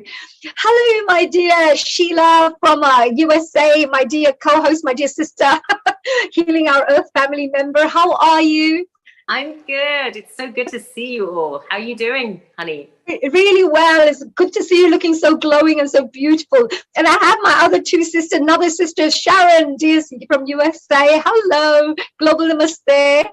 Namaste, everyone. What a beautiful presentation. I'm feeling just, relaxed and in this sense of silence, and also a sense of stillness and a sense of spaciousness. Thank you so thank you very much. Thank you. Absolutely. I told you, all the ladies will absolutely appreciate this. And we've got, of course, our Dr. Wai Ching Amalia, who's also joined us all the way from Singapore. As you can tell, it's quite a multicultural family now that we all come together to enjoy with the focus on transforming lives positively. Thank you, Dr. Pareen. That was so inspiring. And I do the same work too. And just that it's just beautifully inspiring for me, and just to be comforted by your words also, that we are doing on the same path to do this work. Thank you so much. Thank you for the so lovely much. Is there any final questions? Any question that we could ask Dr. Pareen before we take over and move on to dear Sheila taking over the rest of the slot with Sharon? So is there any questions, ladies, that you would like to ask Dr. Pareen? I always say any interrogation questions that we need to interrogate Pareen with. She's a journalist, she's a humanitarian, she's a philanthropist, she's got, as she mentioned, 6 doctorates. She's, somebody who teaches people about health and well-being. She's amazing. So is there any questions that you may have? Yes, my dear friend please Barbara go here. ahead. Barbara, who's joined us, she has a question. Oh, okay. So we've got Barbara. So Barbara's going to be joining us very shortly. Hello, Barbara. A global namaste to you. I know we will be speaking to you shortly, but whilst you're here, is there any questions that you would like to ask Dr. Pareen? Yes, I wanted to review just the piece about peace. The inner peace comes from which 2 combinations did you say? You said harmony comes from the intelligence and the loving heart, right?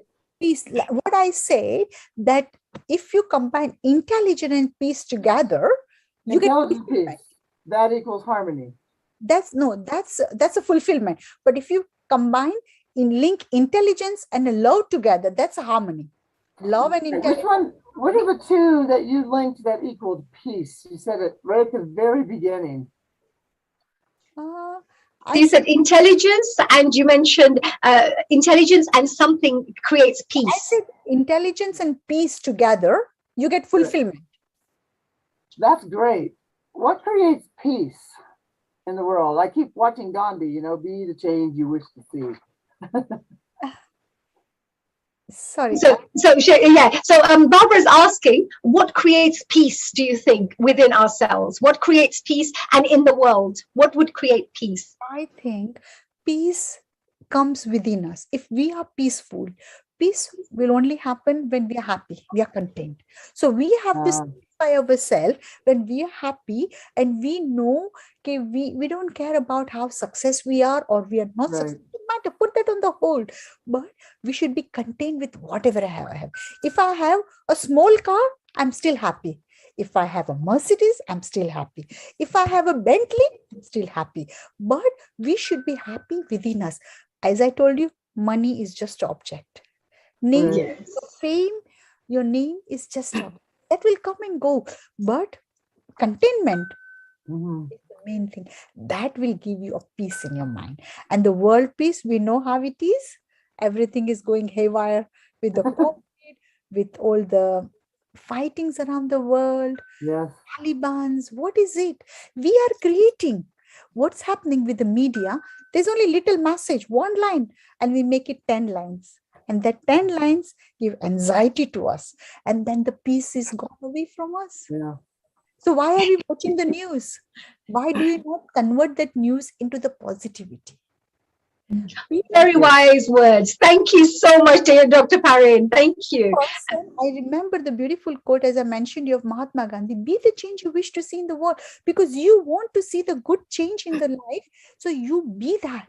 And that's always a touching quote for me. And that's really nice. And I would like to say a very, very big thank you here to Neil Kumar and Dr. Honey. Honestly, I really enjoyed it.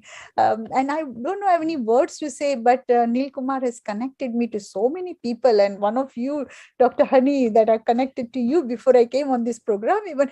So it was really nice that the person himself, he himself has created a group of healing people. Can you see that? And see beautiful people from US, from like Singapore, and all these people are here from UK, different part of the world. People are here. What shows here that we are one global family. Thank you so much, Dr. Parveen. That was a really fantastic way. Now, you were listening to Dr. Parveen Samani there. She was absolutely amazing, as you heard. If you missed any of this presentation, you really have to go back and watch this whole presentation again, because she had some really great tips and advice to share with the world. Again, congratulations from each and every single one of us for winning the pageant yesterday. And thank you for the invitation. Sorry, I couldn't make it. But for next one, I will be there on the front row. I think all of my beautiful ladies here, definitely, and all the gentlemen who are listening to me today, I want everybody to be there. I'm a person that I like to take everyone with me. When I don't go by myself. I'm a person of the family. My family. Well, we're part of your family, dear Dr. Parveen. Now you're part of ours, and that's it. We're not going to let you go. That's it. You're one of our sisters here. Thank you. So now we're going to move on to our next way, and I wanted to introduce our wonderful Dr. Sheila Dobie, who's going to be now hosting the next parts of this program. It'll be Dr. Sheila Dobie with Sharon Rose. They're both co-hosting. And of course, they will be interviewing some beautiful guests who include a wonderful Barbara, who's going to be joining us very shortly. So hi, Sheila. Sheila, I'm going to introduce you before we start. And I'd like to say, just in case if you haven't met Sheila before, which would be very unusual unless you're just a new audience member, then I'd like to let you know that Dr. Sheila Dobie is from USA, but she was born in England and she moved to the USA. She's a whole health dentist, humanitarian, and an entrepreneur. She's also a television host, as you can tell with that beautiful $1 million smile that she has. And Dr. Dobie is a recipient of the Bay Area's Outstanding Woman of the Year Award. And she's also been the recipient of the California Patient Choice Award. I think she probably deserves many more awards than that. She's doing amazing work in the community as well as globally. Dr. Dobie takes a special interest in helping the underserved and underprivileged children and women in her local community. And on the professional front, Dr. Dobie was the past president and dental health chair of SACDS Dental Society. She's a graduate of the American Dental Association and Kellogg's School of Management Institute, where she learned and she studied diversity in leadership.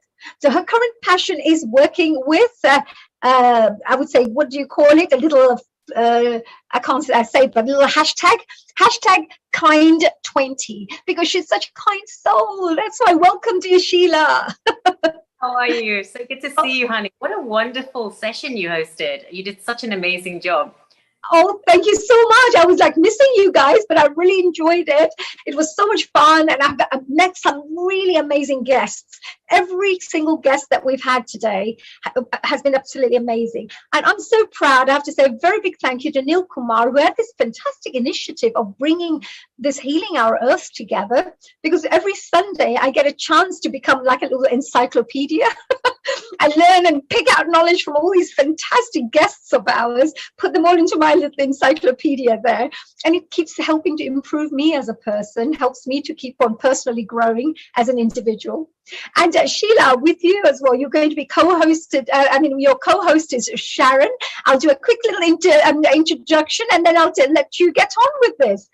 We also are going to be joined by Sharon Rose, as you can see. She's a co-host working with Sheila Dobie today.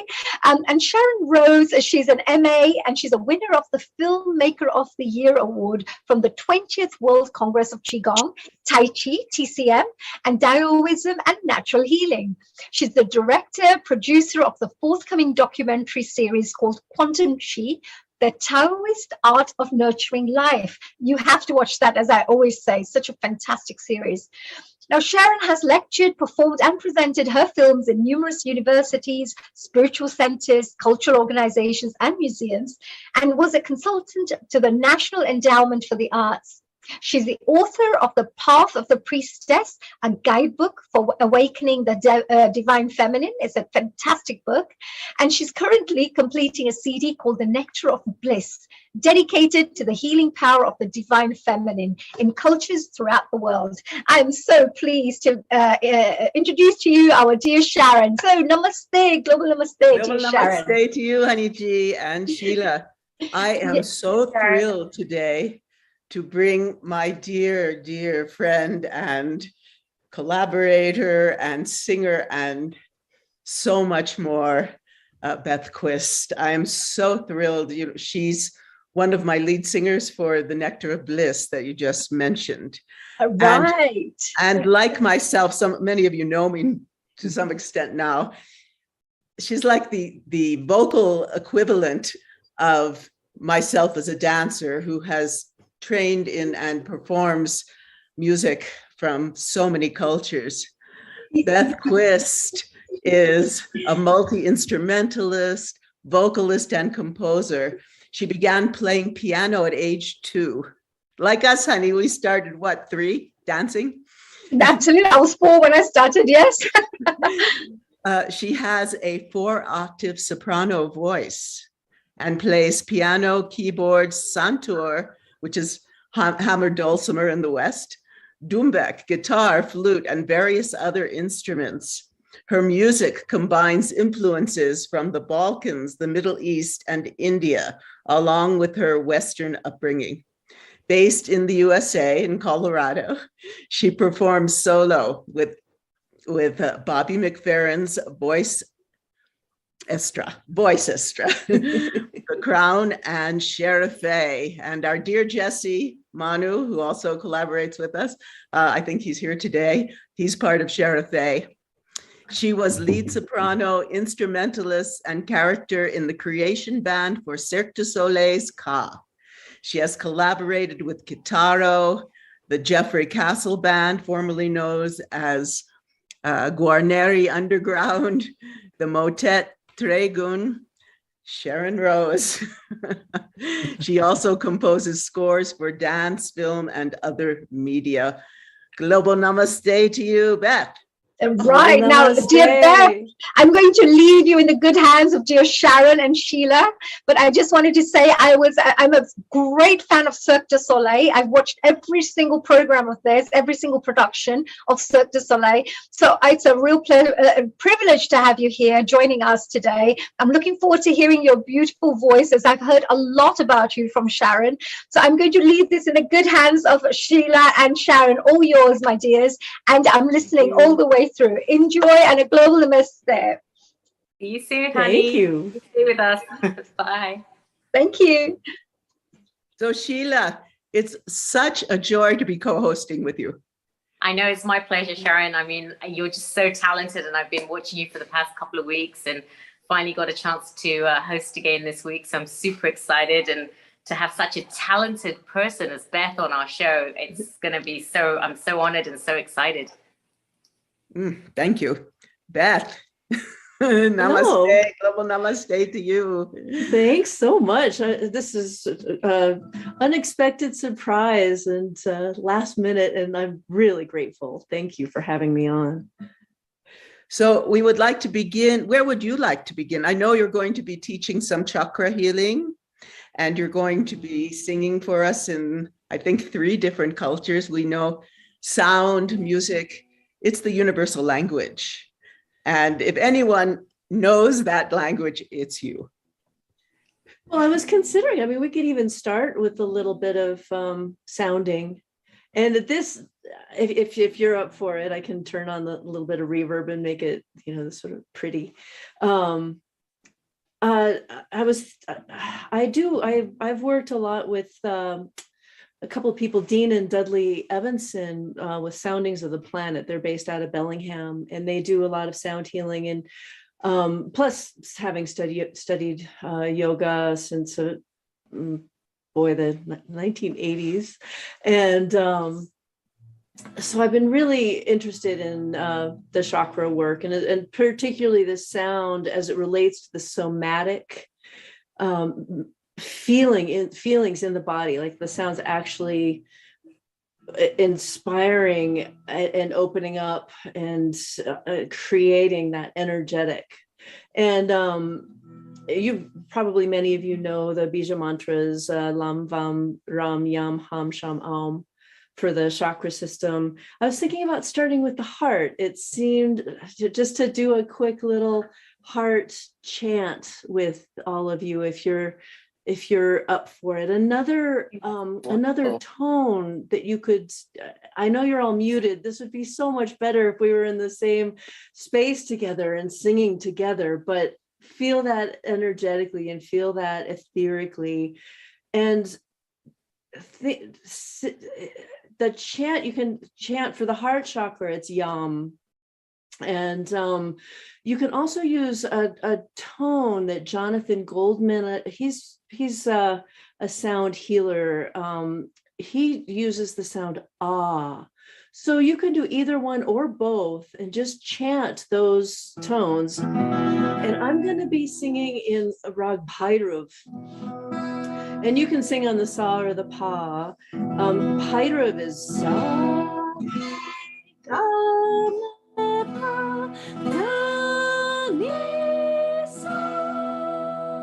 So we have komal re and komal da, so flat re, and then sharp ga, so should ga, and should ni. So it's a lovely, lovely, lovely rag. So let's just start. I will put on a little reverb. Is that too much? Let me know. This is a new program. So,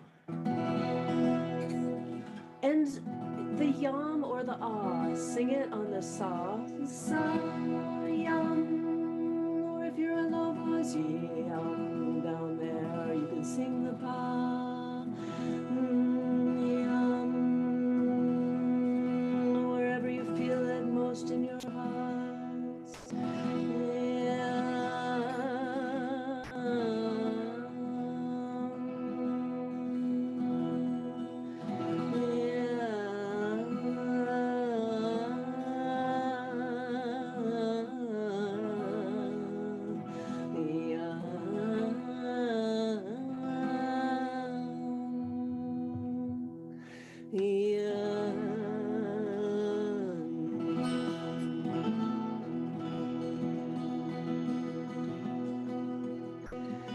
And the beat of the heart in a rhythm of 5.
vibration a lot. So beautiful. Wow, that was amazing. You kind of feel it inside your body, like it resonates. Oh, I'm so glad, because one of the things I've been doing with the chakra is really getting into the body of it, the somatic, the feeling, rather than just sort of the intellectualization or although that works for some people. I think everyone is different. I tend to be very kinesthetic with music. Some people see music, which I think is Beth, can we ask you to just increase the volume? It's kind of very, very low on your end. And even when you're doing the music, if you could do it a little bit on a higher, I think it could just vibrate a little, because we're all across the world here. So we got to get that vibration all the way across there. We did a test earlier. It was perfect, but the internet, you never know. Who knows? Anyway, it's up. It should be up more. There you are. Let me try this too. I'll turn that up a bit. Hopefully that'll be better. Thanks for letting me know. Absolutely. I'm so amazed at your voice. It's just so beautiful. And it just, like, the way it sounds and the way it resonates, and it's just amazing. Oh, thank you. Thank you so much. Yeah, I feel blessed. I know that the voice is not, you're born with it, and every voice is so totally different. It's like a fingerprint. And so I feel very lucky. Occasionally I get a little jealous of bass singers, but then I remember I have a high range too. So Amalia is here with us, and Amalia knows Beth's voice very well because she's singing in our series Quantum Chi. She and Jesse Mano and James Hoskins, our cellist.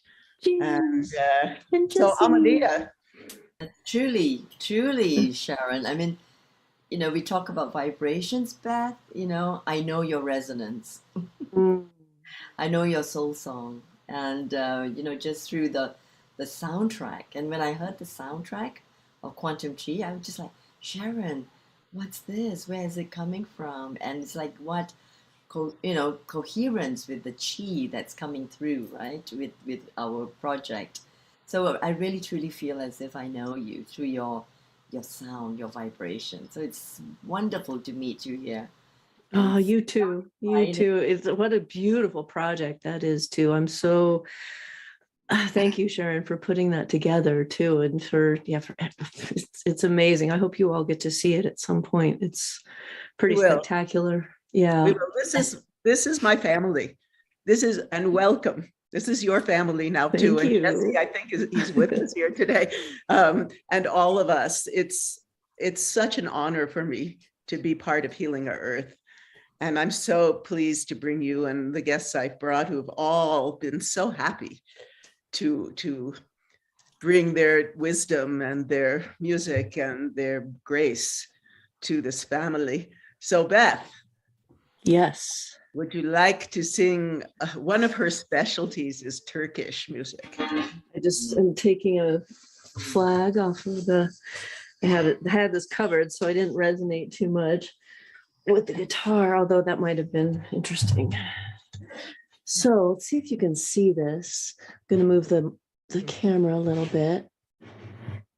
Here we have the santur, or hammer dulcimer if you're in the West. And I'm going to play a Turkish song. It's a traditional Turkish song from the Black Sea region. And being last minute, it's one of the ones I play the most. It's on my album New Moon, and James Hoskins plays a beautiful cello on it. And I often play it with dear beloved Jesse Mano, who also plays fabulous Turkish saz. So this song is it's a little bit of a sad song, but I also think that it's important to get in touch with that feeling, even though I know that there's a lot of practice of happiness and that. But if you're feeling sad, to be able to express it in music and again, like let it move through you somatically. And so this is a song called Bira Tashber. There's that. So how's the volume now? Okay, thank you.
Wow, that was amazing. Thank you. Thanks. As always, Beth, as always. Once again, I have to say that I'm so happy to bring you into our community. Thank you so much. There we go. So tell us a little about, your journey in music. I think I probably came out of the womb singing, as many of us do. And yeah, I was born in Heidelberg in West Germany. And I was told, my mother tells a story of we used to go visit some castles, the big reverberant spaces, and I got us kicked out of castles because children are supposed to be seen and not heard. So we'd get into the big space, and I'd go and listen for the reverberation in the room. So I think that I was already there. And then at age 2, we moved into a place that had an old piano, and I just started playing.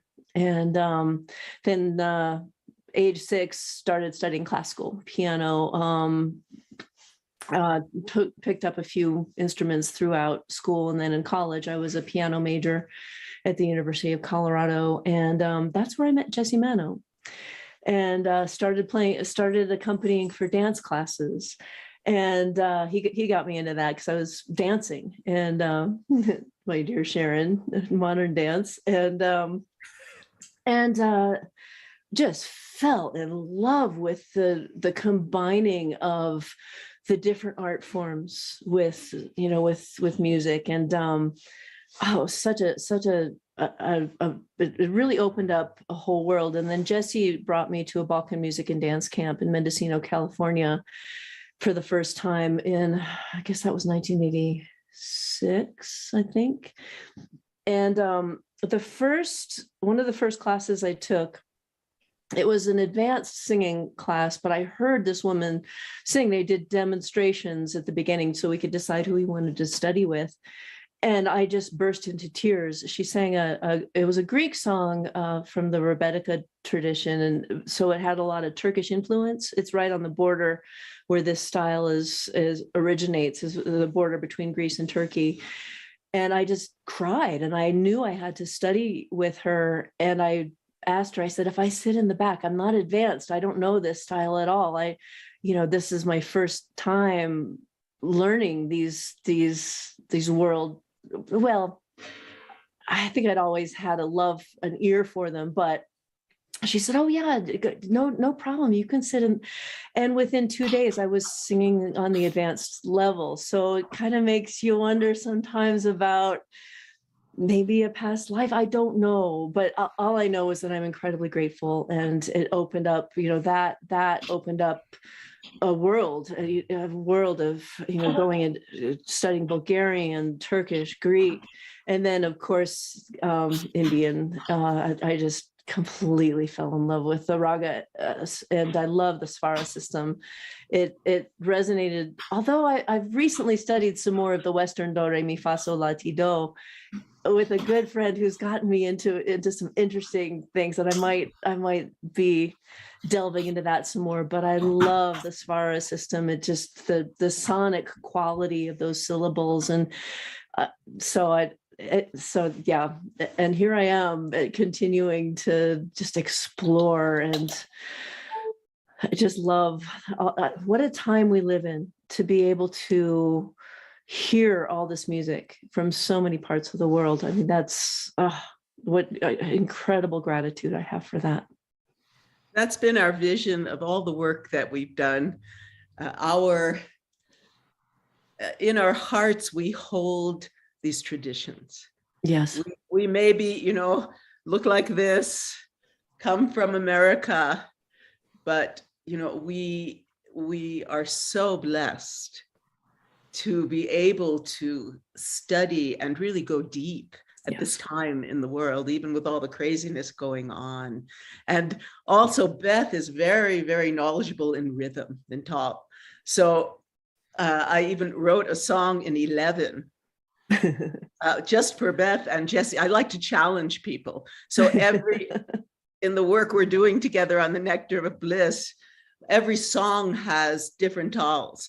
So and from different cultures. So one of them starts in Choctaw, and then it goes into a Middle Eastern equivalent, and then it's so we're doing this, and I wrote one in 11 actually, and it was so interesting. It was specifically for Beth and the musicians, and she's standing there as she's singing, counting. It's very beautiful, and when it's all done, we will bring it forth to all of you. And also we would like to have some of our dancers involved in making the music video for something, like we have a song for Lakshmi, and it would be amazing to have our community in Healing Our Earth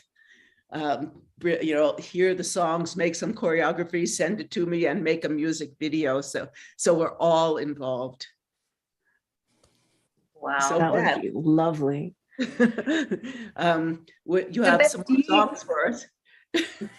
Beth, do you combine a lot of the music from the different cultures and make your own kind of music? Definitely. It's kind of like a world stew. Do you have anything you could share with us that has a combination of all the different cultures? Well, maybe not all of them at once, but one of the things when Sharon was talking about it, I was thinking about doing an original piece that kind of, it has an element of a little bit of African and a little bit of Irish, Celtic vibe to it, and probably, I think you'll probably hear some Indian in there as well. I'm just so heavily influenced by that, and so let me get my guitar on. I'm a little bit wired in here, so it might be a little bit of a. This one, if you can't see, well, you can't, because I don't have a fancy camera or a fancy, I'm taking care of my mother right now. She just had surgery. So I'm at their house in their garage, which is pretty fun. So I can't do a wide camera, but so behind me here is a table saw.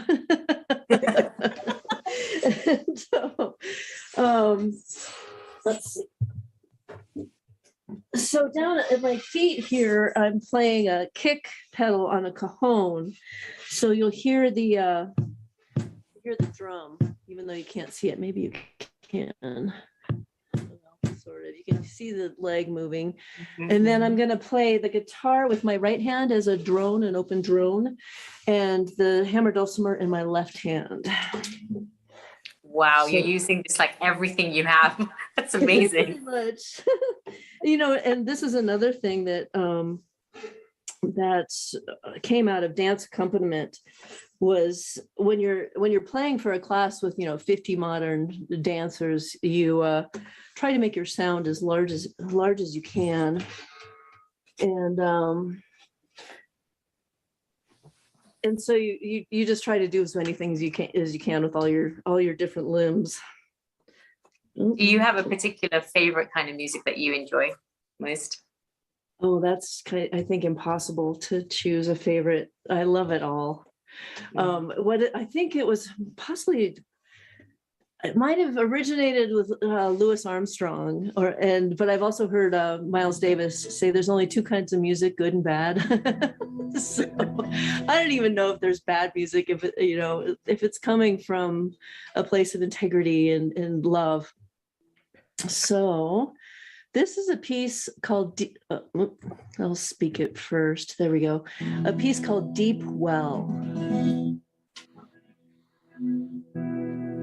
And let's see, we only have, again, with just one microphone is kind of like being in an old time radio show where you have to kind of hope that the blend is correct, the balance is correct. It's an unheated garage, so I'm also covered with down. All right, there we go. Oh, geez, I can't believe this. I put the wrong guitar on. They're different tunings.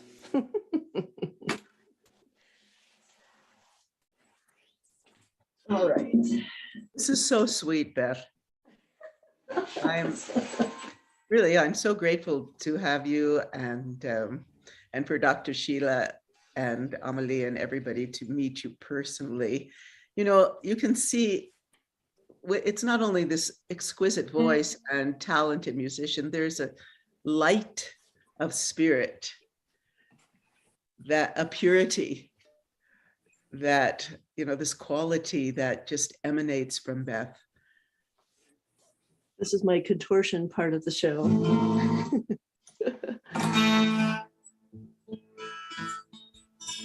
So this is an open A tuning.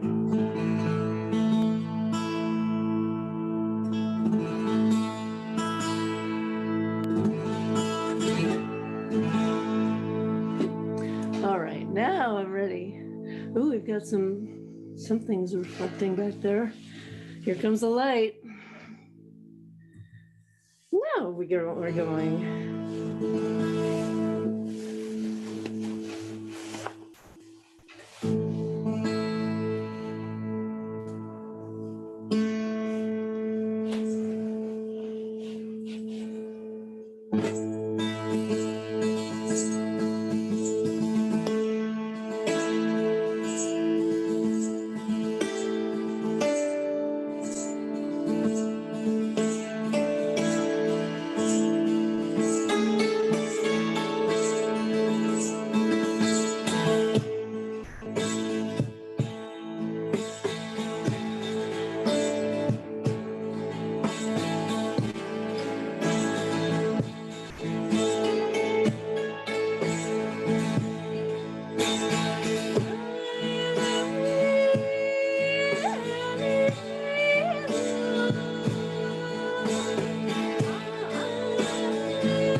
Wow.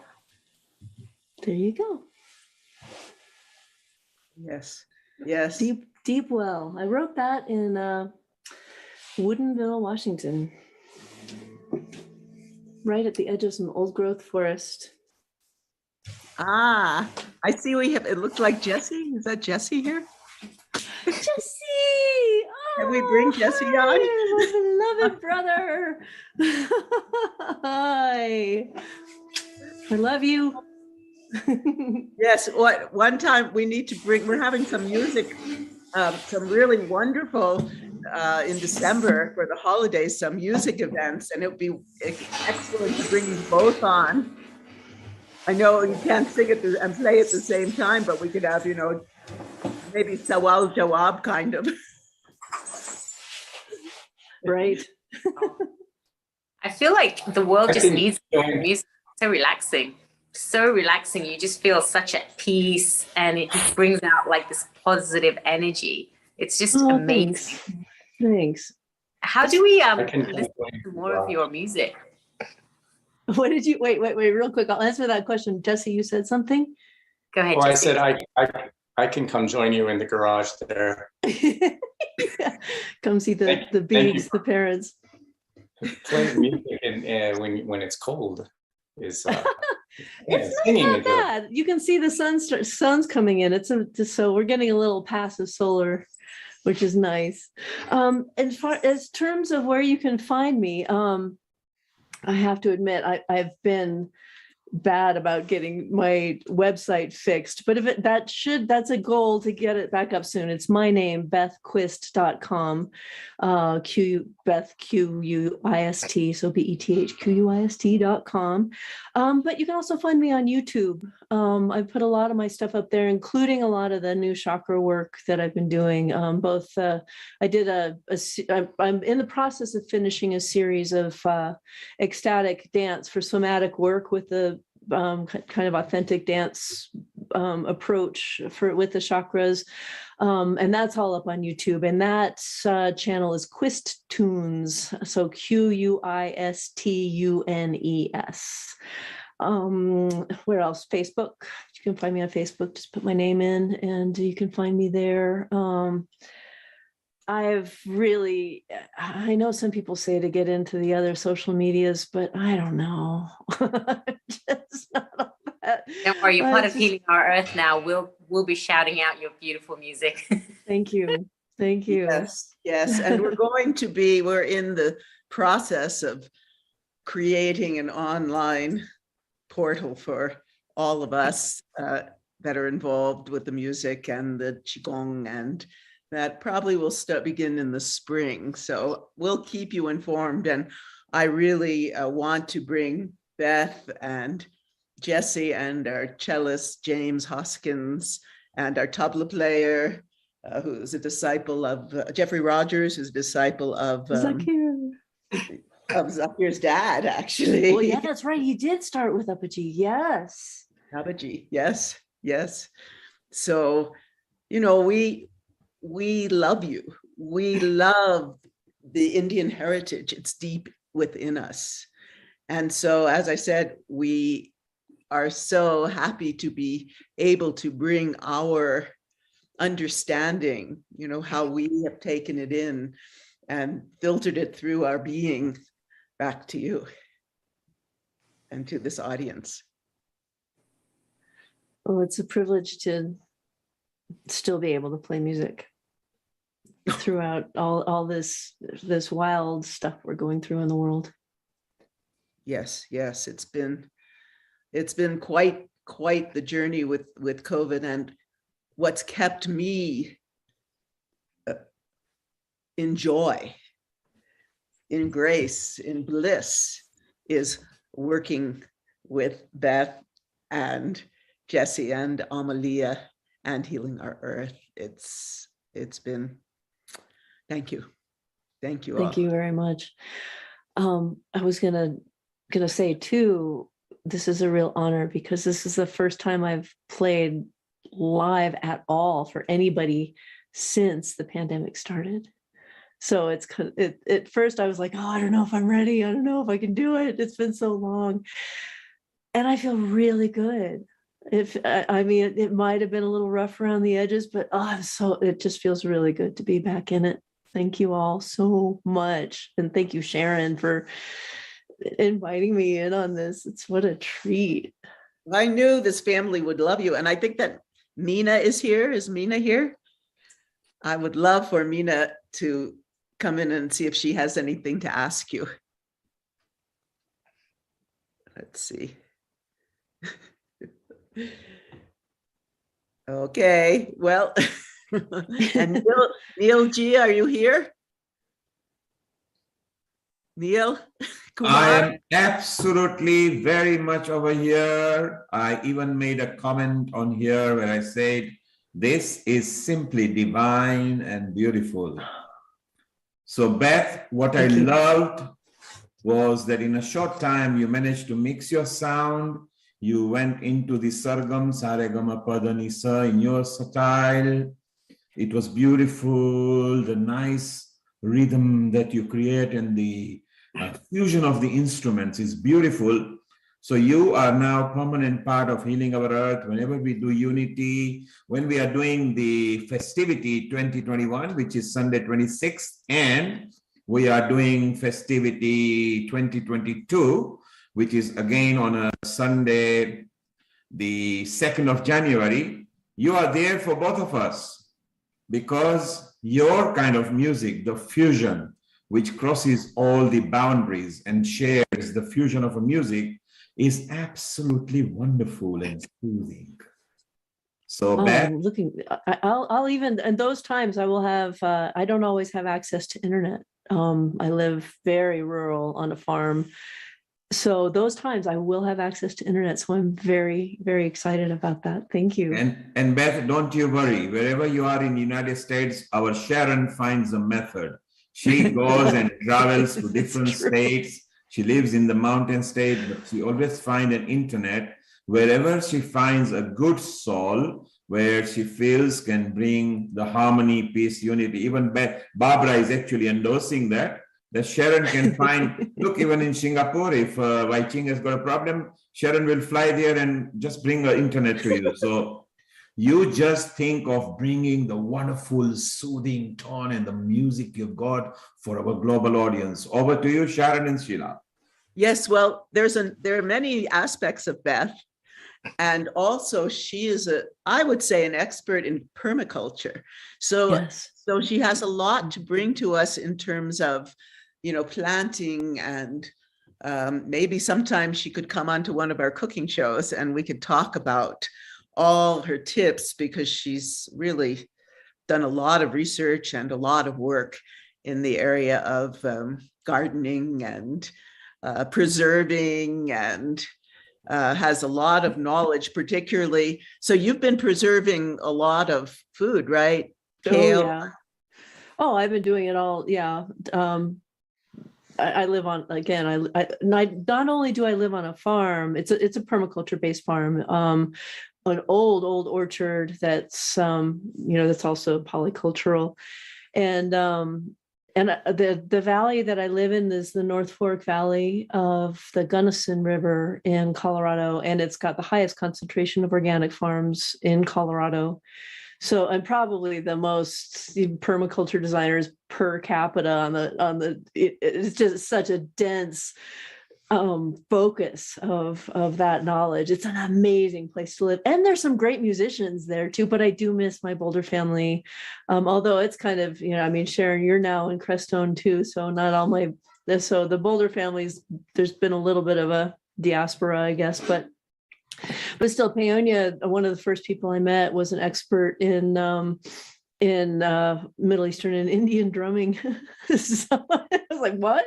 Here on the western slope of Colorado, you never know what you're going to find. And if any of you find yourself on the western slope, look me up and we'll go eat some excellent food. The farm to tables are just incredible. It's a pretty spectacular place.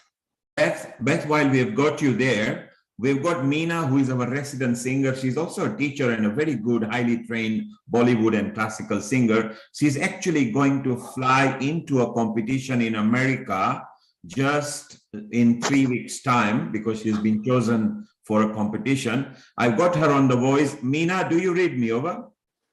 Yes, I do. Yes, I do. And I heard Beth as well, and she was just absolutely amazing. Thank you Beth, so you took me much. to another world with your beautiful, divine voice and your lovely music. Oh, I'm honored to hear that from I'd love to, where can I listen to your music? Do you have, I would love to hear you sing. I'd love it. You'll find me on YouTube and Oh, Facebook great. and everywhere. Yes. If Beth, I put your name in, if Sharon, I put your name in, it should Yes, come just up. type my name. Yes, that Beth, should Great.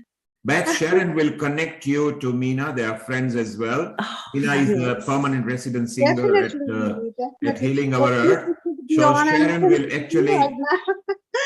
Yes. Sharon will connect you to Meena. In fact, wait, I think she's Meena is here. So let's just find her. There Yes. it is. Look, there we are. Hello. Yeah. So you're going to a singing competition? Yes, I am. Good luck. Yes, I'm Good going to luck. Chicago in just 3 weeks' time. Can't just wait for it. It's going to be a great experience, I'm sure. Oh, I hope it goes wonderfully for you. Meena, while we have got you live, can you sing a line or two for our Beth, please? Because she has done a wonderful job today. The aura, the energy she has brought is just like how we like the love, harmony, and unity. So sing 3-4 lines on behalf of Healing for our wonderful Beth, who is smiling and looking gorgeous over there. Yeah, sure. Why not? It'll be my pleasure to sing a couple of lines for our lovely Beth. And Beth, I must say, you have a beautiful voice. It was just mesmerizing, I must say. Thank you. So I'm going to sing a couple of lines from my favorite singer, and she's none other than Lata Mangeshkar.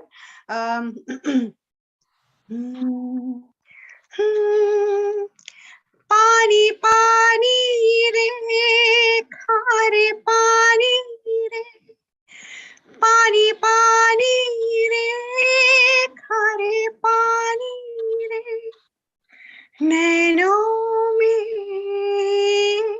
भर जा नींदें खाली कर जा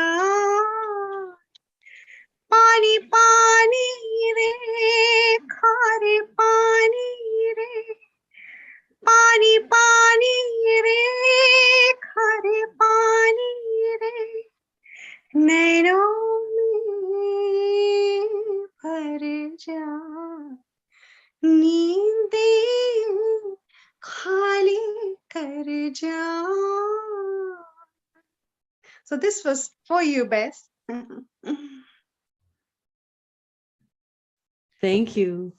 You said that was Lata Mangeshkar?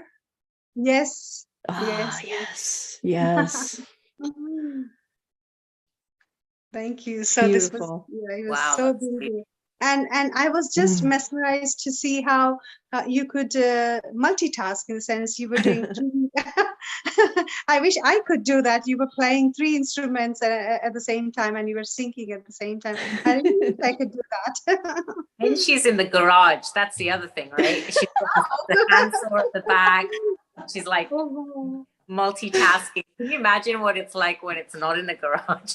So this is I spoke with James on the phone, the cellist that Jesse and Sharon and I work with yesterday on the phone. I was telling him it was in the garage, and he said, you should start up all this saws, start up the, all the tools, and do an industrial presentation.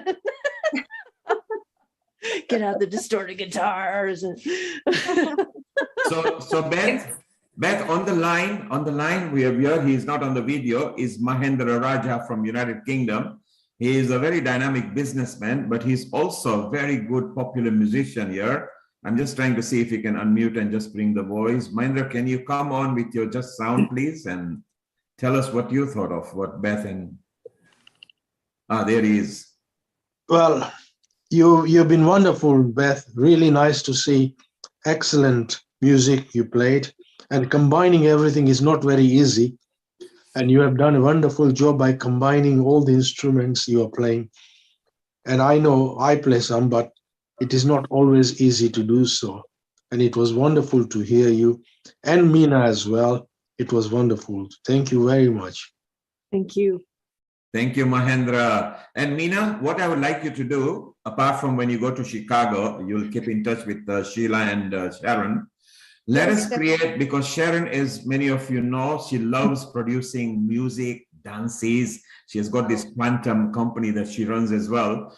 How about us creating some healing music, which is fusion that covers different continents? Because we have got Sairam in India, we have got Beth here, we have also got La Torcha here, we've got Shanti Shivani, which Sharon knows, we've got Giris, we've got so many people. Let us create our nice, soothing, harmonious unity music in this pandemic time, just like how we have created the Heal, Heal, Heal the Earth song. Wow, that's a brilliant idea, Neil. Brilliant idea. Yes. Sounds really good. Yes, definitely. Why not? I'd love to be part of it. And how wonderful to see that we have got women empowerment. I love that.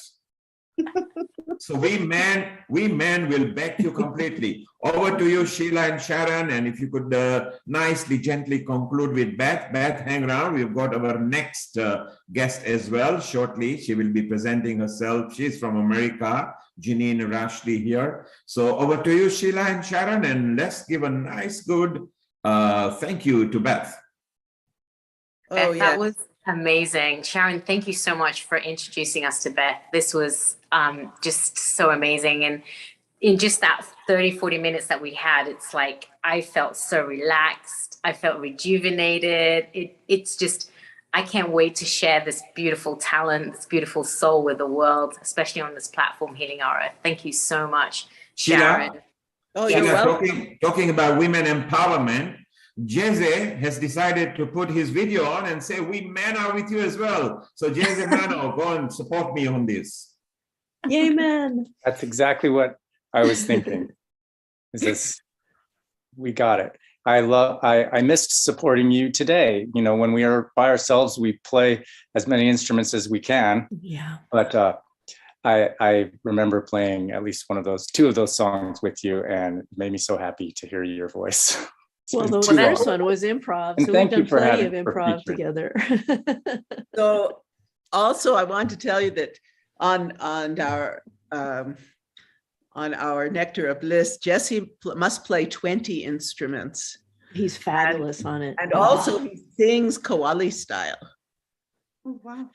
And Sharon, Sharon, not to forget, Sharon, not to forget that Jesse has been on Healing Our Earth before as well. He did a wonderful job there where we had a lot of people actually enjoying what he was doing. So Jesse, thank you very much for coming back again. Sharon, a special thank you to you, although you are Healing Our Earth executive team and the coordinator for America too, but the family that you keep on bringing, which has got affinity to world music, particularly the India music diaspora, which is one of the world's largest production of movies and music, etc. So a special thank you to you as well, Sharon. So over to you, Sheila and Sharon. I can't wait to have another session where we've got all this beautiful music from everyone, from Meena, Beth, Jesse, and Sharon. It's going to be amazing. It's going to be just mind-blowing. I've got something to look forward to in December. Thank you. Thank you. So Beth, it's been an honor as always. You know, you light up my life. You. You too, dear Sharon. And I even have a camera to send you. Oh. And we have our next guest here, Janine Rashidi. Janine, wasn't that just amazing? I know you're really into Ayurvedic and healing. Yeah, I came in at the end and oh my gosh, I was blown away. I was just sitting here in bliss enjoying Beth's music. So thank you, Beth. Thank you all, and we'll see you soon, Beth. Thank you for your time and spreading such beauty. I can't wait to see you again in December. Please make sure you join us again. And Sharon, let's both welcome a dear friend of mine, Janine Rashidi. And she is just released her book. She's a top-selling author of Abundance Beyond and Trauma. She's also a doctor of Ayurveda in training and a health and wellness practitioner. And she opened her Goodbye Tension practice, focusing on helping people with their physical, digestive, and emotional and mental tension.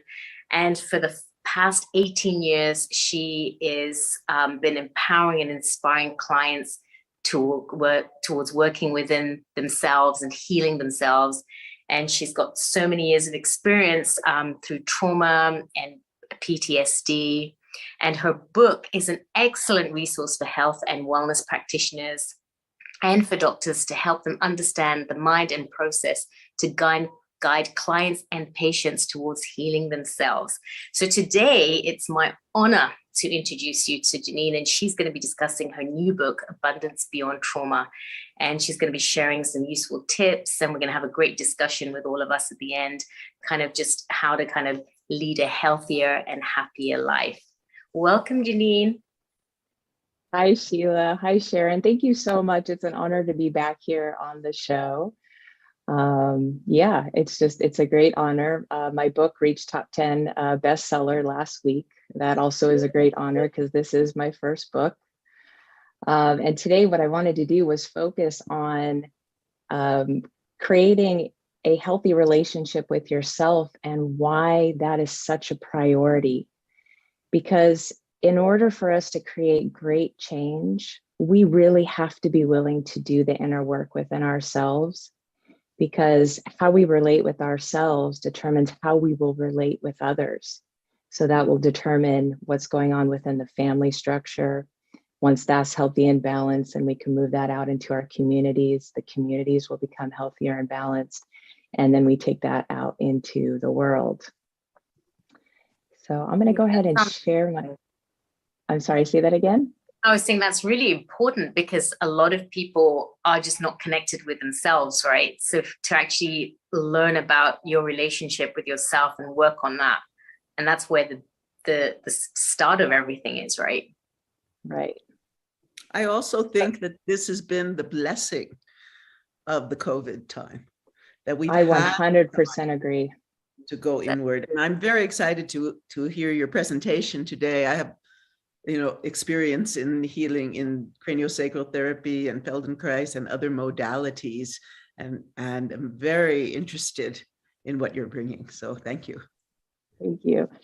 So when I begin to talk about trauma, I always like to also add adverse life experiences, because trauma is a very heavy word. Not everybody relates with that word. However, I do feel that many of us can relate to adverse life experiences. So when I wrote this book, even though it's partial memoir going into self-help, the idea was to create something that could help anybody, no matter what their experience has been, whether it's an adverse life experience that doesn't meet the quote unquote criteria for trauma or PTSD, or to be full on in that traumatic PTSD diagnosis like I was. So I'm going to share my screen here. Okay, so today's topic, prioritizing a healthy relationship with ourselves.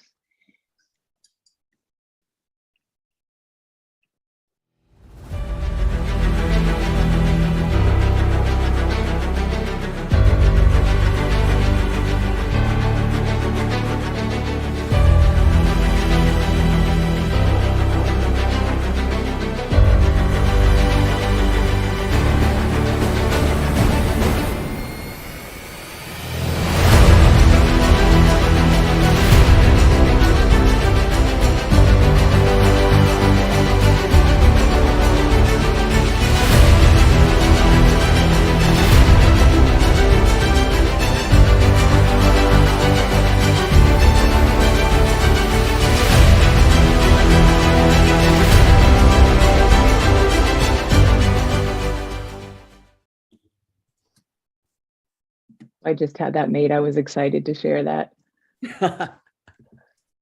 So one of my most favorite quotes is by Nisargadatta Maharaj. Realize that your world is only a reflection of yourself and stop finding fault with the reflection. Attend to yourself, set yourself right mentally and emotionally, and the physical self will follow automatically.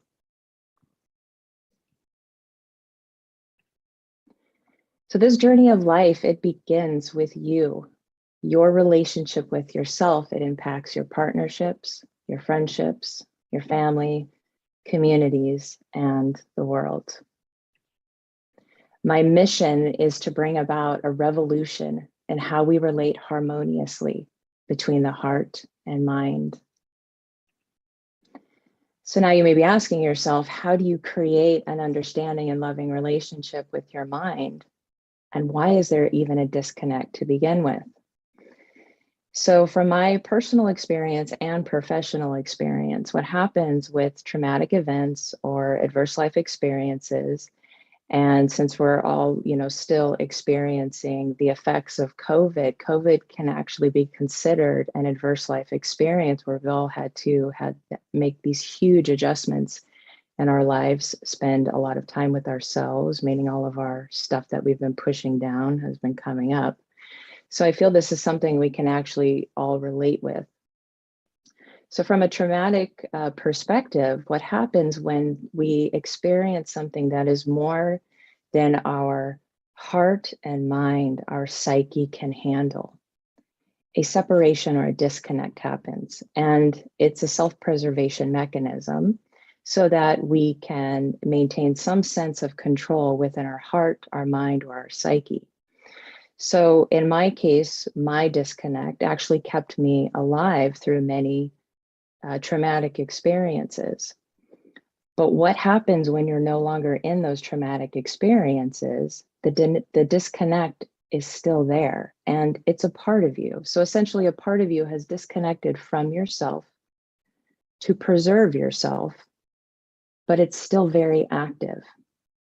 And that's where trauma and triggers come into play. So you don't really know that a part of you is disconnected until it gets triggered. And you start having these intense emotional responses or mental thoughts that let you know something's not quite right. And because it is a part of you, yet it's still disconnected, that's when we have these unconscious tendencies. We end up in situations where we wonder, how did we get here? We have reactions where we wonder, how did that happen? Why am I having such an intense reaction? Because it's a part of us that is trying to get our attention.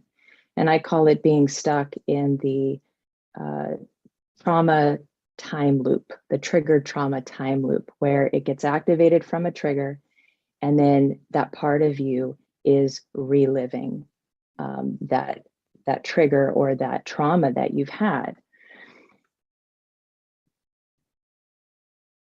So in order to create a healthy relationship with ourselves, we need to first understand, well, what is relationship? And it's the way in which two or more concepts, objects, or people are connected, or a state of being connected. So if we're using this in reflection of having a relationship with ourselves, we first need to be willing to look at our conditioning, our beliefs, what we've been told to believe, how we've been told to behave, everything. We need to observe all of it, all of our own behaviors, our own thoughts, even our own feelings. And when doing this work and having a relationship with yourself, as with any relationship, you need awareness and you need courage. And you also need to be willing to look at your own inner dialogue.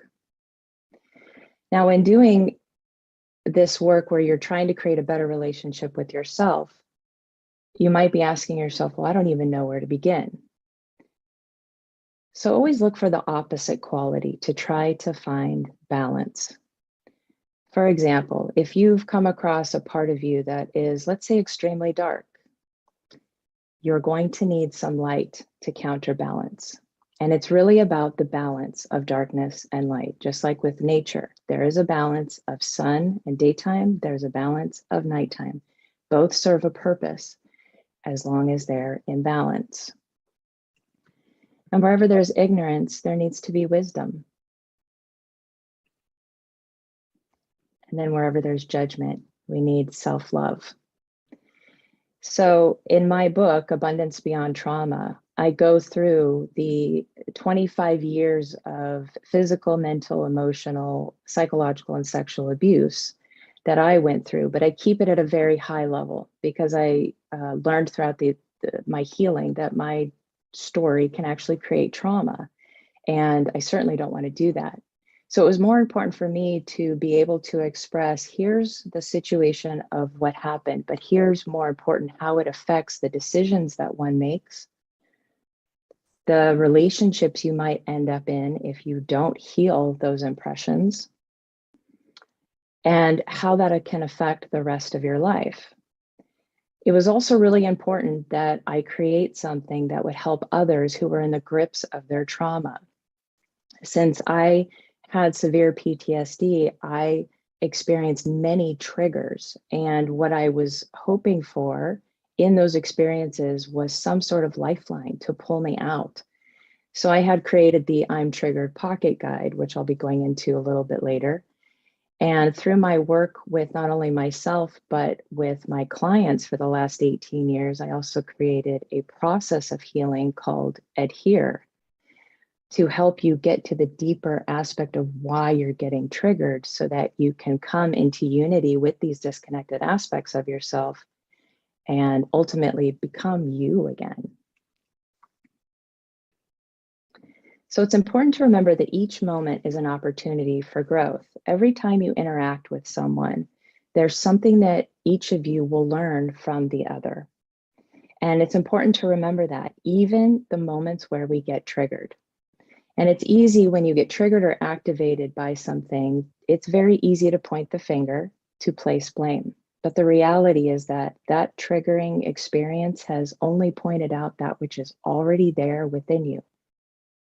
So you may not want to admit to the person that has, created this opportunity that they're the teacher, but at least be willing to admit it within yourself. There's an opportunity for growth here. So let your triggers be your teacher.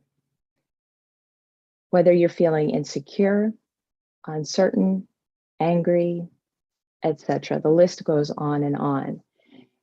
The important thing to remember is it's been activated within you. It's already been there. It's just come up to the surface and now it's ready to be seen. In Abundance Beyond Trauma, as well as the accompanying workbook, there are worksheets that will actually help you work through your triggers. There's the I'm Triggered worksheet, there's a feelings list, because many people don't know how to even begin when they're in a triggered state. For myself, I was constantly in a fight, flight, or freeze response. So to get my brain to work properly was very challenging because there was always this sense of fear, save my life, frozen in some sort of response. So it's important to try to figure out, well, what part of you is triggered? And in chapter 7 of my book, there's a chapter called, Is Your Big Toe Triggered? And I have to give credit to my husband for this one, because in the middle of a moment where I felt triggered, he asked me that, is your big toe triggered? And it stopped me and I laughed out loud hysterically, and I realized what had just happened there. I was pulled out of my trigger through laughter and through questioning. Questioning is huge when you're triggered. And by asking my big toe if it was triggered, it led me to ask many other parts of myself, which part of me is triggered? Because eventually you will discover that there is a certain part of you where you do feel triggered. And if you start with your big toe, it kind of gets you out of your head and helps you get back into your body. The second one would be to question your thoughts. And this is where I love to use the work of Byron Katie. And I won't go through all the details of her work, but there are 3 questions that I use often. And that is it true? Is what you're believing or what you're experiencing, is it actually true? Now, if you're still in a traumatic state, your immediate response may be, yes, of course it's true. So then you have to ask yourself again, maybe take a few breaths, because wherever the breath goes, the mind follows. How do you really know for certain it's true? And 99.9% of the time, you don't really know if it's true. So then the third question is, who would you be without that thought? And this is such a mind-blowing question, or at least it was for me at the time, because to imagine who I would be if I wasn't in such a triggered state, that possibilities were endless.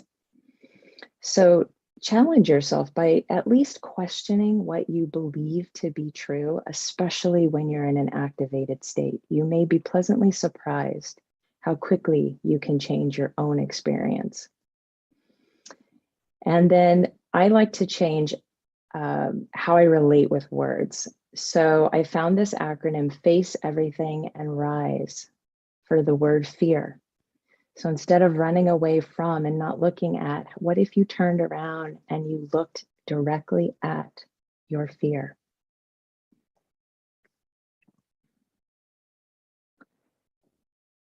So these are the first 3 steps of the I'm Triggered Pocket Guide on how to get through a triggering event.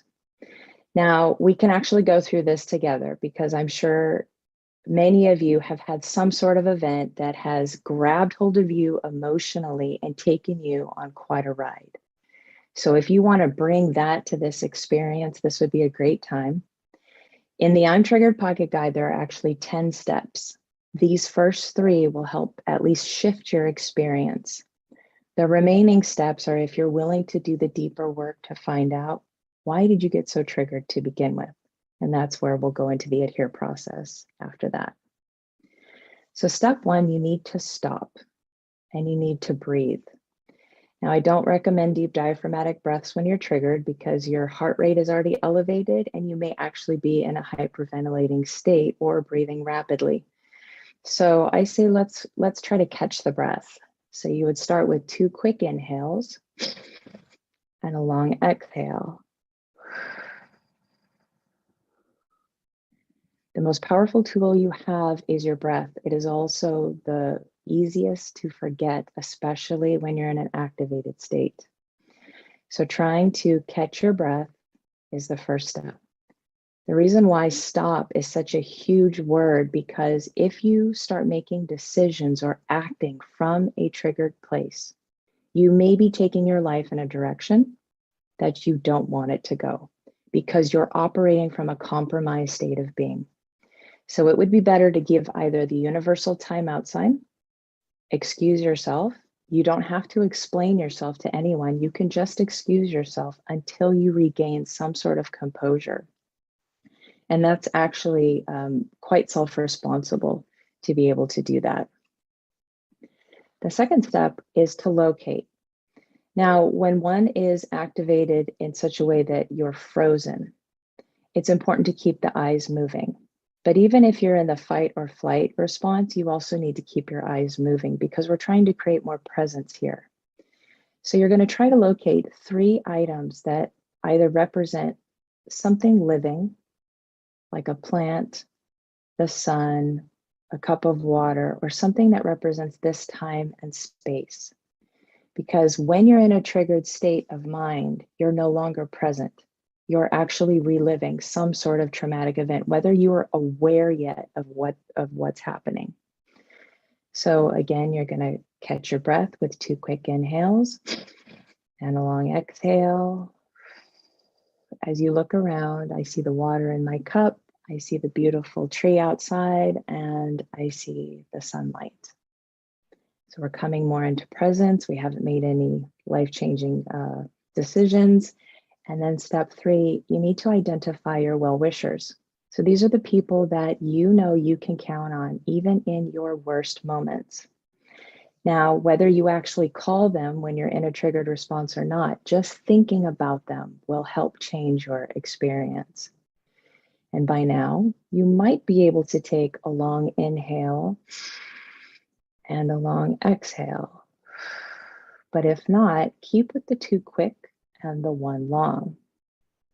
So let's review that again. Step 1, stop, excuse yourself, ask for a timeout, don't make any decisions. Follow your breath, 2 quick inhales, 1 long exhale. Step 2, locate at least 3 items that represent this time and space or are living and have consciousness. Again, keep with your breath. And then the third, identify your well-wishers. And again, try to follow your breath. Now, next is the adhere process, the process that allows you to be true to yourself. Now, when I created this acronym, I knew that it was going to be defined as the word adhere, A-D-H-E-R-E. However, I was not aware that when I looked up the pronunciation, that it was actually spelled E-D-H-I-R. So I found this very serendipitous and meant to be. So adhere is defined as to believe in and follow the practices of, to represent truthfully and in detail. And that's what you're doing here. You're trying to come into a better relationship with yourself by following the practices of and representing truthfully and in detail what you see as you're trying to create a healthier relationship. So as I said, it's an acronym. Adhere is explore, discover, heal, integrate, and relate. And here's going to be a high level of how we go through that. So whatever experience you brought to this healing session, if you're doing it with me, what I'm going to do is I'm going to share with you a snippet from my book. And it's one of the healings that I did where I was feeling a deep sense of abandonment and betrayal. And it was triggered or activated in a friendship where this friend just all of a sudden wasn't talking to me anymore, and there was no explanation as to why. Now, I very much took this personally. I later found out it really had nothing to do with me and everything to do with her. But the interaction I was in and the experience I was having, what happened was it pointed out something that I needed to work on. So first I had to explore what's the primary feeling or thought that I was having. Well, I felt abandoned and I felt betrayed. Now, as I went into this healing experience, I needed to discover which part of me was triggered. And I really felt it in my gut and in my heart. And as I take clients through this, it's usually through active imagination or some sort of deep visualization to try to find the part of you that is disconnected. So I took myself through this journey and I connected with my breath. And as I went into this experience, I discovered a 3 or 4-year-old version of myself. And I saw her in this very dark, it almost looked like a cave. And I could barely see her. She was dirty. Her hair was all matted. She had a blanket that had holes in it, and her dress was all torn up. And the interesting thing was when I saw her teeth, they were very sharp and savage-like. Now, again, this is a part of me that has disconnected from itself. So here I am, I'm seeing this part of myself, and I'm realizing, wow, this little one has been here for quite some time, and whatever she's experienced was so incredibly intense that she has created an ability to protect herself with her savage-like bite or her teeth. So as I approach her, her back is to me, which tells me she's not aware that I'm there. And I need to be careful when I approach her because I don't want to startle her. If she was at a side profile, a part of her would be aware. And if she was directly facing me, she would be aware that I was there with her. So again, it's pointing out, is she conscious or unconscious at this point? So because she's 3 or 4, I get down and more like on a squatting position so that I'm more at her level. And I just whisper, hello, and she gets startled. And that's when she turns around and I see her sharp teeth. And I realize it's going to take some time for this little one to trust me. So I bring in some toys to the situation and I start playing on the floor of this dark cave with some toys. And I start pushing a few of them in her direction. And she can hear me playing. I can sense that she can hear me playing. And she starts turning towards me. And that's a really good sign. The idea is I want her to eventually face me because her and I need to have some sort of dialogue. So as she begins to turn, I push a teddy bear in her direction, and she reaches out, she snatches it from me, holds it close as if she thinks I might take it from her. And so I explained to her, little one, I'm not going to take it from you, and I expect nothing from you. You can have this, and it's yours. And she gave a response that was more of a, yeah, right, that's what they all say. But I could see in her eyes that she really wanted to believe what I was saying. So as she played, I continued to play. And I decided to bring in a bowl of warm water. Hopefully, maybe she'd let me wash her a new dress and a sewing machine to mend her blanket. So I bring in the water and I ask her if she would allow me to wash her and bathe her appropriately and give her a nice dress and maybe mend her blanket. And so she agrees. And I tell her, you can tell me to stop at any time, and that's fine. And so I do this. This is essentially an aspect of my inner child, and I'm taking full responsibility for her. So here I am, I'm cleaning her up, I'm brushing her hair, I'm giving her a new dress, and I'm mending her blanket. And you can see that because she's now having different impressions, the scenery is already changing inside this cave. More light is coming through. You can start seeing more of what's going on in the scenario because her impression has changed.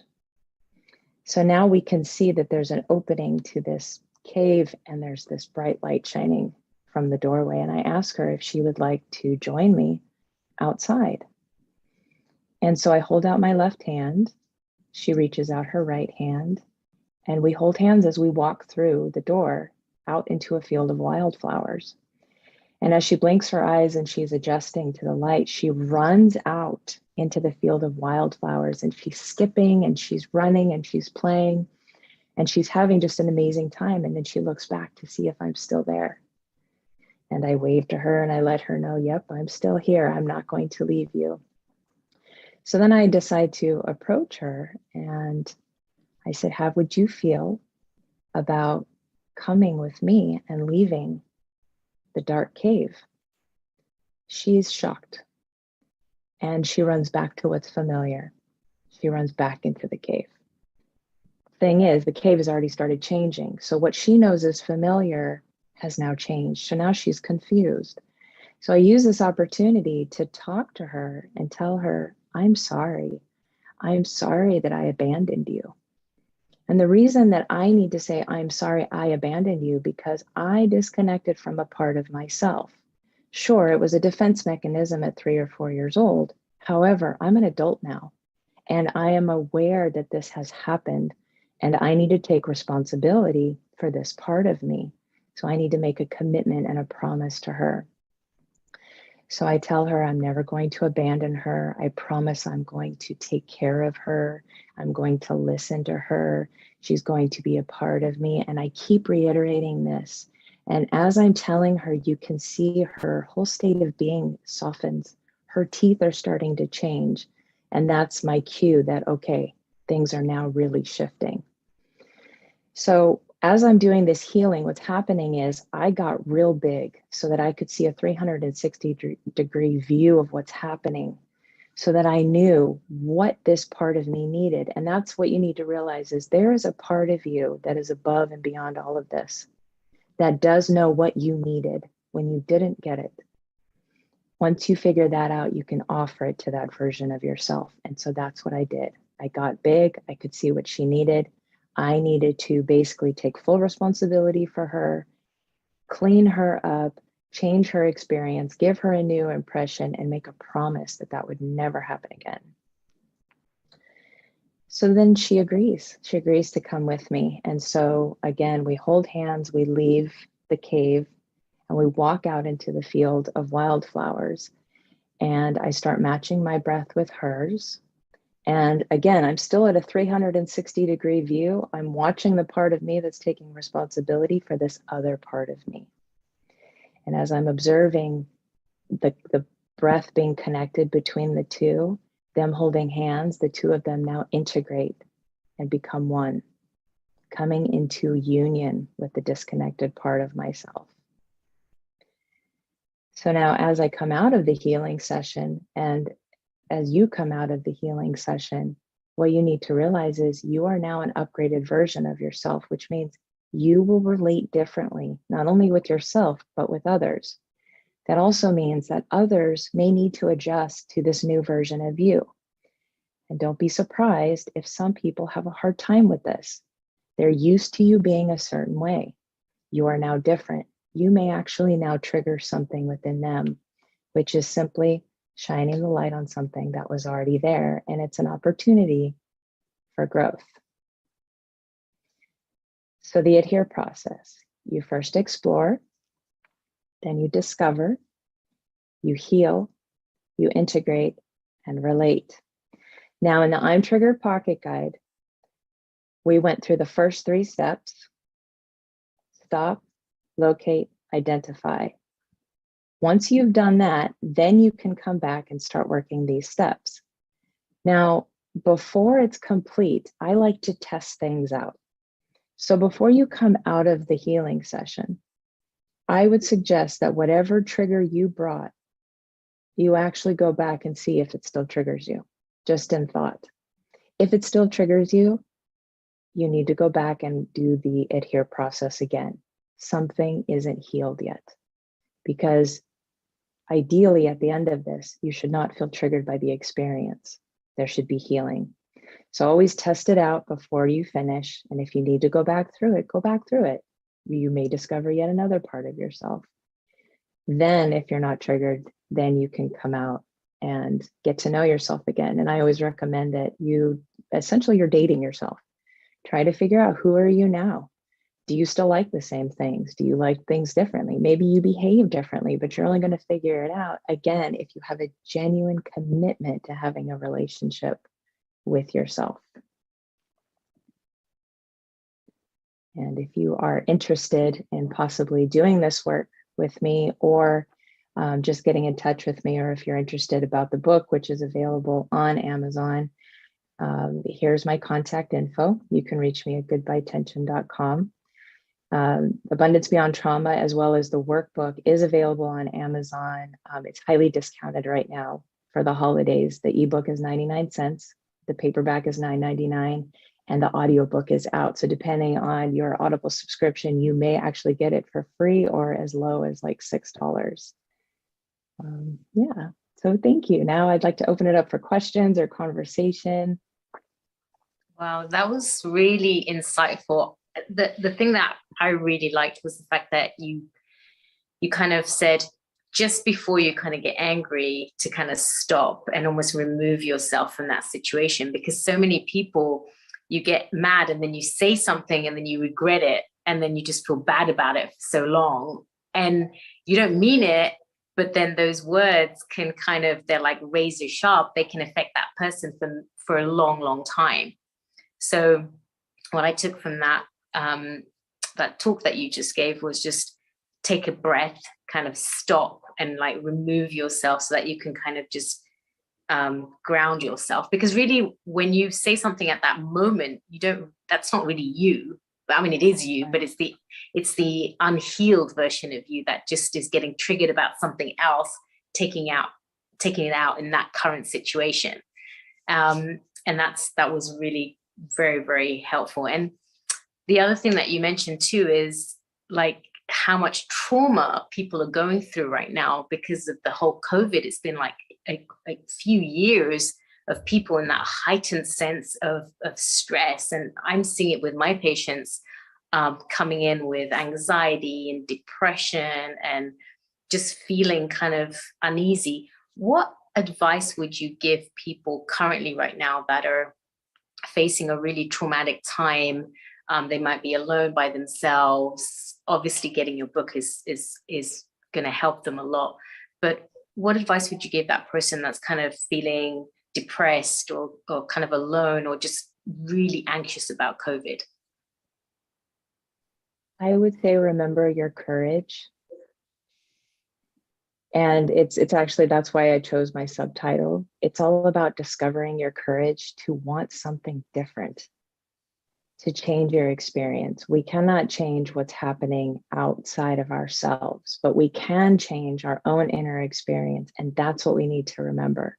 You actually have the power to change your inner experience, but you have to remember that. So again, simple breathing, deep diaphragmatic breathing, if you're able, alternate nostril breathing is really good. That would be the first step. Finding a book that resonates with you. I have been very blessed to receive some amazing messages from people all around the world who have really benefited from Abundance Beyond Trauma, as well as the workbook, because they feel like they have tools now to work with themselves. So whether it's my book or someone else's, find something that resonates for you. And remember, you're in the driver's seat of your life. So if you're having these feelings, you're having these experiences, reach out, ask for help. And that help could be finding a book if you're not willing to or able to find, a practitioner to work with or a therapist or something like that. Can you share with us, for those people that don't know what alternative nostril breathing is? It's a technique that is used in yoga. Can you demonstrate that for us, please? So you want to make sure that both nostrils are open. If it's not, please don't do it. So you're going to start, you're going to hold your first two fingers down. You're always going to block off your right nostril first. This is very important. You start with the right nostril. You're going to inhale through your left nostril. Close off the left nostril. Open up the right nostril, breathe out through that right nostril. Now breathe in through the right nostril. Close it off, breathe out the left nostril. And let's keep it going in through the left. Close it off, out through the right. In through the right. Close it off, out through the left. And let's do one more round, in through the left. Close it off, out through the right. And finally in through the right. And out through the left. You should end up the same way you started. And I would recommend that you start with at least 1 minute every day, just so you can feel the difference. What this does is it actually balances the sympathetic and parasympathetic nervous system, which is usually what's really disturbed, especially in traumatic experiences. And then you can increase from there. So I often will do 5 minutes in the morning with my morning meditation, and then 5 minutes in the evening. And that's usually what I recommend for clients as well, if they're able to do the breathing practice properly. If you have like a deviated septum or something like that, then just try the deep diaphragmatic breathing where the belly rises on the inhale and collapses on the exhale. And you can again do that for, anywhere from 1 to 5 minutes or even longer. Depending on what your needs are. Wow, definitely going to try and incorporate that technique. I do have one more question. Something that you kind of said in passing, you said something like the past trauma dictates the relationships that you may end up in. Do you mind sharing a little bit of insight into that? Yes. So I ran away from home when I was 15 years old. I was a straight A student, destined to go to college, but the situation that was going on at home was such that I was not willing to wait. And I felt that anything would be better. So thinking I'm going to somehow, with a 15-year-old mentality, create a new life. So here I am, I hitchhike over 400 miles to try to start a different life. And I learned basically how to live homeless. And in that experience, I met a lot of amazing people, mostly Vietnam vets. So there was a relatability there, although I didn't realize I had PTSD, but they actually saw that I did. And, and that's a term back then that was only used for war veterans. So it made sense that they had it, didn't make sense that I had it. And during that time, I met a man and he said, I love you. Now, because I'm so starved at this point for love and I have not healed the mother wound and the father wound, the first person, male or female, to tell me I love you, I'm going to fall right in. Why? Because I need it. I haven't had it. So now here I am, I've entered into a relationship, and over the next 10 years, I will have 2 children with this man, and he will end up being just like my parents were.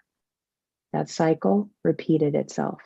My intention was to leave and start a new life, but that's not what happened, because all of that unhealed trauma was literally just pushing me towards more of it. So once that happened and I, realized, wow, now my daughters have gone through something that I never wanted them to go through. And I asked myself, how on earth did this happen? That's when I really started questioning this cycle of dysfunction. How do we end up in situations that our best intention is to not end up in them? Something deeper is going on. And that's when I realized I got to start looking at myself. I got myself into this situation. Sure, you could say I was, still a child. And while all of that is true, it doesn't change the fact that it happened. So that's when I began the journey of really turning inward and looking at, how did I end up here? How do I prevent that from happening again? So that's what I mean by it will affect the relationships that you get into and find yourself in that victim perpetrator dynamic, and one actually feeds the other. And that can be challenging to hear when you are a victim of trauma. But if you realize that a perpetrator needs a victim and a victim needs a perpetrator in order to be in that state of mind, it may actually shift your perspective, and you may be willing to look at yourself differently. It does not excuse the person who created the wounds by any means, but it shifts your own mental state of being. And that's really what it's about. Well, thank you for sharing that vulnerability and taking what you've been through and actually writing a book to help other people. Because a lot of people, they'll go through a bad situation and then they just kind of go downhill and downhill, but you've taken your negative experiences in your life and you're out there with your practice and your you now have I know your family, you've got a wonderful family, and a good example of you could have gone through so much trauma at any point in your life, but then you can rise above it, help other people, make a difference in the world like you're doing. So thank you for sharing this book with the world, and I'm definitely getting my copy soon, and I'm going to be telling my patients about it and my friends, and the viewers out there can hopefully benefit from even just a few techniques that you're teaching here. It's just amazing. Yeah. The thing I really wanted was I wanted something different for my life. And now that I had 2 daughters, I wanted something different for their life. And when I realized that a cycle repeated and had already now gone, to that generation, all I could think of was, I don't want their children. And now that I'm a grandmother, about to be a grandmother of my 4th grandchild here in a couple months, this is why I wrote this book. Because if we can start work on generational healing for the sake of our future generation, again, that is how we are going to heal the earth. So let that be an inspiration. Whether you have children or not, you will affect someone if you work on yourself. I assure you, you will meet someone, you will say something that will inspire them, and they will want to heal themselves.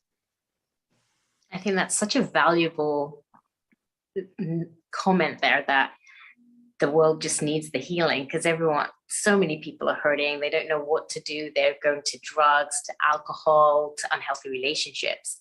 And right. if we all start working individually on ourselves, that's how we make a better future.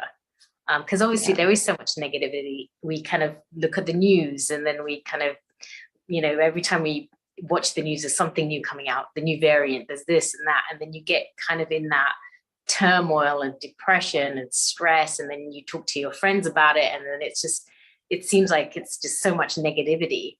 But if we start working on ourselves and move towards a more positive life, it does make a difference. And I think that's what the world needs right now. And thank you for that. And I know my co-host Sharon, I know you must have some questions. I know definitely do. Listening there. Yes, I have a couple of questions, and then I'd like to bring Dr. Wai Ching, Amalia, she's done a lot of work with trauma. And so have I, coming from a kind of a bit of a background like you. What my area has been is really like somatics and really looking at and feeling the effects of trauma in the physical body and what I call the holding patterns that happen and how to release those patterns, because I find if I'm going deep within, and I have all these tools like starting with yoga and this Feldenkrais and craniosacral and Qigong and all these tools. But when I really go in, I find that I can be, breathing and focused, and then all of a sudden, and relaxing certain areas.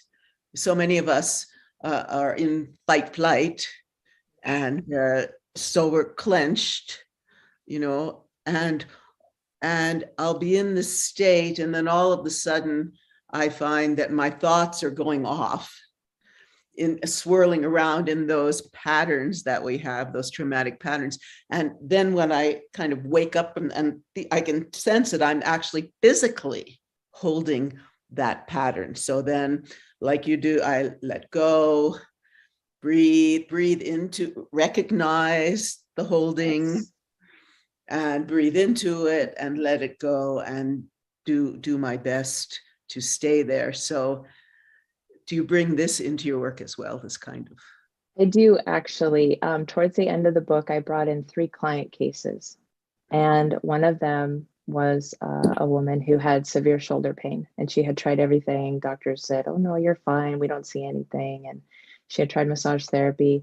And so I took her through this process. And what I did was I just held the area of pain so that she would stay aware of it, and then took her through this process. And it ended up being her father had passed away.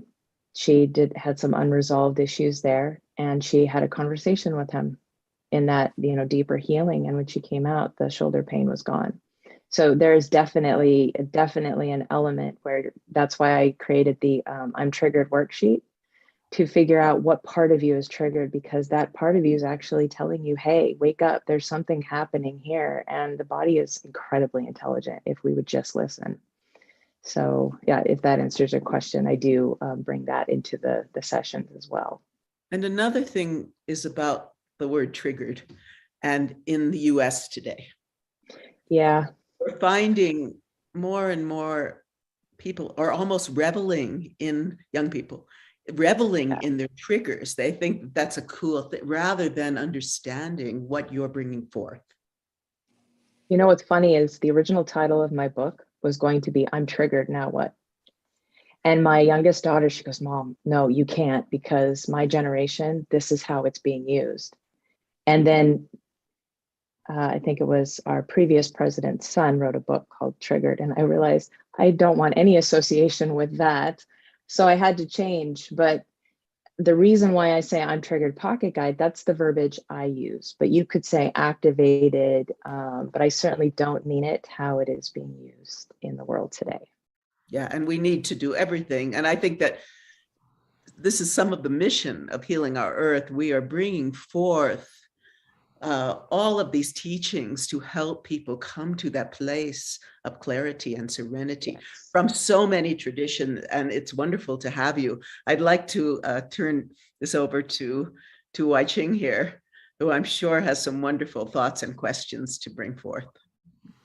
Janine, I tell you, my heart is so wide open.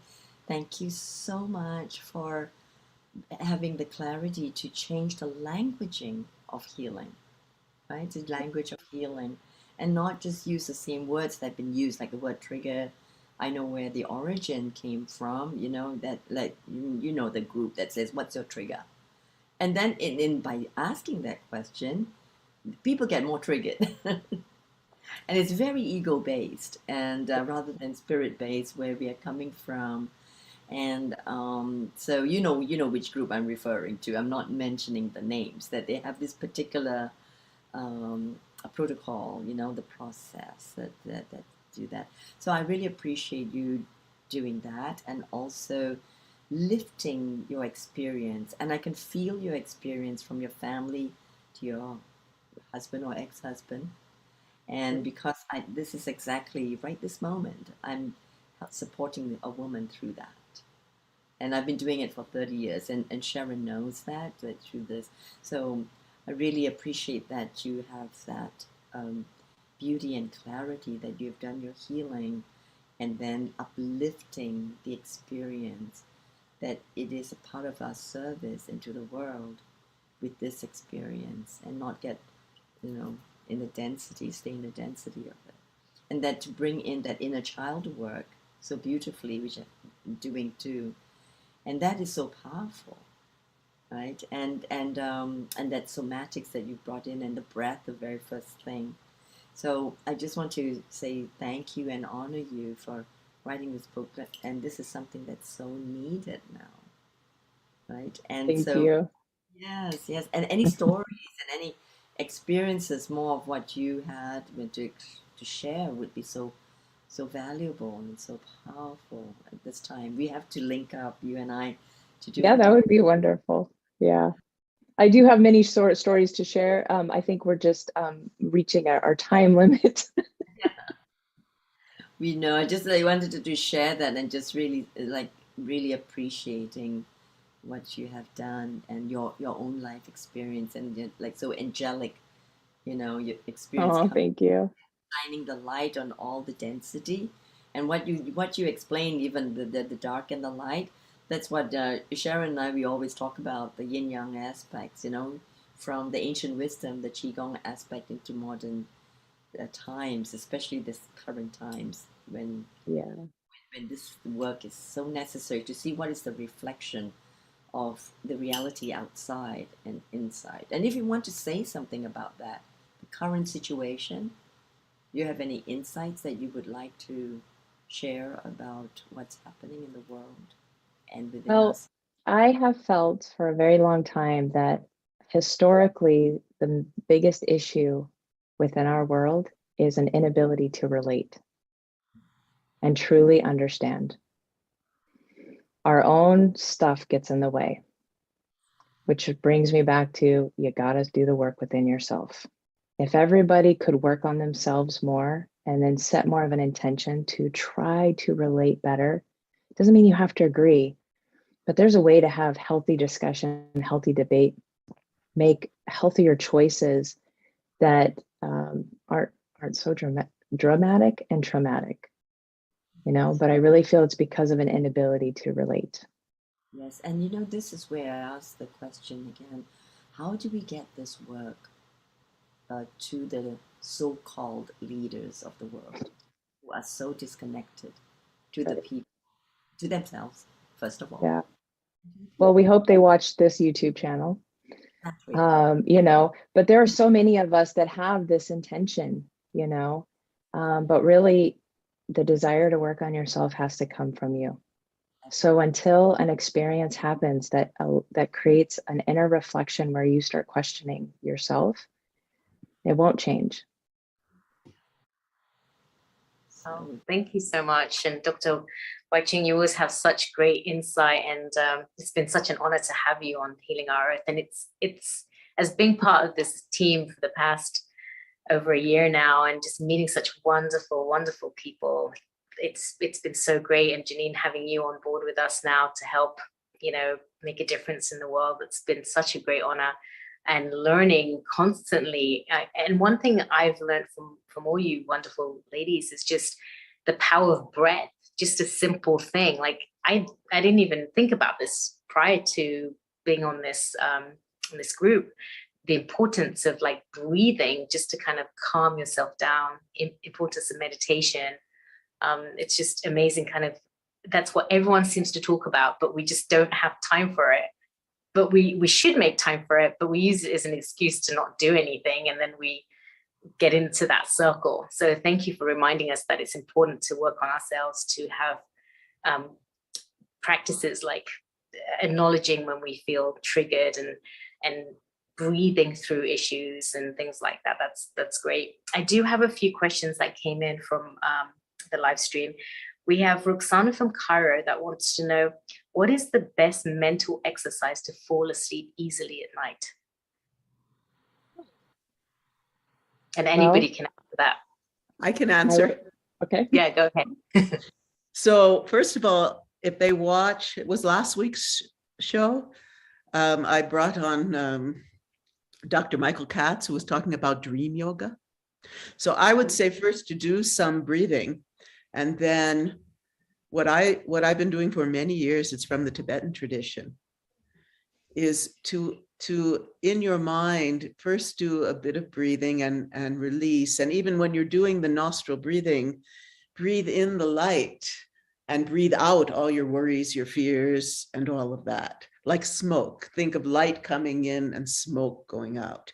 And then close your eyes and just go into your heart and imagine that your heart, the essence of your heart, see a white ball of light and the sound here, the sound ah, and imagine that that represents the essence of who you are before all this trauma, before any of this, your divine essence. And with that light, fall asleep.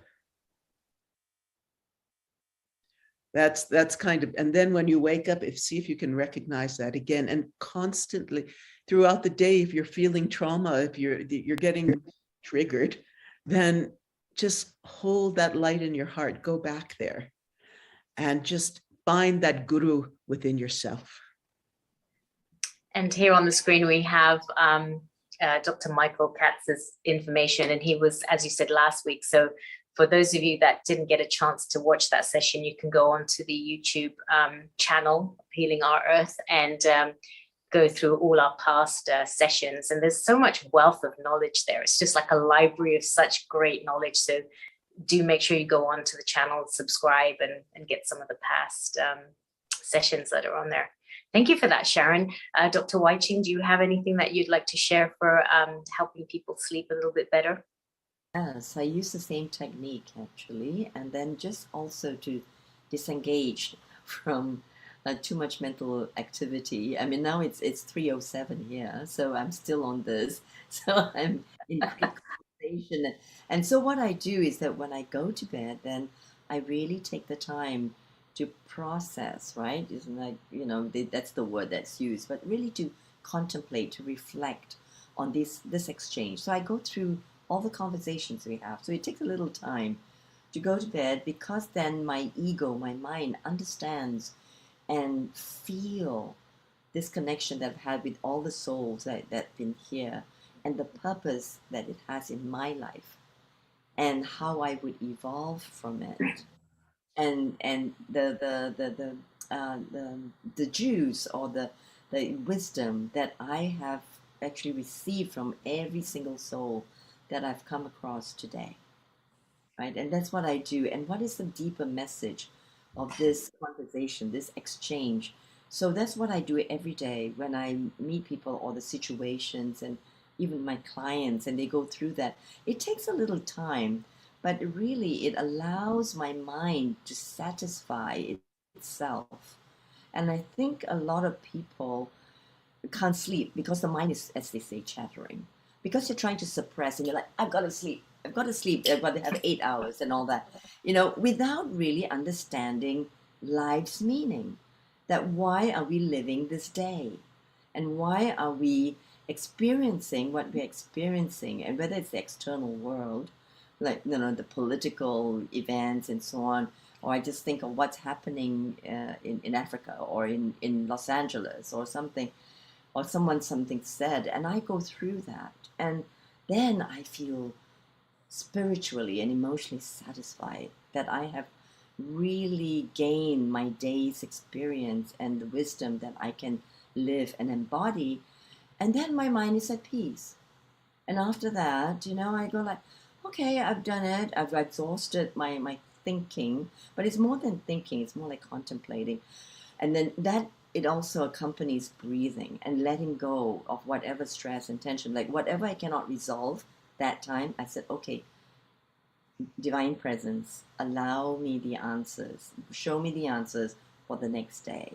And I get the answers during a dream state, right? Or I find something, as I mentioned last week. And then in the morning, I feel more refreshed because I'm not carrying this burden of this too much information, the overwhelming of information that seemingly has no meaning for me. So I find meaning in it.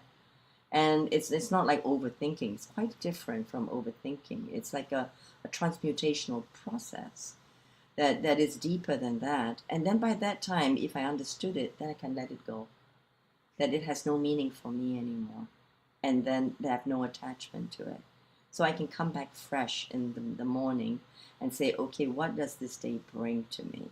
So by that process, I find that by the time I do that, I'm ready like to let go, and I breathe through my body, bringing the light in, the chi light, and I take it through my entire body to all the cells and right down to my toes. And then learning from somatic education, which I did, and combining with Qigong and all this transformational work. And so I get to give myself a little therapy session every night. And then I gently fall asleep and float off to my soul land to meet my masters and the divine presence. And so that's how I do it. Thank you. Thank you for sharing that.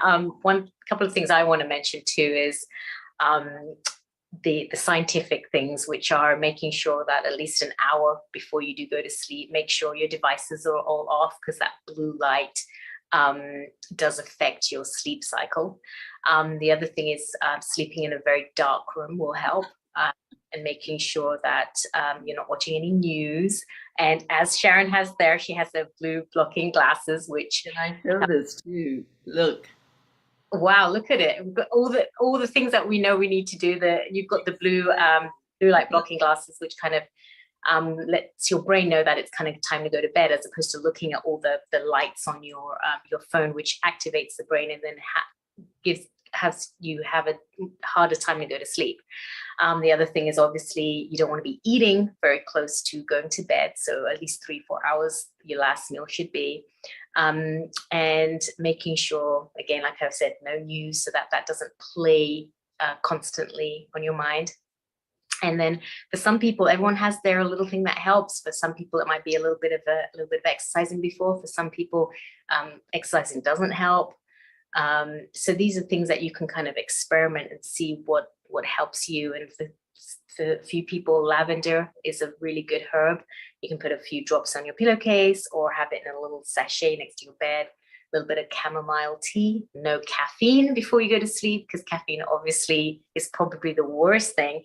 And caffeine can be in your system for up to about 8 to 10 hours before. So you just make sure you're none of the caffeine before you go to sleep. So that's kind of the scientific side of things. So hopefully that helps. We do have another question from one of our viewers, and their question was, do you have the book in audio form? And that question came from our viewer, Freddie from Ghana in Africa. Yes, so the audiobook is available, and I believe it's set up on Amazon where you can get the audio with the 99-cent Kindle in case you want to read along with it. But yeah, it's all available. Oh, thank you so much. And I know we've got lots of questions coming in. We don't have time for them all, but we will have you again on here so that you can share your wisdom and wise words. Thank you so much for your time with us, Janine. Thank you. And hopefully you'll stay tuned for our next guest, Mary Rose, that's going to be coming on. Thank you so much for sharing so many techniques. And now coming up, I do want to mention before we get Mary Rose Thompson on, she's going to be talking about quite a few things about health and wellness. Just want to talk about some of the sessions that are coming up. Sunday, December the 5th. Can you believe it's already December? That's crazy. Where did this year go? This is our next session coming on. It's about just a Unity post COP26, and that's going to be next session. And then after that, we're going to be having the Universal Health Coverage Day. That's talking about just like health and wellness for the globe, not just wealthy countries, but how do we get more equality in the world? And then after that, we have one of our favorite sessions, a festive vegetarian kitchen session where we get to learn how to cook some good, healthy, good food. Hopefully one of these days we can get Neil Kumar to come on and show us some good dishes that he can teach. He's been sending me some nice photos of his good pizza cooking skills. So hopefully he'll share some of that with us. And then we have the Festivity 2021. That's going to be celebrating Christmas, Bollywood style. I'm excited for this session because for many people out there that might be on lockdown or might be a little bit at home by themselves, just remember we are your family. There's a global community out there. You are not alone. We're going to be celebrating Sunday, the 26th of December from 2 to 7. Make sure you tune in and we can all celebrate that together. And then, can you believe January 2022? This is the time that we're all going to be working on all our resolutions on getting ourselves happier and healthier in 2022. And this session is going to be Sunday, the 2nd of January, and our festivities continue. So make sure you join us for all the future sessions and any past sessions that you have missed on Healing Our Earth. And don't forget to follow us on Instagram and subscribe to our YouTube channel. And we're here every Sunday. Can you believe this is our 105th session? So thank you, Neil Kumar, for putting this together. This was his vision 105 sessions ago that put together so many amazing people. I mean, I've met incredible people.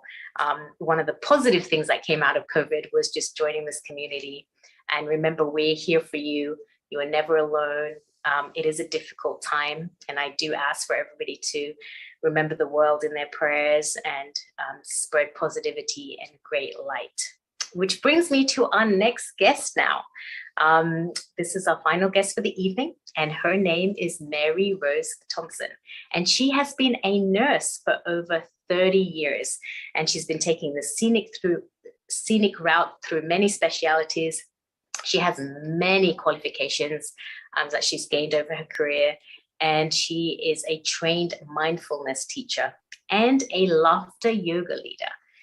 And she's a happiness facilitator, and she teaches many other creative courses. And Mary is passionate about health and well-being, and she teaches us many techniques on how to stay healthy and happy. And Mary created the acronym PRIME and PACE after being taught the phase boom and bust, doing too much and paying for it. While Mary found this phase to be helpful as a reminder of what not to do, it seemed a little bit problem focused. So she's going to be teaching us some of her own techniques. And I love to welcome you, Mary Thompson. She's all the way from London, my hometown. Good to see you, Mary. Hi. Thank you so much. I'm really grateful to be here. Thank you for joining us. And Sharon and Mia, your co-hosts, and we're going to ask you a lot of questions at the end, and we're excited to have you. Thank you. Yeah, I'm really excited to be here. This is my first introduction to your community, and it's been a great day. Really great. And I see my mother's joined us, so that's Valerie's iPad. Oh, lovely. Yeah, Mum's always very proud of their kids. She must be very proud of you with all your accomplishments. Hello, nice to see you. I can see Valerie on there. Hello. Hello, how are you? Lovely to be here and to find out about this community. Oh, thank you. Thank you so much. So, would you like me to just start sharing my slides, or? Absolutely. If you want to log on, and then we can you can start sharing some of your wealth of information that you have for our community. That would be great. I'd love to do that, actually. And whereabouts are you in England right now? I'm in London. Oh, lovely. How's the weather out there? Miserable. Freezing. You're just going to have to come out here in America and come visit your new family out here on Healing Our Earth. I'm making plans. Over COVID, I've met so many people all over the world. I'm planning to buy a round the world ticket and visit everybody. So yes, Okay, so let me just see if this fits the whole screen. Ah, it does. Okay. Can you see that? Yes, we can see the screen. Beautiful. Okay, I have created some slides because I just find it sometimes a bit easier to remember things that I'd like to perhaps say. And I like this heart with all these different words in it. You know, different ones jumped out at me at different times, especially, you know, peaceful. What's jumping out at me now? Relax, soul, calm, meditation.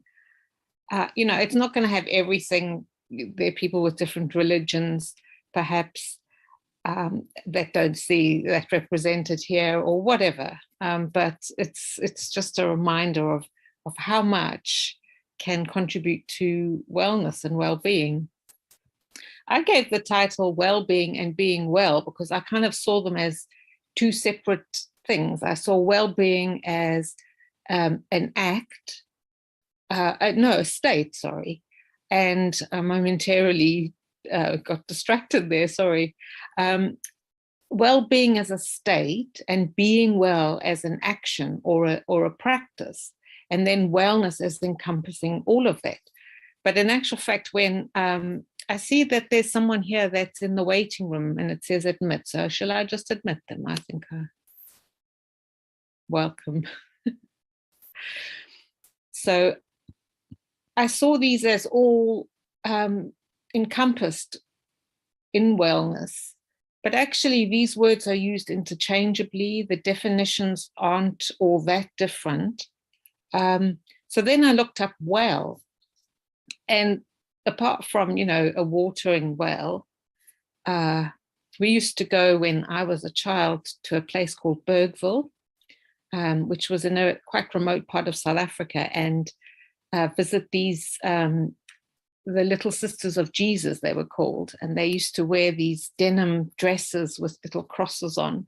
And, you know, they live among the poor all around the world and work alongside, you know, ordinary workers sharing their faith. And we used to go there and rest and, you know, just, I loved it. I loved the peace, the quiet, but there was a well and you had to go and pump the water. And it taught me how important water was, because you're so used to, if you know, grown up with taps and flushing toilets and things, just taking water for granted, being able to just open a tap and drink clean water. So yes, there were lots of different meanings for well, things like doing something well or doing something justly or expertly and so on, or being financially, you know, well off and so on. And then there was one that really struck me because it said a well or well is a source from which to draw when needed. And that for me just really felt like that's what wellness is. It's this well inside you from which you draw when needed. And that, you know, part of what I want to talk about now is just looking at different ways that we can do that, create that well and fill it. So I'm not going to take you through my whole family history, but I was looking for a photograph of me as a child. I went with my father to visit a family, and they were living in a derelict downtown building in Johannesburg. And they had, you know, corrugated iron sheets for roofs. They had two in a corner, two up against the wall, and then one like a door. And that's where they were living, in this little corner. No running water, no furniture, no nothing. And I was 5, and I was the thing that I still remember being worried about was that the corrugated iron had a very rough edge and could be very dangerous. And I remember thinking about, oh, what would they do, you know, if someone got cut on that? And, you know, just how do they cook? And then I realized there were these bricks and they were cooking in a little pot on these bricks. I couldn't find that photograph. So then while I was looking through all my photographs, I found this one of my grandparents on a visit to the beach. And it just amused me. My granddad actually had a hat, which you can't see, it's tucked behind his legs.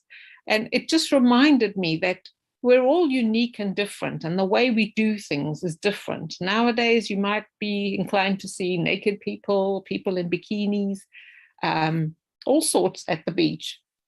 But this is what they wore to the beach, and it was I remember that. This is my parents, and it's just the joy that I saw when, looking through all these photographs that just jumped out at me. Joy and being different and unique. I was thinking about how over 7 billion people are unique and different. Is that not amazing? We're all different and special and have treasure with all the stories that we have.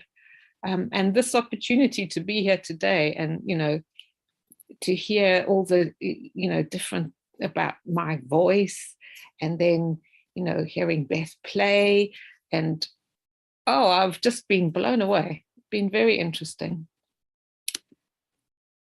So, I've missed a slide for some reason. I don't know what happened I there. do want to tell you, Mary, that it's wonderful to see these South Africa. I toured South Africa as a Kathak dancer in 1985, and what a beautiful country. Also, it's very much in the news right now, and because of this new variant. And I really appreciate that you're doing wellness and well-being. And one of the things that we've spoken about here is, you would think with everything going on, that wellness and well-being, what you're bringing forth, would be on every channel, that ways to heal yourself, ways to boost your immune system would be, especially now it's the new variant. Why, in your opinion, what's going on? You're a nurse. You've probably seen lots of things in your life. And what is it that is keeping us from bringing all of this knowledge that we have, the Ayurvedic knowledge, the Chinese, traditional Chinese, all these teachings that I'm sure there's, a traditional knowledge out of South Africa. Why isn't that blasted across, the networks? It's an interesting question. I think there's an element of fear, and avoidance. So people like to watch comedy and, what we call skopskitten donor in South Africa, which is, a lot of shooting and kicking and diversion, and not focusing on that inside and what I call inner sizes. I think the other side to that is that while people are trying to distract themselves, there's also people who are taking their time to actually work with people, and that kind of grassroots healing is happening. They haven't got time to be trying to get onto television or in the media, or and perhaps the media is talking to the wrong people because of the kind of important messages they might be trying to get across, and they've lost focus to how our wholeness and the whole of well-being is not about simply washing your hands and keeping a safe distance. But I guess, South Africa's been through a lot through this, as have all of us. And I think we're all, as her name's gone right off, Janine was saying, in terms of trauma, we're all experiencing a sense of trauma. Some people can't bear being stuck at home, and some people just can't face going out. So, and this has made that worse for some people. In terms of South Africa, I'm not there now, but my father used to take us out to, townships like this and all kinds of places. And I remember, we'd go and have tea and there'd be condensed milk and sugar and all sorts of things, and we'd drink it out of respect. Because, actually for someone to give that to you was a real honor because it cost money, if you're really poor. So, you didn't want to offend someone. But I was telling my mom earlier that we once had a meal with a family, and they were from the Zulu culture. And in Zulu culture, well, I'll tell you that the children were in the kitchen eating, and there were all these children silently looking at me and my brother sitting next to each other. And we got this big plate of food, potatoes and meat and gravy and so on. And so we ate our way through a very hot day. And then they filled our plate again. And we piled our way through that. And the third helping, my brother said, I can't eat anymore. And I had to say, we've had enough. Thank you. Thank you very much. You've been very generous. And that was the right thing. That's what, in Zulu culture, you leave something in your plate to show that your host has been so generous, you couldn't possibly finish it all. Whereas I had grown up that you eat what's on your plate. So, cultural differences and misunderstandings and, things like that can also cause people to miss each other instead of, connecting, which is what we should be doing, and thinking about how we can heal ourselves. People are avoiding each other, and yeah, I think there's a bit of that going on. I mean, like you say, South Africa is a really beautiful country. Gorgeous. Gorgeous. Yeah. And some time back, I flew out to South Africa because my father had been diagnosed with cancer. And I found him and my mom in a bit of a pickle. They were, just out of sorts. And I'd never known them like that. They were the kind of people who were out having picnics and going for walks on the beach and reading poetry to each other and having, filling that well. But they were, all upside down. My dad had bottles of morphine, full morphine, on the windowsill on an open passageway. And I was like, I'm sure he doesn't understand the street value of this morphine. And while I was there, I went, and the reason I've put this picture is I caught a boat across to Robben Island where Nelson Mandela was held in prison. And it was this hot bus with metal sort of frame and plastic seats and all these tourists sitting very excitedly chattering away. And I wasn't feeling that. I was, in a more somber mood. But anyway, we stopped and everybody went round this side of a building and I decided to go down around that side. And I was faced with this view, roughly. The island's a bit to the right of this, actually. And the smell of the sea and the scent of not the scent, the spray, that's the word I'm thinking of the sea, the crashing of the waves. I can remember there were seagulls. And, I've swum in that sea. I've climbed that mountain so many times. We used to climb up and then run down. I stood there in absolute awe. And then when we got to the prison and we each had a chance to go into the cell that Nelson Mandela was held in, I had another kind of awe. It was very small and he was a tall man. And I know that he used to do exercises because he was a boxer and he was a very fit man. And, they were there together, the comrades, and he got several degrees while he was there. They kept each other mentally alert and emotionally provided support and gave each other all the kind of the things that contribute to filling that well so that you could draw from that, I suppose, when you were stuck in your cell, perhaps late at night, thinking, just thinking about it all. And it was really quite astounding when he became president because, I grew up and became more and more active in fighting apartheid. And I didn't see that happening, if I'm really honest.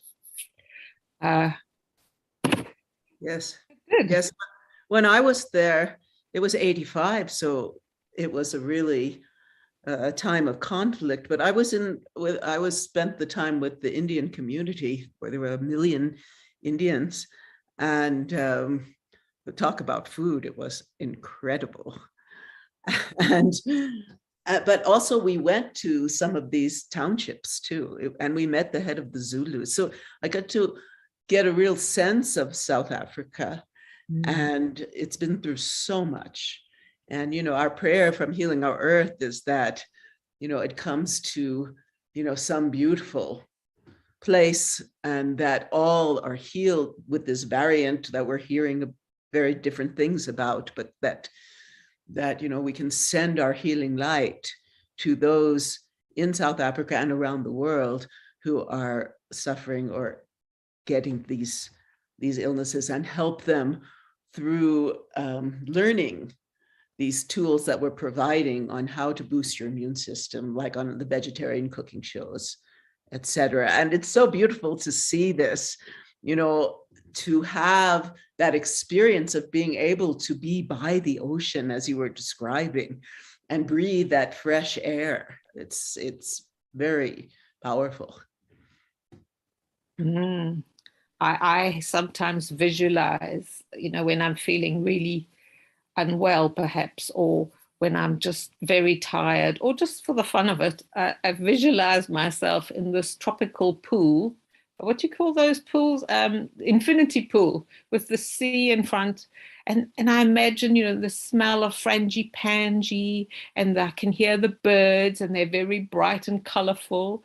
And I've got this, mocktail or whatever you want to call them. And it's by the time I'm finished, I feel like I've been on a holiday. And, visualization is actually a really powerful tool for just relaxing, for taking yourself on a break, especially right now when, it's quite difficult to go away.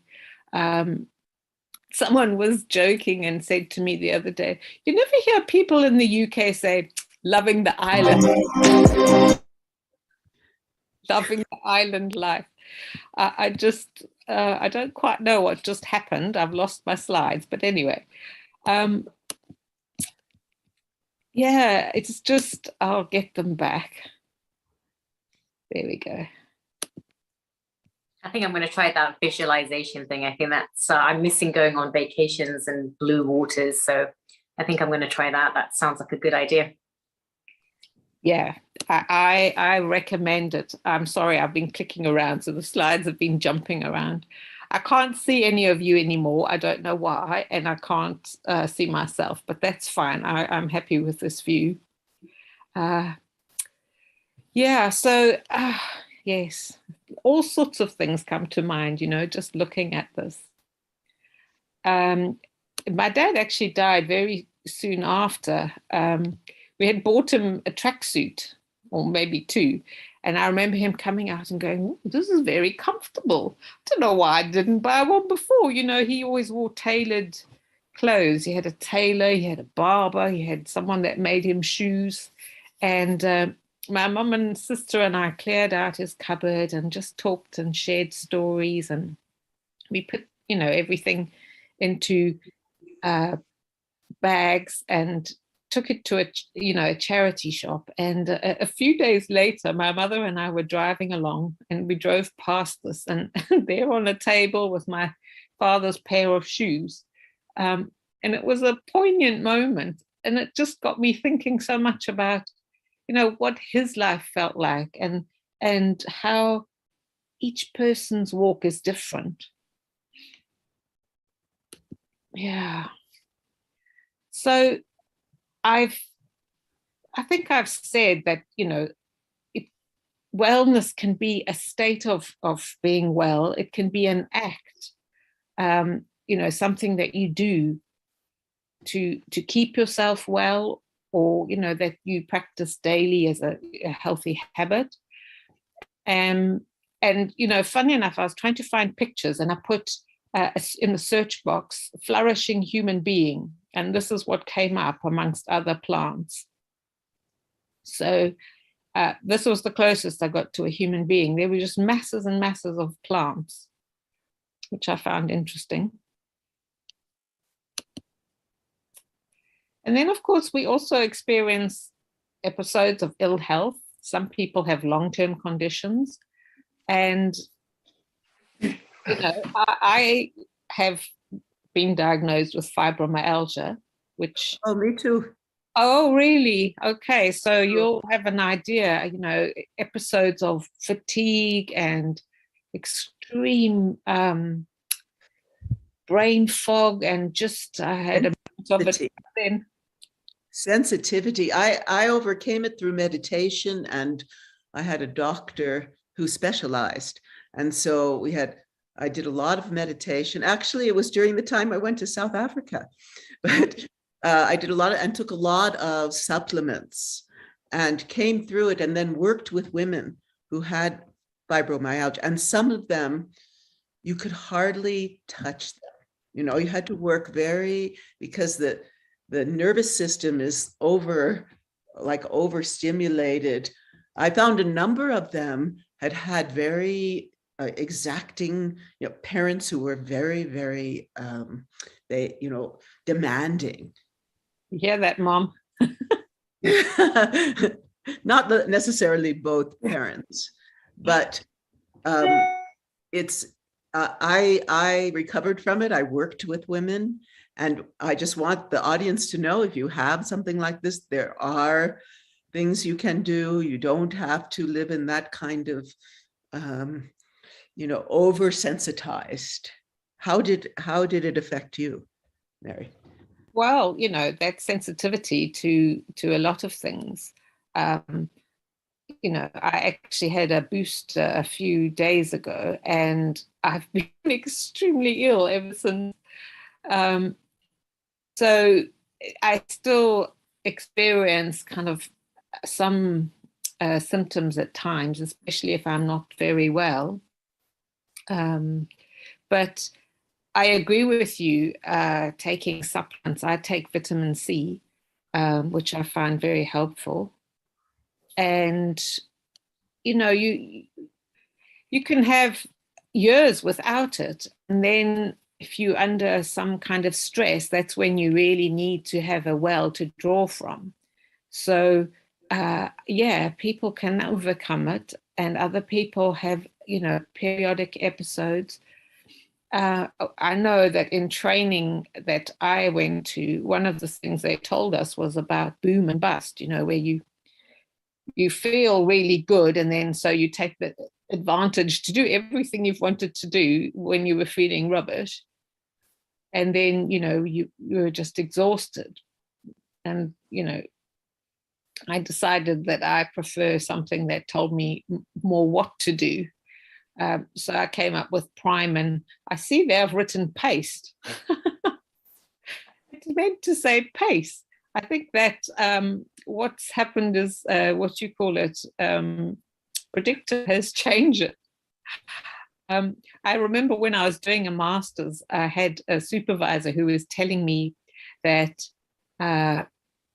she actually wrote hers at a time when there weren't really computers. So she used a big roll of wallpaper, and she actually literally cut and paste her master's dissertation that way. I do want to tell you, if you are feeling side effects or anything, that Dr. Wai-Ching has and the people here in Creston, we've been doing a lot of studies around the kinds of supplements to help ameliorate, you know, help with people who are having these kind of effects, you know. So I would say, if you're interested, get in touch with her. Yes, I will. Sure, Neil Kumar will share her information with you, because she really she's been on with doctors from South Africa and all around the world, and they're really studying how, like we do at Healing Our Earth, how to bring everyone to their highest potential and highest wellness. think that's amazing. I had someone contact me. She's Indian, but she's here in the UK, and the rest of her family are in India, and they all got COVID. And she was in a right state. She said, please, you have to message them and give them advice. They're all in bed and they don't know what to do. They're just business people. They're not medical or, nurses and so I came up with this acronym BEDS for them, because I thought I've got to give something relatively simple, because if you're feeling really unwell, I talked through other things as well, but I said, it's really important. You've been talking about breathing, through this day. Different people have talked about breathing, and, you were practicing breathing in the different nostrils. And so I talked through some exercises and also positions if you were finding it hard to breathe, if you had breathing difficulties. And then I talked, so that was for B, and then E was for eating. And even if it's eating something really little, that's all you can face, make it count, make it nourishing. Because sometimes people just go for, I don't know, something that really doesn't have much to it. It's not going to give you much, but a little bit of avocado would be better than a sweet, something like that. And then I know people are unlikely to stand on their heads when they're feeling really awful. I had cancer, and I remember people gave me, everybody I met had advice for me. People love to give advice when you're ill. I think they see it as a way to help you. And this one woman came after, I sing in a choir, and she came after a performance. She said, Mary, I've been really wanting to tell you about, ways that you can help yourself. So I said, okay, so we sat down together, and she said, you must stand on your head daily. To be honest, I could barely stand, let alone on my head at that point. But then she proceeded to clear some tables. We were in a pub, and she stood on her head, and then she said, okay, now it's your turn. This guy came past, he said, I thought I had a lot to drink. I was, I knew she meant well, but I actually upset her. She got angry that I didn't want to try a headstand in a pub. But anyway, and I actually haven't tried that, but I know that from, what I've read, it does rebalance and all that kind of thing. But, be practical. When you're in bed and you're feeling really awful, you can still do exercises. You can rotate your feet and move your hands and, your shoulders, and, move your head around slowly, just gently. And it's important to do this, because if you don't, you can get really stiff and just make matters worse. It really helps the oxygen flow and makes you feel a bit better. It's important for, just helping the body keep going. So yes, that was for E. And then I came up with, D for drinking, and obviously that varies depending on the temperature of the room you're in, or the climate you're in, whether you're indoors, outdoors, your clothes, if you've got a temperature or not. So I can't really give you a guide. It really, you have to use your common sense, but you can actually drink too much water and you can drink too little. So you get water in food as well. So, watermelon and fruits are full of. Watermelon is a wonderful drink for hydrating. Yeah, absolutely. Athletes are the ones that normally end up sort of overhydrated, because it's difficult for them to manage it all completely well when they, particularly in hot climates, I believe.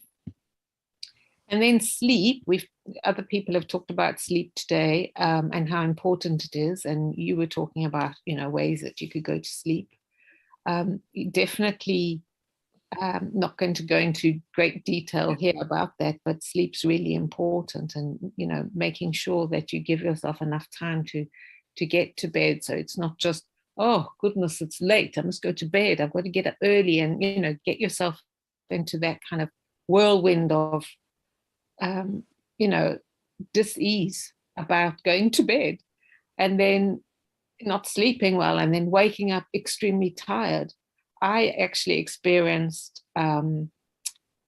insomnia from childhood, and I think that contributed a lot to the kind of long-term conditions that I've been diagnosed with. I don't focus too much on the diagnosis so much as, trying to ask myself, what do I need right now? Am I thirsty? Am I feeling tired? And not ignoring that. So kind of listening to my body. Obviously, there's messages like stopping smoking and not drinking too much and so on. Unfortunately, I smoked when I was younger. I remember going with my class at school. We went to a Shakespeare show, and there was this very elegant woman all in black with sort of beads around her head, and she was smoking with a long, elegant cigarette holder. And I just thought, whoa, she looks, healthy, and that looks quite sort of elegant. And not long after that, I gave it a try. And before I knew it, I was hooked. And I was quite young at that point. And if anyone was thinking about giving up, I just want to encourage you, you will feel great. It won't necessarily happen straight away. And it might take several attempts. It took me about 8 attempts to finally stop properly. But I felt so much better in every way. I've got money. Things just improve when you stop smoking. And it's important now with the lung issues going on. Yes, I agree. I agree there. Did you use hypnosis? Did I use hypnosis when you were quitting? Did you try hypnosis? I know a lot of people that have used hypnosis as a way to stop smoking. I think that does work for some people. I actually just had different experiences that made me stop each time. As a nurse, I remember a woman who was purple. She could barely breathe. She needed oxygen, but she still smoked. Unfortunately, we used to smoke at the hospital, in the canteen. The doctors and nurses would smoke. By the beds, the patients would smoke. So there wasn't a kind of message that helped you to think that this wasn't a good idea then. But I used Alan Carr's book that helped me the one time, Stopping Smoking. I think there's a bit of hypnosis in there, and the way it's structured. And I also remember when my son was really tiny, I started again for a short while, and then I thought, no, I can't. I just can't have him look at me one day and think this is okay. And I just stopped that same day. So, it's different for different people, but, nicotine patches and those kind of things are worth trying. If you really want to stop, just don't give up. And if you do, find yourself relapsing, see that as part of the process. I think the most important thing someone said to me the last time I gave up was, if you stop before you go to bed, then when you wake up, you've already not smoked for, however many hours. And it makes a big difference, if you wake up and go, oh, I'm stopping smoking today. The first thought is, oh, how am I going to get through today? Whereas if you wake up and you think, I haven't smoked for 8 hours. That's fantastic, thing to tell people, because it's reinforcing the positive. Oh, I went for all this time. That means I can go for longer. Yeah. What do you think, Sheila? I think the problem with a lot of this, like losing weight and wanting to exercise and giving up smoking and all these things, I think the issue is sometimes it takes that like a major crisis, or there has to be the why, like why do it? Like for you, it was your son, right? Otherwise, people just don't want to change. I see all the time with my patients, and then something happens, they have that heart attack, they have that, the cancer or something, and then they make that change. I think, unfortunately, as human beings, we're wired that way. So it has to be the why, or there has to be a crisis. But like Sharon was saying, I think hypnosis does have a part to play in a lot of this, because it goes into the subconscious mind where you can actually change how you're thinking about things. And there's so many apps now on our phones. There's like so many different apps that you can download to help you with what you're struggling with, to subconsciously put it into your mind every day. Or even like I've been trying to do yoga, and it's so difficult because I'm like, I really want to do it. I really want to do it. And then there's like 2 years has passed, I haven't. So then what I've decided is every morning I'm just going to do one stretch. So I'd get up in the morning, I'd do the downward dog. And then slowly yesterday I did one other stretch. And I was like, let's do one little bit. There's a great book about this, Atomic Habits, they call it. And they say you just do if you do a little something every single day, you get a little bit of an improvement. And at the end of the year, it's something like 33% improvement. So I guess you just, like you were saying, just look at the positive, but find out what your why is, and find before it's a big crisis, right? You don't want to turn out like that lady in the hospital blue, right? Yeah, awful. Yeah. I totally agree with what you've just said. Atomic Habits is a great book, and it's also an audiobook. And yeah, I've put together a few other things that people might want to do here. Yeah, go ahead. Would love to see it. Can you see my slides still? I can't see any of you. I can just see my slides. We can't see. We can just see your beautiful face. If you could do share screen, then maybe then we could see. I don't know how that happened. Technical. I knew something had happened. That's what happens when you go live. These are the things that the challenges we face. We're all learning. We're all so learning. You haven't seen my little slides. So Mary, if you look at your bottom taskbar, yes, you are on now. Maximize it. Over. Thank you. Yes, thank you, Neil. Thank you so much. I must have touched something. Oh, that's better. I can see you all. I've been talking to my slides and you've been seeing me. I'm looking at you. Just the way it's supposed to be. Yeah, because I had a slide for smoking, and I had a slide for my BEDS acronym.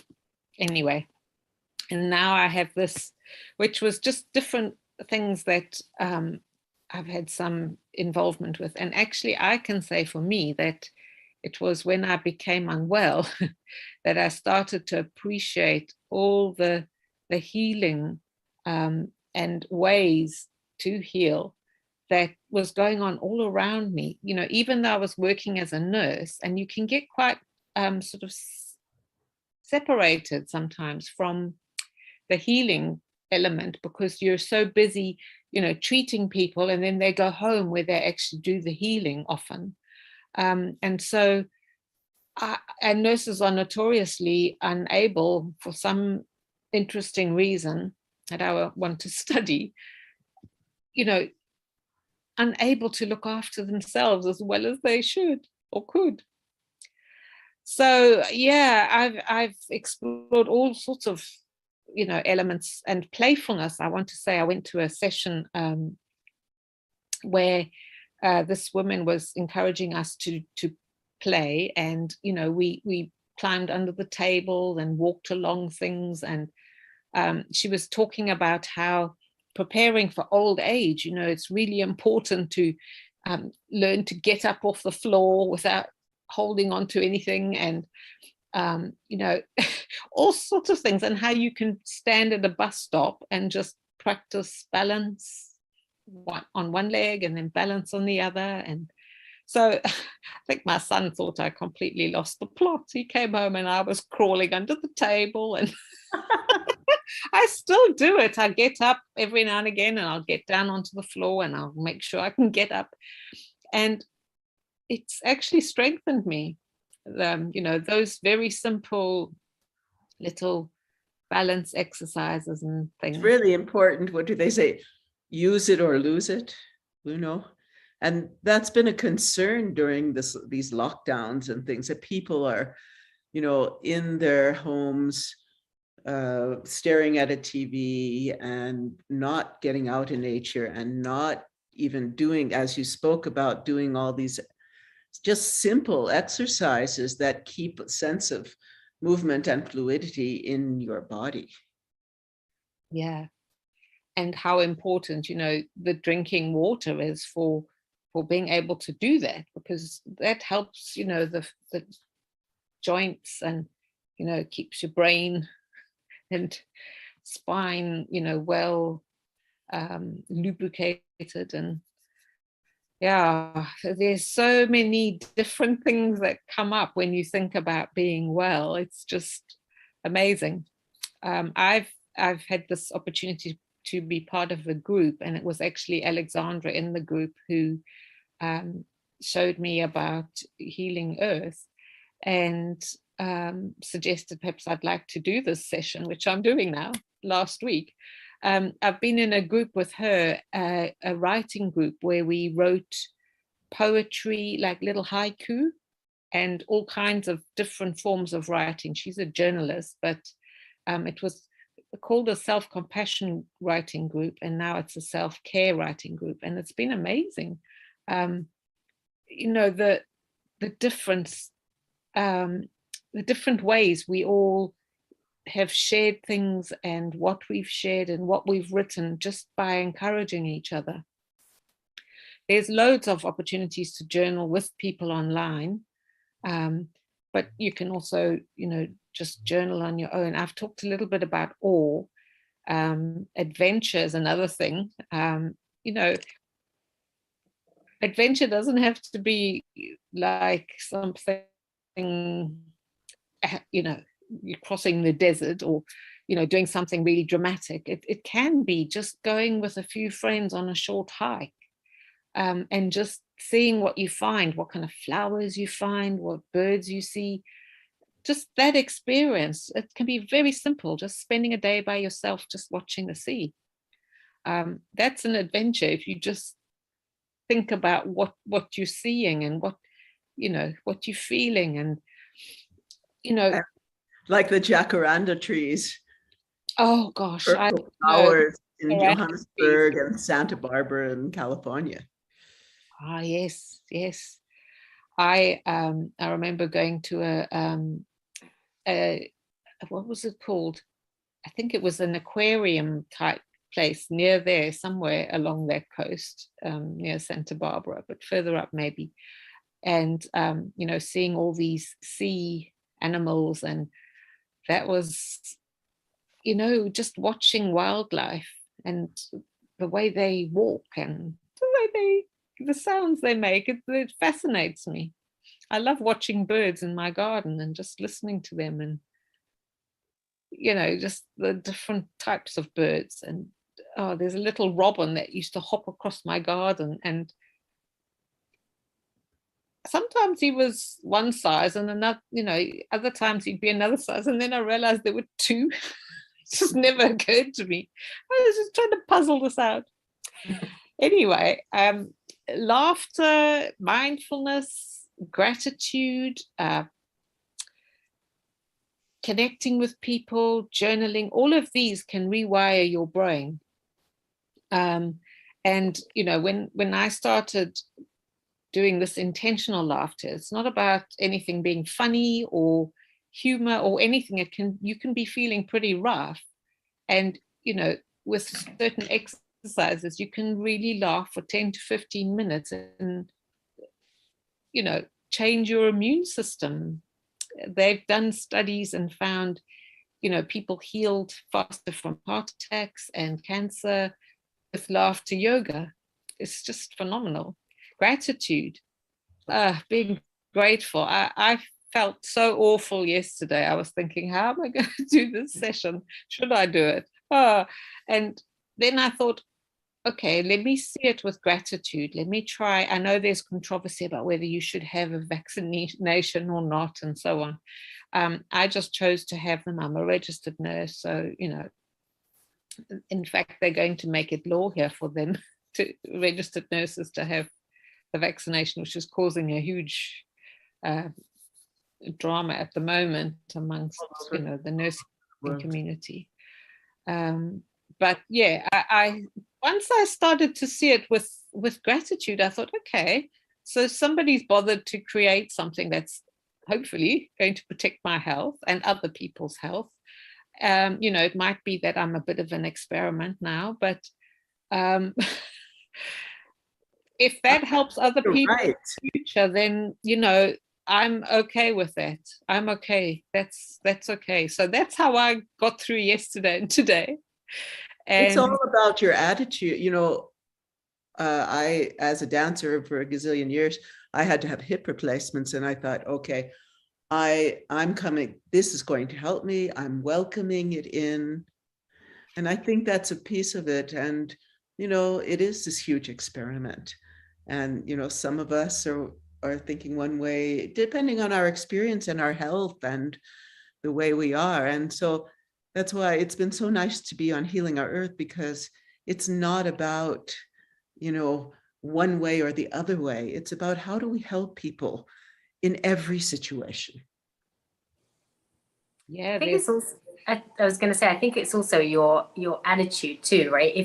If there's so much fearfulness, right? And we know that if you're scared, if you're anxiety, if you have fearfulness, you're going to decrease your immune system, because that's just nature.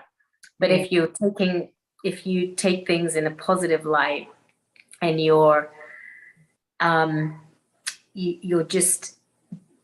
can boost your immune system by obviously eating healthy, eating the correct foods, making sure your food has the right vitamins and nutrition, you're getting your vitamin D, you're reducing your stress levels, you're taking your precautions.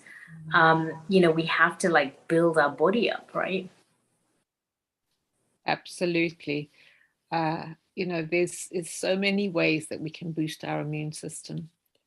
And one of them that I found in this self-compassion writing group was, this tender compassion, forgiving myself, learning to let go, which I found very hard.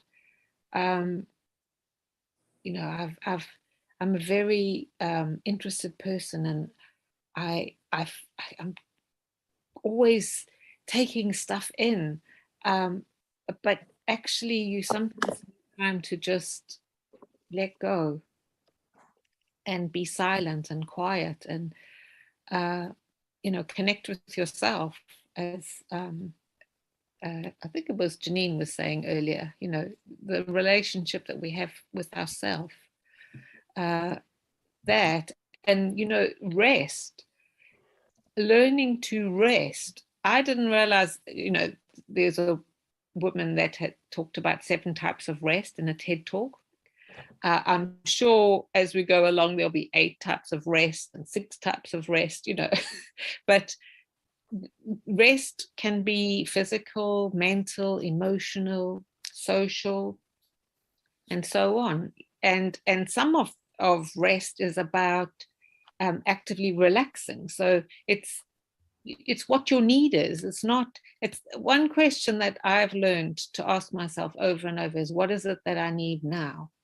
You might have planned something, and that's good and well. And I've been asking myself that today. What do I need? Do I need to be here and sharing with you, or do I need to just sleep and rest? Because I have felt incredibly rough.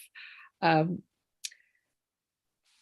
I decided, I'd like to be part of this. I've listened to everything today, and even though I was lying down and doing that, and I just thought, I do want to share. I do. I find for myself, what I need right now is often music. I love just music and dancing while I cook in the kitchen, or, not probably to your standard, Sharon, but, just doing things like that. So you know, I have a story about when I was 16, 17, I was at university and I was working on Green Market Square, which is a flea market in Cape Town, selling homemade candles and blanket jackets and things. I had all kinds of jobs to make money. And I had to go pay my rent. And so I went and I drew the money, and all you had to do was cross the road and the building was right there. And in the time I took to cross the road, someone pickpocketed me. And I had more money and I just didn't know what I was going to do. And I wasn't planning to phone my parents and ask for the money. So I thought, I went back and I was telling everybody. And there was this man who made a flute out of a hose pipe. And he was quite hippie, and he sort of sidled over and he said, "Hey man, what happened?" So I told him the story. And he said to me, "This too will pass." And I hadn't come across that, you know, it's well known in Buddhism, obviously, but it was new to me. And I didn't quite know what he meant, to be quite honest. I don't think it really sunk in until much later. And, you know, that was decades ago, and a lot has passed since then. And when I'm experiencing difficult times, this is something that I remember is, this too will pass. Yeah, this is one of my favorite sayings because it's so true. Because at the time when you're in something, you think you're having this major crisis, but then you have to realize that like tomorrow, the day after it, you're really just not going to care. So I think that everyone should take that on, that this too shall pass. I think that's a good motto to live by. Yeah, because life is, you know, the world is always changing. And I think this is the thing that, in thinking about healing the earth, is that if we can heal ourselves and feel that well and share that with others, you know, this too shall pass. This time of, you know, what's happening right now. And you know, I won't go too much into that. This picture also reminds me of the bamboo tree that they have in China, where you plant the seed and water it for nearly 5 years before it sprouts. And then suddenly it sprouts within 5 to 6 months, bamboo tree. And that's useful for food. And I hear my doorbell and I think it's my puppy being delivered. I think I wasn't expecting them back so soon. Well, it's interesting you should use the bamboo because in the Taoist tradition in China, you know, in Qigong, the bamboo represents that flexibility and swaying with the wind, you know, swaying with the time and allowing life to unfold, being in the flow. And I think we need more of that all over the place rather than this kind of, you know, people are fearful and anxious and angry and just let go. Yes, I'm sorry, I'm going to have to just let my puppy in and he will be full of joy. Well, we're actually coming to, you know, the end of the show here. Yes. And I would like to take a moment to talk about the upcoming shows that are going on. Yes. Yes, because we constantly have shows to help people, and many of the subjects we've been talking about, you know, from nutrition to music to dance to healing, meditation, yoga, etc. So, Sheila, I'll send it over to you. Well, you can talk about this event. This is something that you're very passionate about, the climate changing and all of the health. Yes. So I'll talk about this. I'm bringing two very, I would say, pioneers of the environmentalist movement. In fact, John Milton, who's been on a number of times on Healing Our Earth, when he was working in the Nixon administration many years ago as a young man, he was the one that coined the term environmentalism. So he's coming to speak about their vision for a long time of, rather than a one size fits all solution, something called bioregionalism. And I'm also going to be bringing Hannah Strong, who her and her husband were seminal in the 92 climate change conference in Brazil. And she's been deep into many different cultures, indigenous, you know, in India and Tibet, all over the place, looking at the ancient ways of working with the land and being, you know, with the climate. So I'm very interested to hear what they have to bring to us. Oh, and we know that the Brahma Kumaris, we love them, will be coming and giving their perspective. And hopefully Dr. Lakshmi Vyas, who from Healing Our Earth, who was there, right?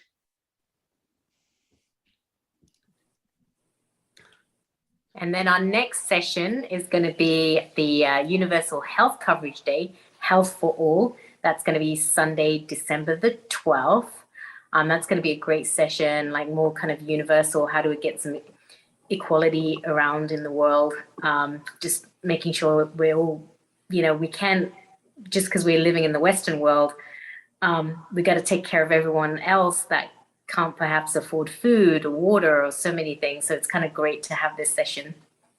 And we're going to bring some people who actually have been involved also for many years in the higher levels of politics, doing what they can to bring forth coverage for alternative health, so that, you know, if you're a Ayurvedic doctor, people should be in the system, should be able to be, you know, compensated, the doctor and the patient should be in traditional Chinese medicine and Ayurveda for these alternative ancient, very, very, to me, very scientific, because what, 5,000 years of study, you know, this should be part of our health system. So we're going to be speaking about that too. Wow, I'm excited for that session. This is one of my favorite sessions, is the festive vegetarian kitchen session, where we kind of learn about eating healthy and different ways of cooking, because my cooking is terrible. So I'm excited to kind of learn some delicious recipes from all around the world, all the global chefs and our dear Seema, the expert, I consider her, I've gotten some wonderful recipes from her from the show that are so delicious. And then are you excited about this one, Sharon? This is going to be a fun event. I'm sure you're going to have a lot of your musical talent team to come on and sing some great things, just like your amazing friends today. They were just so wonderful. That music was so vibrational. Thank you. I'm looking forward to so many of our friends in India and in the UK who have contributed over, 105 now shows, bringing the beauty of their music and their knowledge in that world, and Bollywood and all of that. So these two should be really wonderful. And as I think it was you were saying, we can, on this one, we can make our resolutions. Yeah, definitely. It's going to be the same for everybody, I know. More exercise, meditation, the usual. That's going to be great. I'm definitely excited for that. And did you want to say some final words, Sharon? I know it's been amazing co-hosting with you, and we've had such a great session. I really enjoy co-hosting with you. I feel like we have a similar style, and it's really nice. I agree. And it's been so great for me to like meet such an amazing bunch of people over the 105 shows, where I just get to meet such different people in different walks of life, doing so many different things, and just enriches my life, and I know it enriches yours too. And let's spend some time to share this mission statement. Do you want to read this, Sharon? Of course. Our mission is to promote happier, peaceful, healthier, and inspired global communities by delivering multicultural online edutainment. And that is the word. And it's really such an honor to be with people who care so much. Absolutely. And have teachings and knowledge that really needs to just come out now. You know, we are envisioning the world of the future. And for me, healing our earth, you know, should be at the top in terms of the visionaries. Yeah. And it's been such a wonderful, wonderful morning here, probably evening, afternoon for many of you. Just remember, this is your community. We are here for you. We're all volunteers. Special thanks to Neil Kumar that puts on this amazing show. Thank you all for being such a wonderful audience. We are your family. And we would like to say